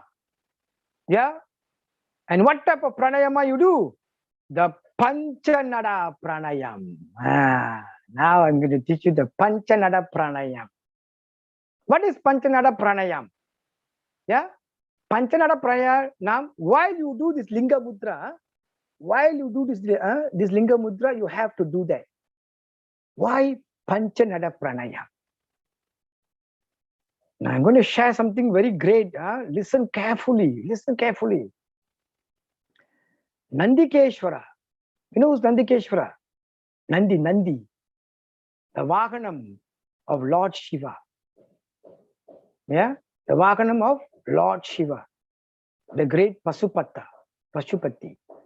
Yeah, he's Nandikeshwara. So there's a mantra that says, yeah, Nandikesha Maha Prajna Siva Dhyana Parayane Uma Shankara Sevartam Anuknyam Dadu Marhasi. Om Shri Nandikeshwaraya Namaha. Because he is the Adhipati of rhythm. He is the Adhipati of rhythm. Earlier I spoke to you about what? The rhythm of breathing, the depth of breathing. Yeah? So in our body, there are 5 rhythms. We call Pancha Nada Pranayam. Pancha Nada. 3 beat, 4 beat, 5 beat, 7 beat, 9 beats. That means 3 digit, 3 matra, 4 digit, 4 matra, 5 digit, 5 matra, 7 digit, 7 matra, 9 digits, 9 matra. Meaning what? Tisram, Chadusram. Tisram is 3. Chadusram is 4. Panjamam is 5. Misram is 7. Sankirnam is 9. So if you are learning Mridangam or learning dance or learning music, you will understand this better. Yeah, you will understand this better. So the Panchanada Pranayam is how must done on Samavritti Pranayam. So inhaling 3 seconds, exhaling 3 seconds. Inhaling 4 seconds, exhaling 4 seconds. Inhaling 5 seconds, exhaling 5 seconds. Inhaling 7 seconds, exhaling 7 seconds. Inhaling 9 seconds, exhaling 9 seconds. When you do this Panchanada Pranayam, then you will be fit to breathe in 16 and breathe out 16. Then you are ready to arouse your Kundalini Shakti. You see what my Guru tells me? My God. Because why? Because Lord Shiva sits in Kala, in time. And that time is representation in a symbolic manner as a bull, the Kalai. The Kalai, Kala, Kalai, Kala. That Kala is the great art, the Adi art, the Adi Kalai. Through Kala, time, governed by Kalai, the bull, who is no one with the Vahanam of Lord Shiva. You see, so the Linga Mudra, when you put the Linga Mudra along with this one, like this, the thumb up and keep it here. And when you do the Panchanada Pranayam, with full bhakti, belief in it, you will see fire burning in your body. You can see fire. Yeah, Trinetram, Trinetraya Vaushudhi. Trinetraya Vaushudhi means what? The left eye, the moon, the right eye, the sun, the middle eye, the fire, the 3 eyes of Lord Shiva. Trinetraya Vaushudhi. You see how? The mudra there. So therefore, in the Linga Mudra, yeah, not only we know that it will boost the immune system, loosen mucus collected in the lungs, makes the body resistant to colds and chest infections. Same time, it generates great heat in the body and burns away accumulated phlegm, as well as burns away the kleshas, the poisons of the body and the mind, the adi and the vyadi, making the body very resilient. And as well, those who want to lose weight, you can practice Linga Vidra. Yeah, so therefore, but you have to remember, for every action got reaction. Yeah, every plus got minus, every positive got negative. So you need to understand the contra indications of this mudra. Why? Because heat is generated in the body. Yeah, the mudra can be very taxing, holding the mudra. Wow. And how long must you hold the mudra for? For 15 minutes. For 15 minutes, you must hold the mudra. Remember, 15 minutes. By doing what? By doing all 5 Panchanada Pranayam. When you repeat that again, 3, 4, 5, 7, 9. 3, 4, 5, 7, 9. 3, 4, 5, 7, 9. For 15 minutes, you do that. And then slowly you can see the heat in the body will increase. Not only Nandikeshwara is inside you. He is there present with you already. You see, because you cannot separate Nandi from Shiva. There's no way. So Shiva is time. So that's the reason why you will feel lethargic. So consuming cooling food like fruit, drinks, and then drinking a lot of water is important if you're practicing the mudra. Then you have to practice Sitali. After that, you go for Sitali, this one.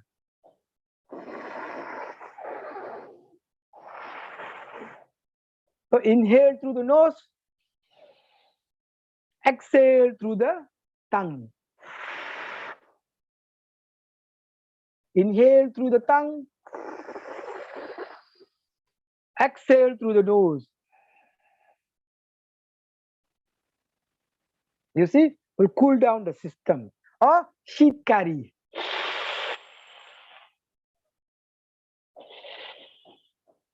If you want a faster mode, then you can drink cold water, ice water.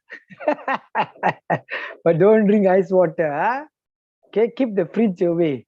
Natural cooling is very important. Or breathe through the left side. We call the mool breath. Chandra Nadi Pranayam.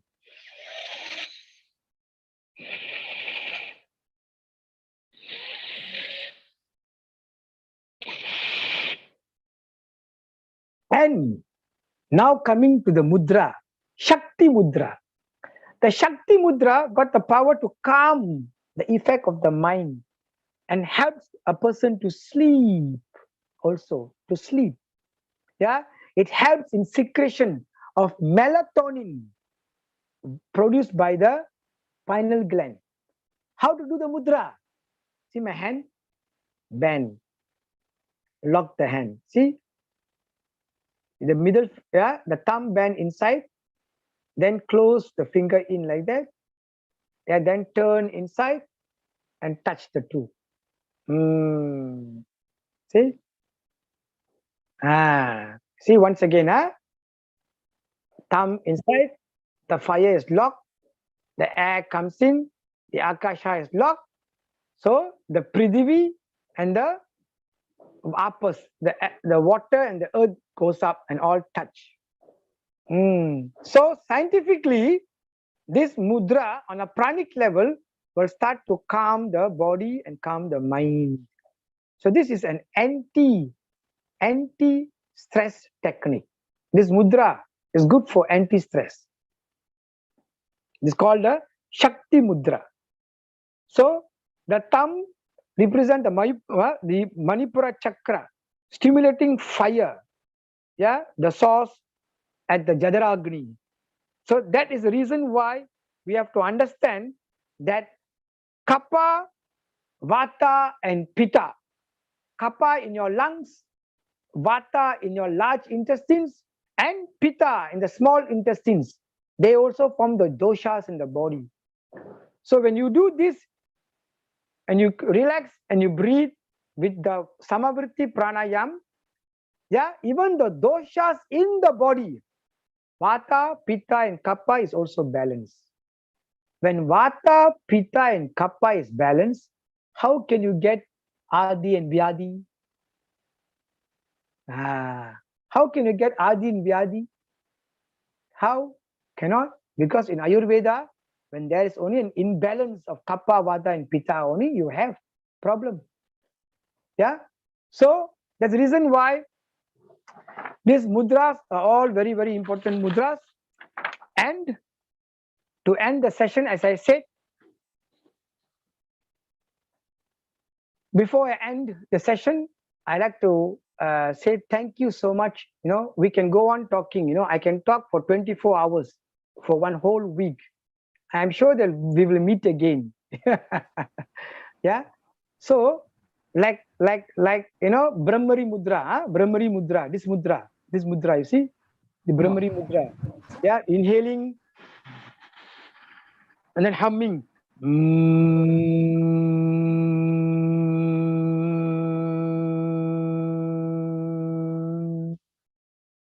Inhaling.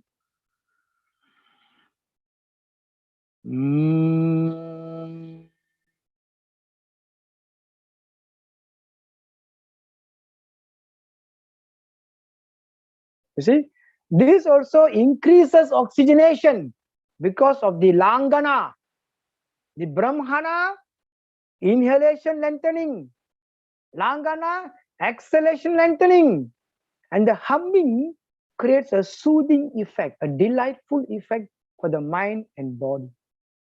You see, so it's an anti-stress also. Pranayama is anti-stress. Yeah, so you learn Shakti Mudra and you also learn Brahmari Mudra, Pranayam. You see, so when you know the science, yeah, not only from a scientific yogic point of view, but you know, to the academic science behind the yoga, yeah, and we find that in our yoga there are different what asanas, category of asanas, yeah, like prone position, back bend, handstand, inversions, bending forward, twisting asanas, everything. But remember, when you do the yoga, you need to make sure that you have all these categories involved. Just a few. But the most important category is the twisting asanas. The twisting asanas must be put into your practice because they are a direct impact on the lymphatic system to increase your immune system, to make sure the absorption of oxygen and carbon dioxide by the hemoglobin takes place at the cellular respiration itself. So when you do twisting asanas, there is greater exchange of gases that will take place at cellular respiration, at the cell itself. That is the greatness. That's why the question comes back again. How did this art so beautiful, the yogis come to know? The philosophies all entrenched and embedded in the sutras. Yeah, all these things. So this is the greatness, the mahime of yoga. Yeah, we can go on talking, but the mahime of yoga, this. And alas, very sad to know how many of us actually really put this into practice. How many? So I beg all of you, please, yoga is your birthright. How much you breathing, how much you drinking, how much you eating the rice, that important is the practice of yoga. Because yoga is the Adi Kalai of that Paramatma, that Parabrahma Swarupini. Yeah, that she herself dwells in this Shariram as the Atma that sits in the Muladhara Chakra. By the signs of yoga, she rises and then meets her beloved Shiva, Purusha, and this is Kailasam. Kailasam is not out there. Somebody asked me, Master, Guruji, have you gone to Kailas? I tell them, I have gone many times to Kailas. What? Many times, sir? No, sir, I went last year, sir, very beautiful. I'm seeing the beauty every day. You see, Kailas is where? Not there. It is inside you up here. Remember this.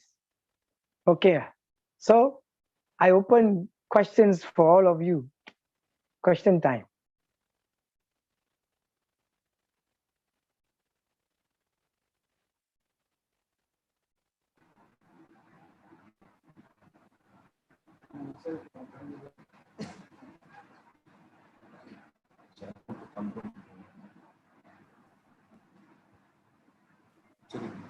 Is there any questions that you all want to ask me?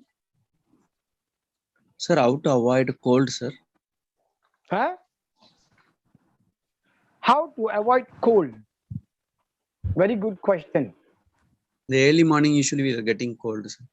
And sometime for dust allergy. Yes. So what must you do? Yeah. Do this mudra, this kriya, Pashupata kriya, which I taught you.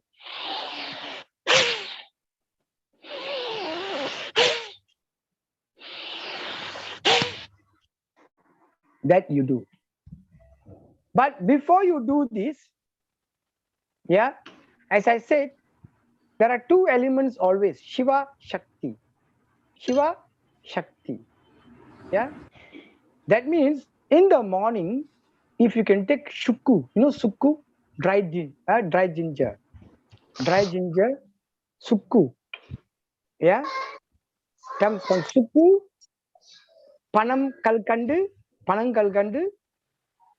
yeah, and then what we call mulugu, little bit of mulugu, and then ginger. You adikran, yeah, boil it with panam kalkandu. Tipili.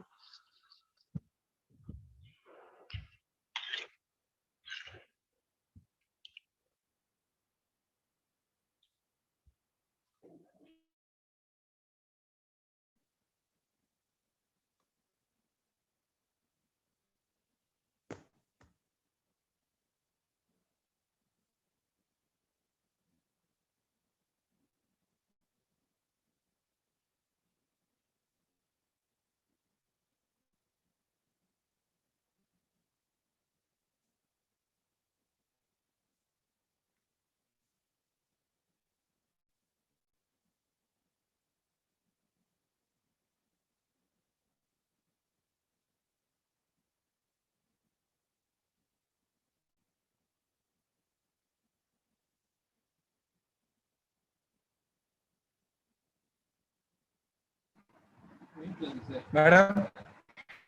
Sir, சொல்லிடலாமா sir?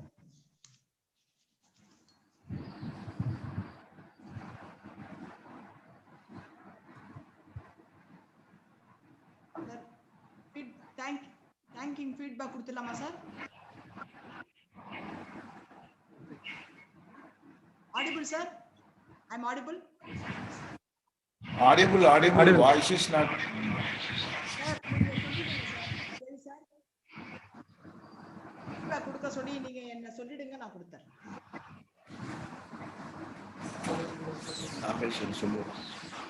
சொல்லுங்க sir.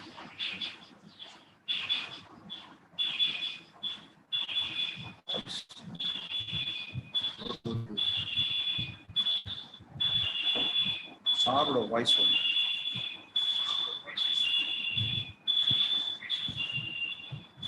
Okay. Okay, somebody unmute. Okay, yeah. So, is there any more questions from anybody? Yes, sir. Solunga. Sir, really you are given that very good lecture related to that, covering in all aspects of asanas, pranayamas, bandhas, mudras, kriyas. You are enlightened our people in the field of yoga.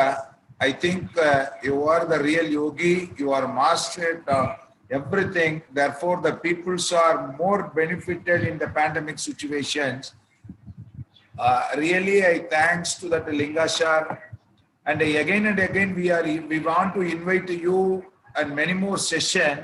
Then only we want to enlighten our people in the different aspects. But I think you are evolving our people, Annamaya, Pranamaya, Manomaya, Janamaya, and Anandamaya. But you want to maintain that Anandamaya always. Therefore, I request you to mingle with us and deliver the wonderful lecture always with our people. Really, no words to thanks. It is you are admired, amazing, marvelous. There is no other words. Only the other words is there means only silence. Silence is the language of God. That's why we are telling about the silence. Thank you, sir. Thank you very much, Aya. Thank you so much. And Yeah. So I'd like to thank. Sushila madam. I'd like to thank. Yes, sir. சொல்லுங்கம்மா. Sir. Thank you very much, sir, for the wonderful presentation. Your lecture brought new insights and enlightening speech. It will extremely helpful, especially during this pandemic situation, sir. Sir has started the session in Adi Kalai is yoga. He has pointed about breathing process, that is breathe in, breathe out. It needs to be regulated, controlled and monitored. And he has explained the various terms of Sanskrit and Upanishad. So Manda, that is a slow way of breathing, is good to everyone. Likewise, the Upanishads are wisdom or jnana teachings that explore the deeper internal meaning of sacrifice. So he explained about jnana, that is a revolutionary wisdom that transforms and enlightens one's consciousness, is an important goal of Upanishadic teaching. Also, he described the scientific way of yoga benefits also. And he has explained about vyadi, that is diseases, that is infection through the virus, fungal and bacteria, is our body become unhealthy due to the genetic factor also. Hereditary, we have to invite so many diseases, and digital diseases also he has mentioned. Through the practice of Ashtanga Yoga, definitely we can protect our body without any infection like virus, bacteria, like COVID-19 diseases. So also yoga reduces the genetic diseases also, and digital diseases also he mentioned. Well, sir, also he enumerated those who focused in Laya Yoga, that is understand the pathway of Kundalini Yoga, and Kriya Yoga, that is physical, that is Ashtanga Yoga, then Swara Yoga, the science of breathing is the soul of yoga. He emphasized that in the point is the science, the Swara Yoga is the science of breathing, is the soul of yoga. That is a pranayama, what we had a session. Okay, Nada Yoga. Nada means the flow of sound, and it is the process of the union of the individual mind with the cosmic consciousness through the flow of sounds free from diseases. And he demonstrated some of the pranayama techniques like Bastrika, Kabalabadi and Pasupadi Kriya is different from Kabalabadi. He also mentioned, if you practice these type of techniques, mindful techniques, relaxation and mantra, then your prana will be controlled. When prana is controlled, mind will be automatically controlled. Without ventilation, you cannot get proper respiration. For that, we have to mobilize. So he also demonstrated some Bhumi Namaskara and stimulates its Muladhara Chakra and Garuda Mudra, Dharana Mudra, Madangi Mudras, various number of mudras as well as Linga Mudra, everything has explained. And he also advises some diet tips also, that is the clove, krambu, bitter leaf, that is vetulai, ginger, inji, black turmeric, that is karumanchal. We have to take daily to improve this during this pandemic situation to avoid the COVID diseases. It prevents the COVID diseases also. It improves the oxygenation. So this natural way of treatment will be very much helpful to kill the coronavirus free from the COVID-19 diseases. So he also demonstrated finally Panchakosha Pranayama, also mentioned about nitric acid also. So vegetables, green vegetables, some fruits, dried fruits, grains, by taking all the above, it increases the antioxidants level. So yeah, automatically we have to maintain, improve endothelial functions and improve the production of natural nitric oxide in our body. So one more advice he has given, to stop using mouthwash like Listerine. And Panjanada Pranayama with Linga Mudra, he advised with digital 3, 4, 5, 7, 9 with the Madras. So it will with the Samavritti Pranayama also, that is equal ratio of inhalation and exhalation process. Definitely, if you have a practice like this, you will be fit to be breathed 16 by 60. That is called Sugar Pranayama, what we use this technique. So boost it, improve the immune system, boost the immune system. And finally, he demonstrated Brahmari Pranayama also. Yoga is your birthright, because yoga is Adikala. Again, you have to touch the same point. Sir, thank you very much, sir, for your enlightening speech and wonderful lecture. And various types of yoga, definitely it relaxation, breathing techniques, postures, everything to promote physical and mental well-being. Definitely, sir. It reached to our participants. So many appreciation also posted in the chat box. So many questions also he has raised. Only thing, you just give your contact details, phone number and mail ID, and what time you will be free. You just give your mail ID. Then we will pass on to our participants. Definitely, they will connect with you also. Thank you for the wonderful session, sir. We all blessed by giving your lecture, sir. Thank you so much. Thank you so Thank much. you, ma. Thank you, organizers, also Okay. for such a wonderful personality Yeah. for giving a wonderful session, arranging the Okay. wonderful session. Thank you, I like, Almighty, yeah. everyone. Thank you. Hariom. So I like to say something here. Yeah. You know, at the end of yoga, yeah, at the end of yoga, we always do Yes, sir. savasana. We do savasana, correct? And before, Yes, sir. and we all know savasana means savu, sava means savu. That means one who is born Dead will pose. also exit. That time will come. So when you're doing yoga time, yoga reminds you that the time will come. The time will come one day. Be prepared. Be prepared. But don't go under the Annamaya Kosha. Go through the what? Anandamaya Kosha. Go through the blissful what? Departure. Yeah. That's the reason why in science, resting metabolic rate, yeah, is equal to savasana. Because when you do savasana, yeah, there is great increase of energy in the body. You know, in in savasana. That's why well, after we do all, then we say adangi nil. When you are in silence, when you are stillness, that's where you will understand Brahman. God is within you. Aham Brahmasmi. Yeah. So that's why this Om Shanti, Shanti, Shanti is important. And as I said earlier, that it is not only the Shanti within us, the Shanti in this entire cosmic creation. So Om Jayahu Shantihi, Antariksham Shantihi, Prithivi Shantihi, Apashantihi, Aushadaya Shantihi, Vanaspadaya Shantihi, Vishve Deva Shantihi, Brahma Shantihi, Sarvam Shantihi, Shantireva Shantihi, Om Purnamada Purnamidam Purnat Purnamudachyade Purnasya Purnamadaya Purnamevavashishyade. Om Shanti Shanti Shanti. Hari Om. Tadastu Tadastu Tadastu. So thank you very